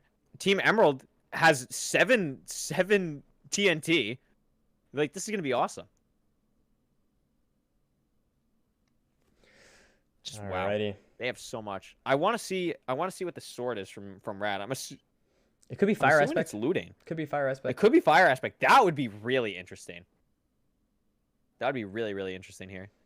Those are probably the 2 things I can see it being. Maybe Sharp 5. I don't know how good a Sharp 5 gold sword is. I just have no idea. Yeah, that's true. Sylvie decked out. Doesn't have an iron helmet, but that's okay. And yes, so something we're seeing a bit different. Yeah, something we're seeing a bit different from, for example, Feinberg Ant Venom, is in Feinberg Ant Venom, Feinberg had all the OP stuff. Feinberg had everything, but right now, Sylvie has more armor than Rad. So I think that's a really smart team play here, especially when you're in the Nether, and you know the other team hasn't portaled in yet. So you know that, you know, you're trying to just keep everyone alive. You're trying to make sure that nothing too bad goes wrong. As Dylan finds like his third vein of diamonds in like 60 seconds. I don't know what's happening on Dylan's screen, but he has mined at least like 10 diamonds in the past like minute. I don't know what is going on here. It's crazy. Dylan just going ham on the diamonds. We'll have to see if he can put those to use. Hopefully, Sylvie and Rad maybe can get out of here soon. Otherwise, those diamonds are going to look pretty scary on Dylan. He has 10 diamonds plus a diamond pick plus whatever he just picked up from Antfrost. Oh, so my wow. God. This team just going for... Is 11. Wow. So 11 diamonds entering the nether soon, probably. And maybe going to go for some obby as well. Yeah, Dylan seems to like this play of going for diamond pick, getting some obby. I think it's really smart. I think it's really smart. Yeah, but again, like here we go. Like Sylvie and Rattles, they're looking for a fortress. They have a general idea. I don't know if they saw it or anything, but Rad is obviously very familiar with quadrants, so they're going to be going a direction here, trying to find a fortress. Oh, if you saw it, I saw it on Rad's screen. Yep. Oh, I see it on Rad's screen. Yeah. Oh, wow. That's great, and it's a bit in Soul Sense, so they might get a bit of strays here. That's 5 blazes that are stray currently. If they don't despawn, that's a huge advantage right now. Let me quickly swap over so y'all can see what Curry is referring to here. We've got 5 blazes on the top, and we will have to see if Rad and Sylvie can handle these blazes and wither skeletons. They have a bunch of fire res. I'm just worried they're going to despawn, but it looks like they're all still there. Wow, look at that. That's a huge advantage here. Right, I see 6 blazes on my screen that are not despawned. Maybe 7. Some bad drops, though, it looks like so far. I guess the sword is not looting, unless Rad forgot about it. It must be fire aspect. I'm not sure. Yeah, it might be fire aspect, which is very interesting late game. I don't know how that's going to play. I don't know if anyone's ever pulled a fire aspect sword. Really clean play from Rad here and Sylvie. Movement has been great. I've gotten a bit unfortunate on the drops. Sylvie has 2, Rad has 0, I believe. Wow, I don't know if they've had... Yeah, they've had 2 drops. But look at these strays. There's 4 more and 1 underneath. This is a crazy fortress split. They could be in and out before Emerald even gets in the nether. Yeah, and we've seen that be a big problem for some teams. That being said, it's very possible for Emerald to catch up still. This is not... No, absolutely. It really is not over. That, I think, secures a helmet for Sylvie, which is nice. I believe. Oh, or Iron Axe. That's fine, too. That's good. That's fine, yeah. I forgot they didn't have Iron Axes already. That's definitely the better play. And we've got... They're just going for strays. Have either of them even found a spawner yet? No, but they have gotten so many stray spawns. Rad, I think, has 3 rods at least. Rad has 5. Sylvie has 2. They can just dip. They're going to leave the nether. But Dylan, look. Firework rockets. Oh, no. This might be the first... I think this is 18? Oh, my God. I don't know what he is... That is crazy. Okay, I think this is going to be like a stupidly... He has 6 like stupidly OP rockets, it looks like. Okay, so this is interesting. We have pace versus armor. This is something we've seen over and over again. Or pace versus Dylan, gear. Iron chestplate. Or diamond chestplate, excuse me. Oh my gosh. Yeah, so it's just like the classic... We've seen it work both ways in this event. We've seen it work both ways. Yeah, we've seen it work literally both ways. This is going to be really interesting. I think Rad and Sylvie are just trying to go to blind coordinates. Or maybe get one more. Oh, Rad has 4, excuse me, not 5. So they only have 6, so they still want to get 1 more. But Rad is at the spawner here. I think Sylvie's trying to mine to her. So they should be meeting up soon and then just be able to leave. Wow. That's 7 rods at least. I didn't see if the first one dropped, but this is going to be a crazy match, and there's a lot of time still. What are the rockets for? You can shoot them with the crossbow, and they do extra damage. I don't know how much extra damage they do, but they do a large amount of damage, and they also do spread damage. So if you shoot them at the floor, it will still do damage to the player. It's crazy. It's very awesome. And it's something that Dylan has pulled out in scrims before. Huh? It's pretty awesome. Yeah, we've seen multiple teams bring it out in scrims, and it has definitely worked in some cases. It's kind of one of those strats that's hard to force because you can't always get gunpowder and paper like super reliably.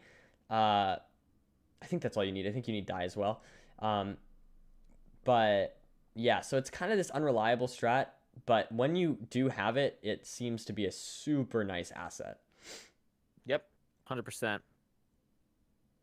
It looks like they're finally going to enter the nether here. Now, this again, I don't know about this play from Team Prismarine. They have 7 rods. Yeah. Unless they're going for potions here, they've been at this spawner for a little too long, and now they are in the nether with Team Emerald. So that is a bit scary. Right. I don't know what they're still waiting for. Again, unless it's potions. But is the potions enough to counteract, if they're even going for it, to counteract what Team Emerald has gear-wise? Right. It's going to be tough. A solid start here for both teams. Now, really. are they close? Are they close to each other? Because they're both in a Soul Sand Crimson Forest mix. Are they that close? I'm not sure. I don't know. It could just be so. the other side of it. I think that they're getting near them, but not quite. Yeah, it looks like Sylvie's team is behind. Looks like Dylan and Efros are actually heading towards them. And it looks like we have strats But once again. they're going to go to the top. Rad's been watching. They're going to go to the top here. That's big. Hopefully Rad knows what to do. It is something that, you can't necessarily just do. Oh, right? but look at what Dylan's doing. Dylan's getting an Ender Pearl potentially, but doesn't drop. My That's God. big, actually. That's really big. That would have been doesn't crazy. drop. But he does have 10 obsidian, remember. So honestly, I don't think it's that big of an advantage here to go to the nether roof. Did he mine a whole 10? Probably. I just assumed. I don't know if he mined the whole 10. If he did, that's great. He could mine his whole portal. But yeah, this is going to be really interesting. Wait, he did does he not not? have any obsidian on him. Just What? for enchantment I table. thought that. Okay, I think that was a misplay. Just for enchantment table. That's big though. No pearls, no obsidian, no easy way to get to this team right now. And they're heading fortress, so they're going to try and fight them. But I think it's going to be too little, too late. I think they're going to get to the top before them. Oh my God. This could be insane. Is Sylvie wearing a Scooby-Doo shirt? I am full screening Sylvie screen, and I can confirm Sylvie is wearing a Scooby-Doo shirt for you, Paulina.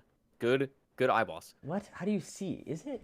I can't tell. Yeah, it says do, and I made her screen full screen because Oh, I have I my have it on, four like, windows 480p, up, and so I that's saw why. Shaggy. Or I not have Shaggy, all I of saw them on Scooby-Doo. 480p. Yeah, okay, that's fair. Also, just for the record, real quick, Curry, who's the best Scooby-Doo character? There's only one correct answer. Ooh, all right. So, So my options are Fred, Shaggy, Scooby-Doo, Fred, and Daphne. And You I said didn't. Fred I don't think I twice. said Velma. I think I said Fred twice. Yeah, Velma. It's very good though. I'm gonna say Velma. Is that the correct answer, Nerdy? That's an okay answer. I think that's like that. Velma's a solid character. My answer is the one you said twice, Fred. I am a huge Fred fan. I think Fred is the most. You give off very big Fred vibes. I think now that you say Fred that. is the funniest character, and I feel like no one understands. I feel like it's a sense of humor that I did not understand until I was like older, and now I just think I'm a huge fan of Fred. I think Fred's hilarious. Maybe it's a me thing. That's extremely based. But that's my take. Anyways, that's based. Yeah. Sylvie and Brad Sylvie on top of the nether roof here. So something that's interesting here. Sylvie has a saddle. That could do something. We haven't seen any saddle plays so far. I don't know. Very interesting at the least. Multiple people have asked me that I actually don't know. We haven't tested it at all. Is whether a horse teleports to you in sudden death, which would be crazy if that's actually true. Awesome. But I don't know. That would be a cool meta. I would be down for that. That would be very cool. That would be very, very cool. Now, I wonder again, like I have no idea what Team Emerald is doing right now. Like literally no idea. Dylan is probably aware that they went nether roof, right? Like they know that they probably did that. So what are you doing here? Like what is your game plan? You got to find this bastion. Don't worry about that, especially now that they portaled. You got to just find this bastion if you're not getting rods here and just get some pearls. Yep. This Here's the moment. I think this is good, as you mentioned. The more I think about this, the more at first I was a little hesitant about the nether roof, but as I'm seeing it play, I think it's really good because I think the advantage that it gives is for teams that really try, teams that really try to push for the speed run, which I think is fine. Like it's not like they basically for it to work, you really have to leave the nether. You have to be done with your first structure before the other team enters, or even more than that, probably.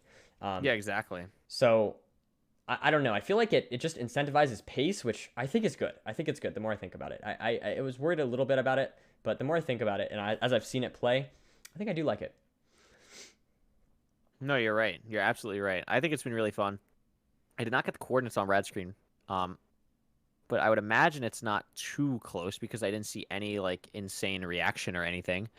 So I think it's a bit far, but I don't believe they have 20 obbies. So, but again, this is something where it's not awful to just run. Like it's not the end of the world to just run here because you know the other team is so far behind and you built your portal in a place where you're kind of throwing them off. It was a 0.7 degree difference, which is not ideal at all. So they're going to go for a while, but that's, again, fine because it's just going to kind of confuse Dylan and Ampharos, and they're not really going to be ready for the second portal. And it's just going to be the end portal, which gives them way less time. So, as this team moves in towards this stronghold, I don't know. I still, like I asked you this earlier, but which team do you like more right now? I don't know what I Right like. now, I like Team Prismarine. Yeah. I really honestly think Team Emerald is playing around too much with their food here. They don't have any of the more useful things you can get from a Bastion, like, well, I don't know how many arrows they got, because they could have done some villager trading with that. But they don't have pearls, and that's going to be really big in the end. So I don't know what they're going to go for here. I think this is now Dylan's going to mine the obsidian because he needs to get the 10 obby, right? So this makes sense here, but I don't know. It's going to be, you know, it really just comes down to how fast is Prismarine going to be able to break the crystals and kill the dragon and all that stuff. And will Dylan hit the I Spy pretty much when he builds the second portal is what this all comes down to. Yes, I do agree. It's going to be close. I don't know. We'll have to wait and find out. But for now, I'd like to remind you all that regardless of how this match ends, there's going to be teams that, well, actually, we might figure out whether if Dylan and Ampharos win this, they just move on. But other than that, basically every team is still in this. And I don't think any team is out. Nope. And I don't think any other team, other than maybe this team specifically, if they win this, is guaranteed in. So if you want to help a team, I guess, in general, the best way you can do it is by donating to the cause. It's great. It's every dollar planted, or every dollar raised is a tree planted. And as well, on top of that, you are helping your team. So the team with the most raised gets a certain bounty, so they get a win. Even a team that goes 0-3, if they raise the most, they get a bonus $500 each. So highly recommend. It's a great way to support both the environment and one of your favorite creators. Yeah, absolutely. And at the end of this stream, we have one more match after this, and then we'll be doing, at the moment, 2 giveaways for a bunch of merch around this event: a hoodie, a t-shirt, a poster, some temporary tattoo sheets, which is pretty cool. Yes. And we'll be doing that at the end of the stream. We could do 3 potentially if we reach 3,000 by the end of the stream, which would be awesome. Every 1,000, we're doing that, and that'll continue for all 4 days of the stream. So if you're interested in that, stay tuned for later, because we'll be giving that away, which will be awesome. Indeed, indeed, indeed. That's rad. Crafts the pickaxe, the better pickaxe. Sylvie crafting the bow. I can't blame Sylvie for forgetting the bow recipe. I do that every other bow craft, I would say. That is that is indefinitely the hardest thing to craft in Minecraft. Yeah, but something to note: bow and not crossbow, which we've seen. I think crossbow has been the better weapon so far today. So I think I know. Here's my theory, Curryway, and I could be wrong. I think this team is going for just any percent. I don't think they're even worried about I think so too. The other. I don't think they're worried about PvP, and bow is better for it. Well, in my opinion, it feels better for the dragon. I would agree with you after doing it 1,700 times. Yes, the expert, the expert. I would definitely agree with you. I don't like doing it with the crossbow. And anyways, so oh wow, rad. For some reason, the purple hearts just completely surprised me. But we've got some wolves coming out here from Team Prismarine. Definitely a nice little bonus. We've seen some kills even with the wolves, so they're definitely not something to underestimate. No, it's not like they've done nothing. Like, they've actually done some things. It's not been bad. It's not been bad at all. Also, just real quick, because we mentioned it, we had a couple of donations. We had $13.60 from Anonymous, $20 from Suru. Thank you so much, Suru. He says, here's $20 more planted. Thank you. And Morgan, $15 with the message, "Go Girls." Which, yeah. They are definitely going right now. The girls are going. And just to clarify, just to make sure teams are doing it, if you want to support your specific teams, you click that link, you scroll down, and there's a list of all the teams, and you just click on whichever team you want to support. So, for example, you click on the little Prismarine shard if you want to support Team Prismarine. Anyways, I digress. We are back in a Taiga village now. Interesting. Yeah. Dylan just making a portal? Okay. Wait, what? I'm surprised by that a bit, but maybe... Oh, wow. Entering in Minecraft. Oh, Curryway portal moment. Oh, my gosh. I don't know what he's doing. They didn't have... I'm a bit confused by this play. I think they're just trying to catch up with them as soon as possible. Maybe even pre-end. But I don't understand. I honestly don't. It's not like they gave away their cords any other way besides their first blind portal, and they've been running for a while. So Dylan could have just totally built this in a completely wrong direction. Like, I actually don't understand this play whatsoever. That's true. That's a good point. I think that maybe I honestly have no idea. If they end up winning this, I'm definitely gonna ask about it because I'm completely confused. Yeah, maybe the thought was to just build it at the cords and then just hope that the time that it took in between the two would. Yeah, I'm trying to see if Rad or Sylvie opens their cords. Sylvie might be hard with her overlay, but Rad I think will be able to see them at least a little bit. And I'm curious to see, what are we looking at here? Like, what's the game plan? Maybe our spectator can do a little check here with those F3 cords. I have no idea. Oh, that's way too small for me to see. I cannot read. So we've got they're at about 150 negative 1700. Okay, and then that is Team Prismarine. That is Sylvie's team, from what I can tell. And then the other team here is. Well, they had it in the chat actually. I could see that now. They had. Oh yeah. Negative 1,000. So they're like 1,000 blocks away from each other right now. So I don't understand this play from Dylan at all. Like, where's... Oh, so they're just going in Overworld and then following Compass. I see. Okay. Yeah. That's not bad. But I think if you just build the portal in the Nether, it's just faster. I think it's probably more boring, but I think it's faster. I mean, the question is, do you want to give them time in the end? That's the question. Yeah, there's only 10 minutes left. It's still sudden death. But Rad and Sylvie are digging down right now. I didn't even notice. Smallland, thank you for the Prime. Oh my god, I got Smallland's Prime. That's fantastic. Yeah.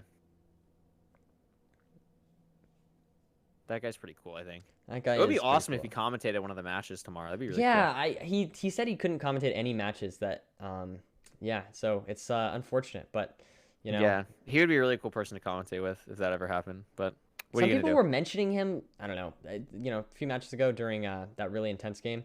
People were mentioning him for some reason, saying that my haircut looked like him. I don't really see it, but I guess some people saw it. I don't know. Maybe. But Sylvie and Rad in the Stronghold. This Stronghold does not look enjoyable from first glance here. A little odd.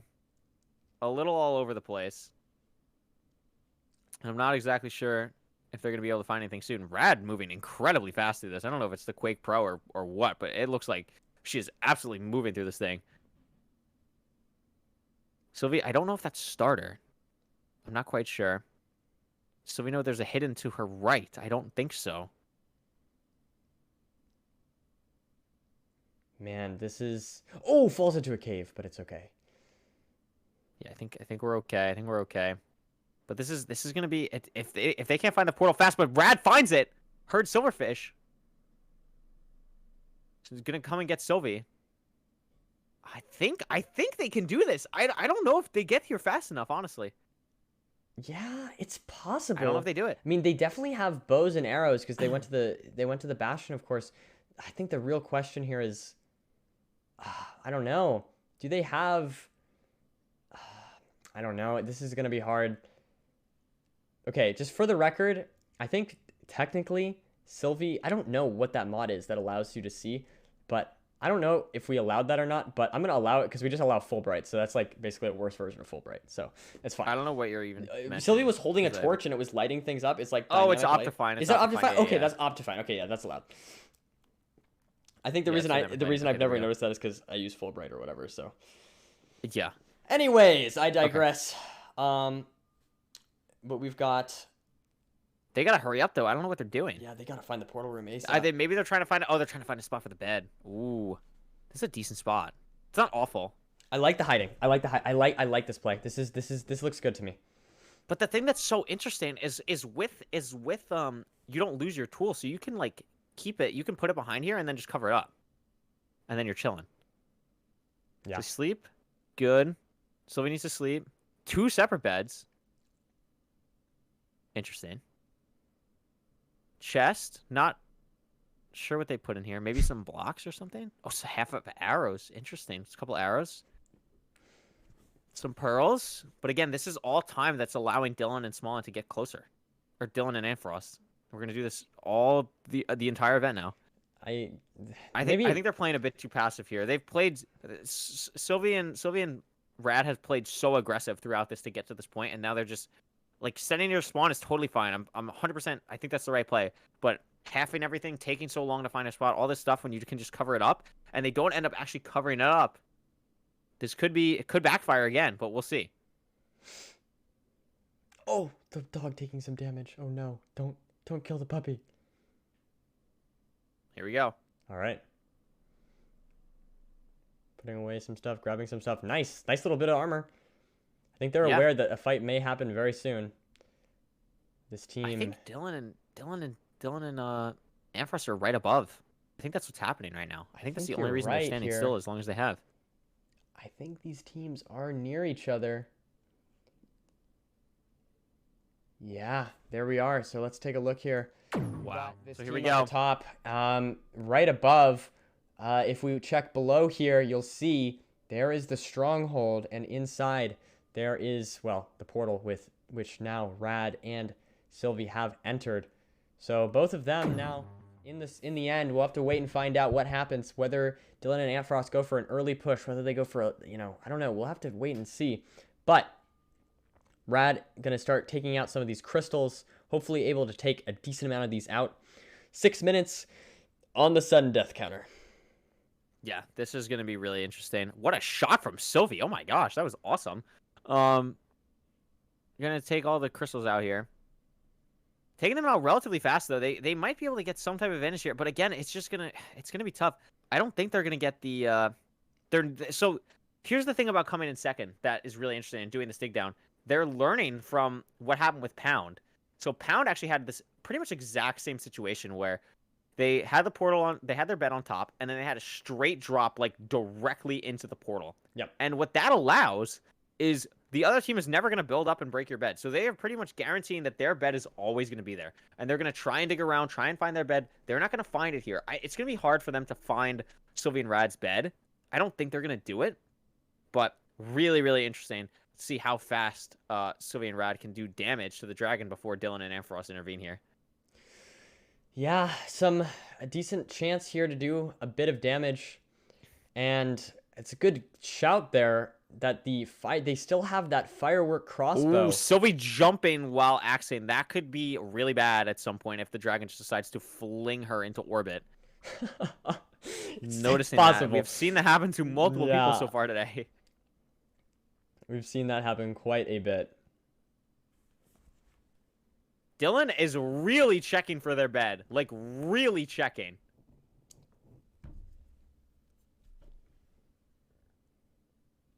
And they're not finding it. But this might be the time that Team Prismarine needs to get more damage on the dragon.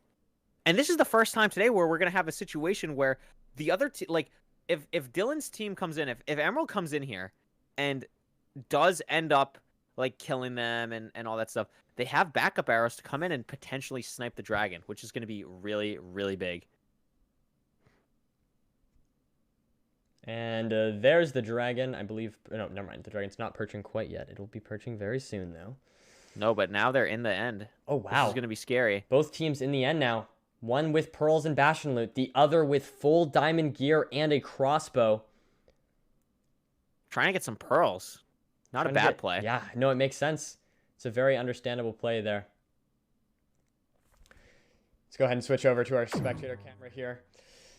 Oh, Dylan! And wow, there's some heavy damage from with the fireworks, and oh my goodness, that's doing a lot of damage. 2.5 heart, Rad's dead. Wow, instantly, just that is shredded. Insane. That leaves Sylvie alone in the end with Antfrost and Dylan.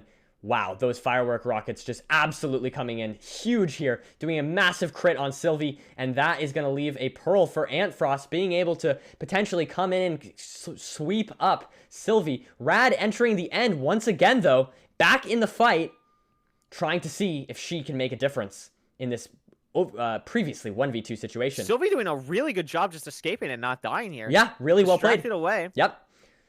And you know, I think 2 burned of those fireworks. So, you know, that's or maybe even 3. So, you know, that's very helpful still. Even if you can't get the kill immediately, still very helpful. Rad coming in, getting instantly shredded by these two. Instantly shredded. Yeah, that's tough. Is going to be really tough. We've got Antfrost just chasing down Sylvie, slain by Dylan. Rad is portaled back in. This is a potential situation. Rad not giving any chance to look for the bed or anything, just instantly going in. Yeah. This is going to be tough.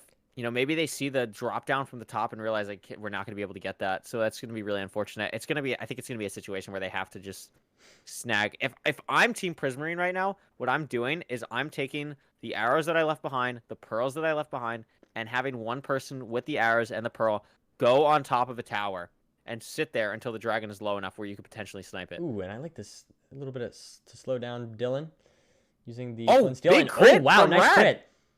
Dylan taking a bit of damage. Rad has died. It looks like Sylvie might be waiting for Rad to respawn in. Both players now getting ready. Trying to see if they can make something happen.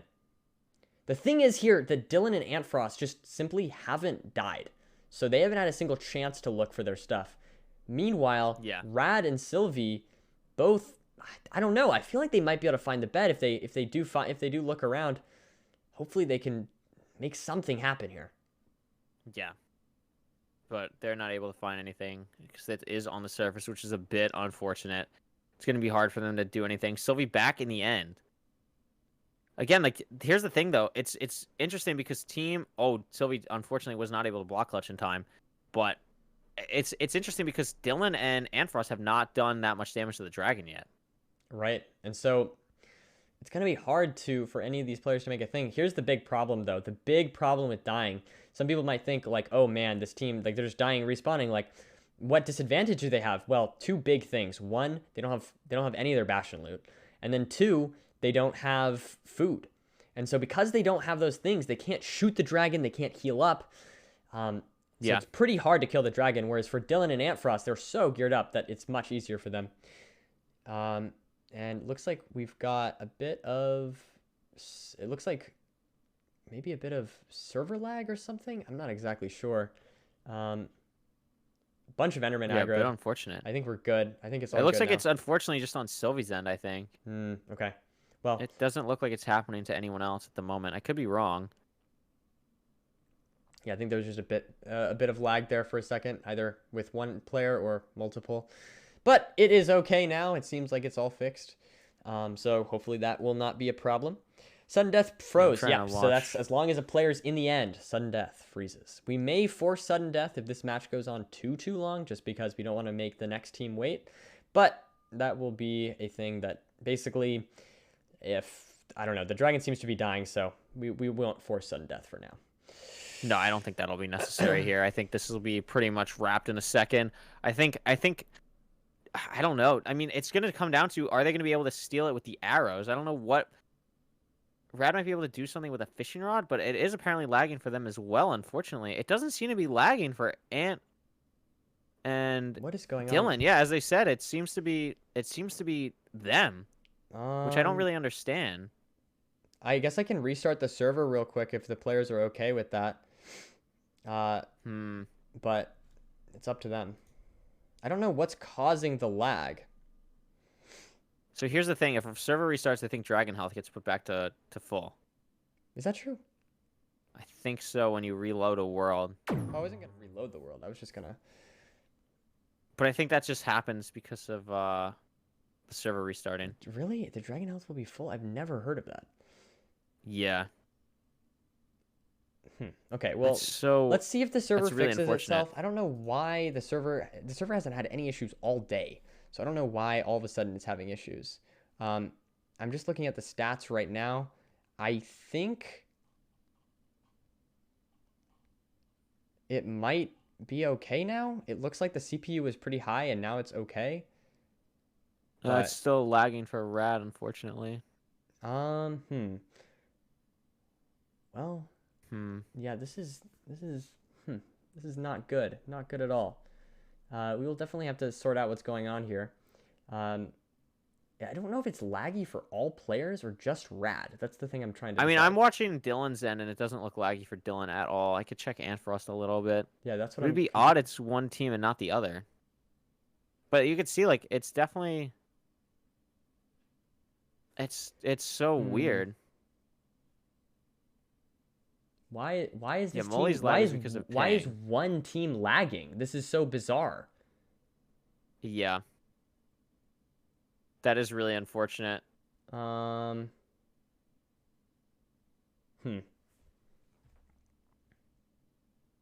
it just doesn't make sense. I can't. I have literally no idea. I would recommend Use the horn. Have they reset multiple? Have they relogged multiple times? No, neither has Okay, tried to I think relog. Rad But at this point, it's relogged, just a bit and unfortunate. it looks like that is all that needed to be done. Oh, that is really unfortunate, though. I think it's okay now. I could be wrong. Yeah, but I think it's too little, too late. I think Aunt Dylan is going to be able to just finish this off here, which is just really unfortunate. Yeah, that's an unfortunate way to go. They played that pretty well overall. Yeah. There's just I don't know what we can do. I don't know what we can do on our end because it just required them to reset. It looks like that's unfortunate, but I just don't think there's anything what we can do to change anything. No, I don't think there's anything we could really do about it. And if we're being honest, I don't really think it affected the outcome of this game. It's just an unfortunate it's just way unfortunate. It just feels crappy for the end of this to go, like because no one wants to win that way. Yeah. But regardless, I don't really know. They still played well. Credit to them because they played well. Yeah. I don't think it affected the outcome because Dylan and Antfrost's bed was never going to be broken. Yeah. And they always had more gear. I think by the time that Sylvie and Rad did not have any more arrows, I think it was over.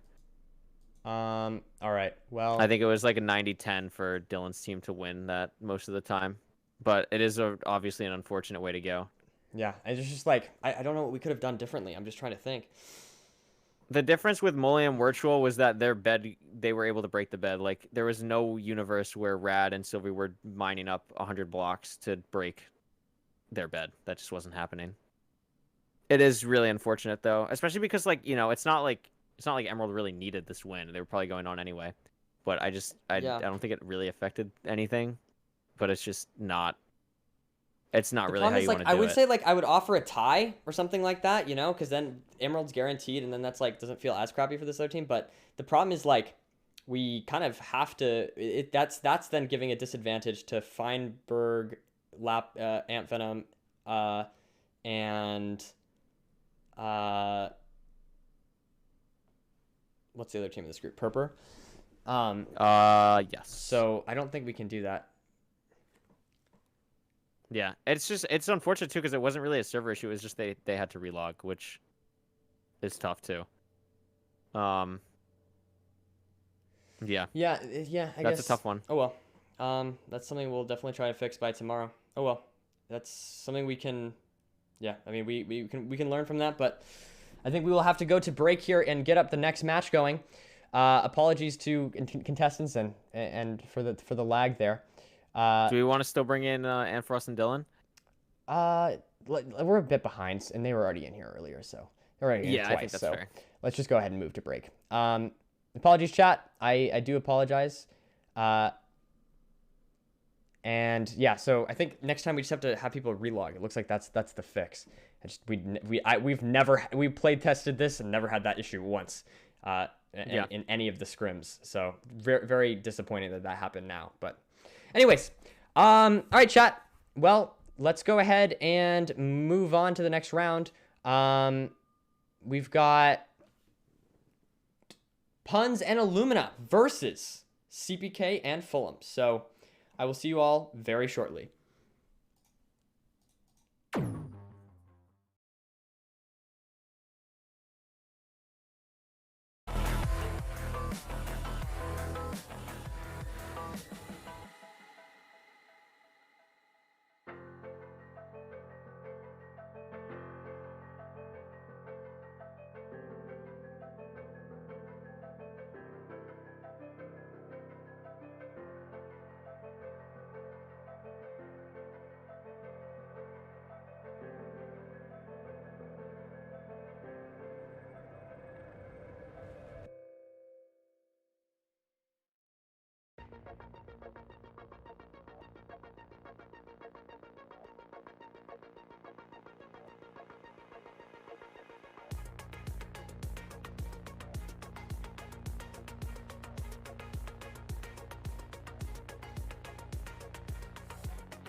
Welcome back, everyone. Sorry for the technical difficulties, but on both the stream and on the server. Here's what we're gonna do. We've decided. We talked with both Ant Frost and Dylan, as well as Sylvie and Rad, and we are for now going to. First of all, we're going to. Actually, Oliver, I think for this match, we're going to turn... I would say I would recommend you leave spectator mode. It's probably best. And same with you, Curry. Just so that we don't... I think that might be something to do with the issue. So we're going to try to run this last match. The server's having a little bit of issues still. If there's any issues, we'll probably just reschedule this match until it works. I don't know. I apologize for the delays. What we're going to do with the Sylvie and Rad match versus Dylan and Antfrost...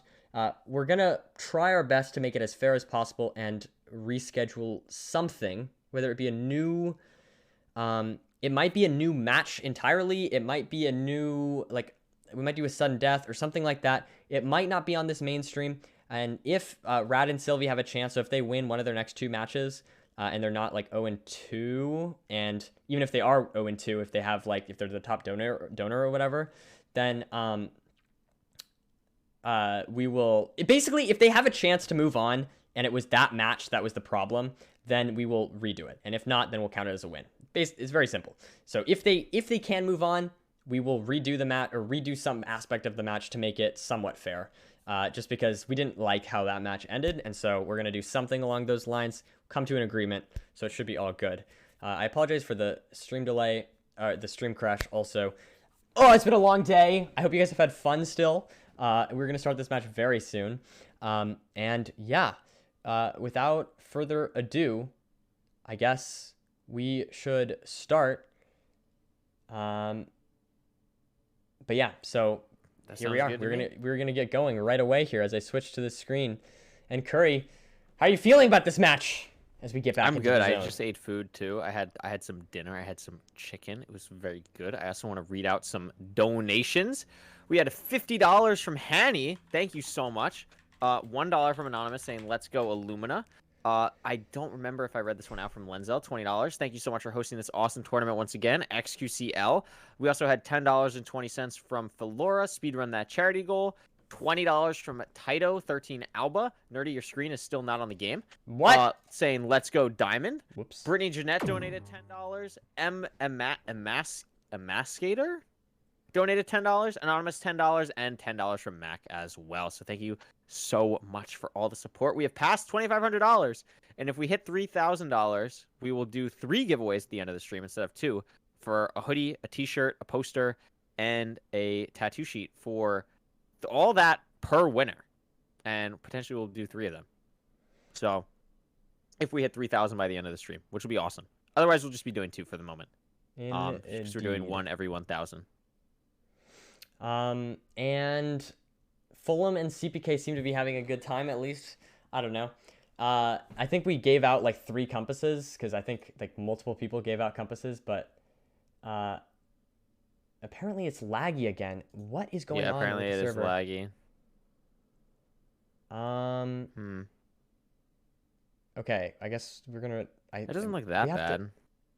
Well, CPK said it was unplayable. Okay, yeah, that's not acceptable. Yeah, this is tough. I'm gonna restart the server. I'm sorry. I'm just calling. I don't know if the server. I don't know what to do. I don't know why the server's lagging. Well, did we not restart it for No, we should probably let them know it's restarting. Yeah, can we ping them? Can someone ping them? Yeah. I just wanted to. Full on restarting server. What on earth would be causing the lag? The overlay is just okay. I'll fix the overlay in just a second. You're right. It is just one thing. Oh, it's going so smoothly, man. Just commentary. There we go. It's very silly. Let's see here. Let me figure this out. Let me figure this out, chat. We need to figure this one out. Nerdy's a professional. Don't even worry about it. We got this on lockdown here. It'll be fixed in a second. I'm just gonna reset the world entirely. What could be? I just don't know what could be causing the lag. CSR event. True. I don't know what could be causing the lag. That's my issue here. Dylan thinks someone's DDoSing the server, which is extremely based. Yeah, it's possible. I don't know if the teams have been doing. Okay. I don't think anyone's leaked the IP. Well, it's possible. I could be wrong.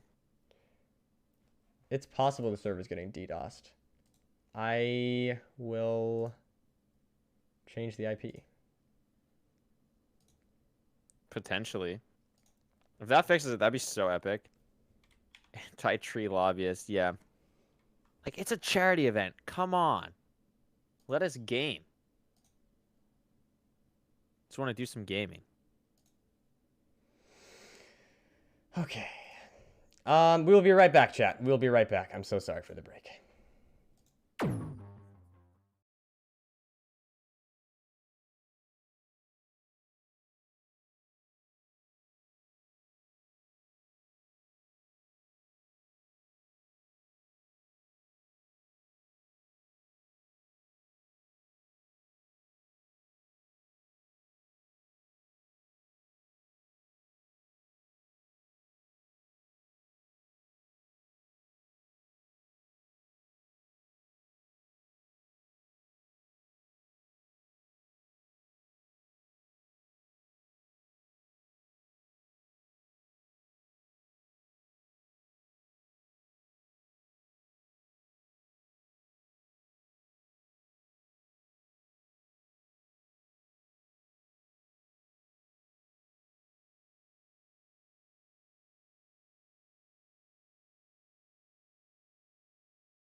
Welcome back, everyone, to SPEEDRUN SHOWDOwn 2. I'm back. Oh my goodness, we've had some serious technical difficulties. It's actually crazy how we went from like literally no technical difficulties all day to like back-to-back technical difficulties. So hopefully we're okay.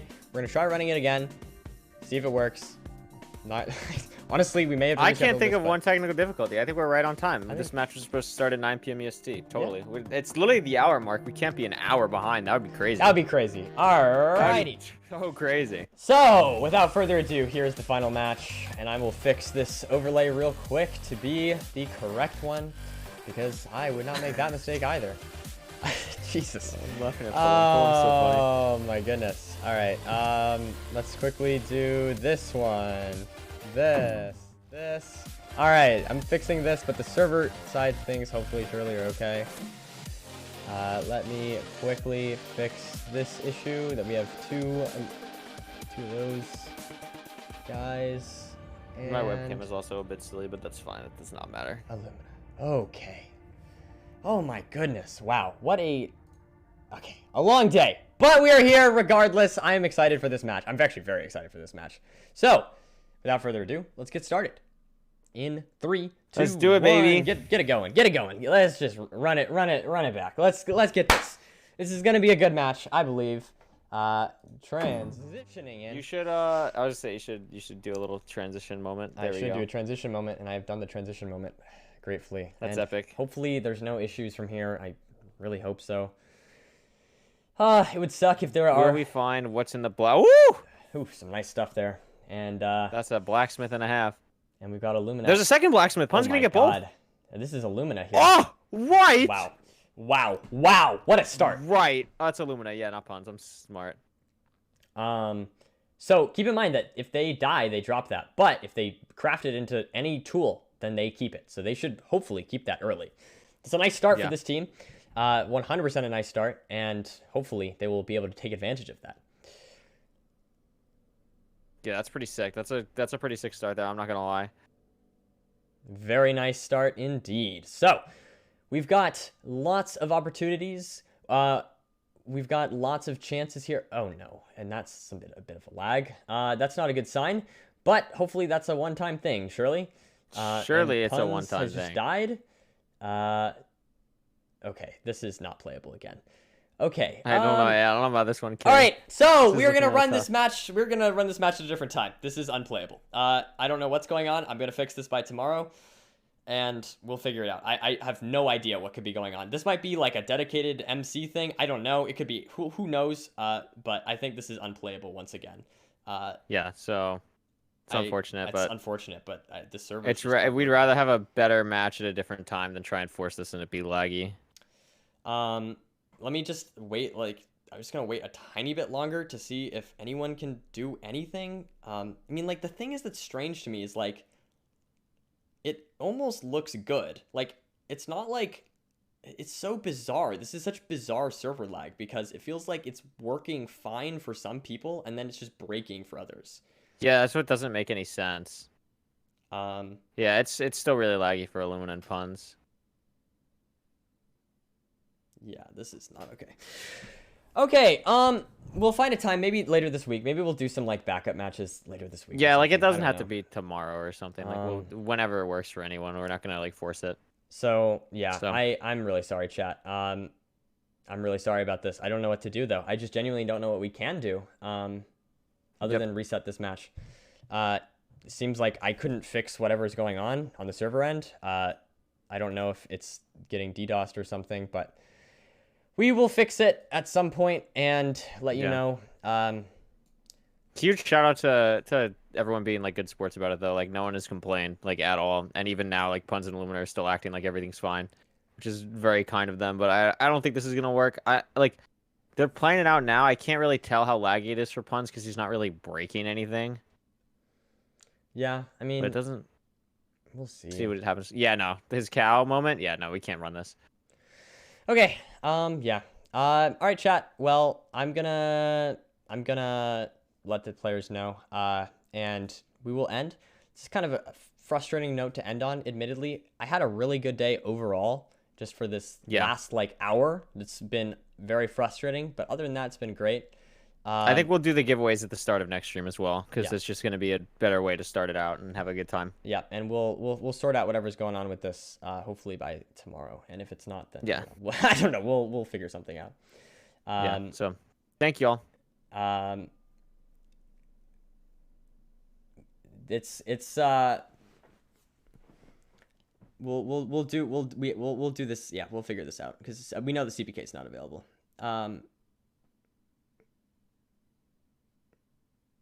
Yeah. All right. So I cool. just don't know what to do. Thank you guys. Yeah. Anyways, sorry guys. We'll figure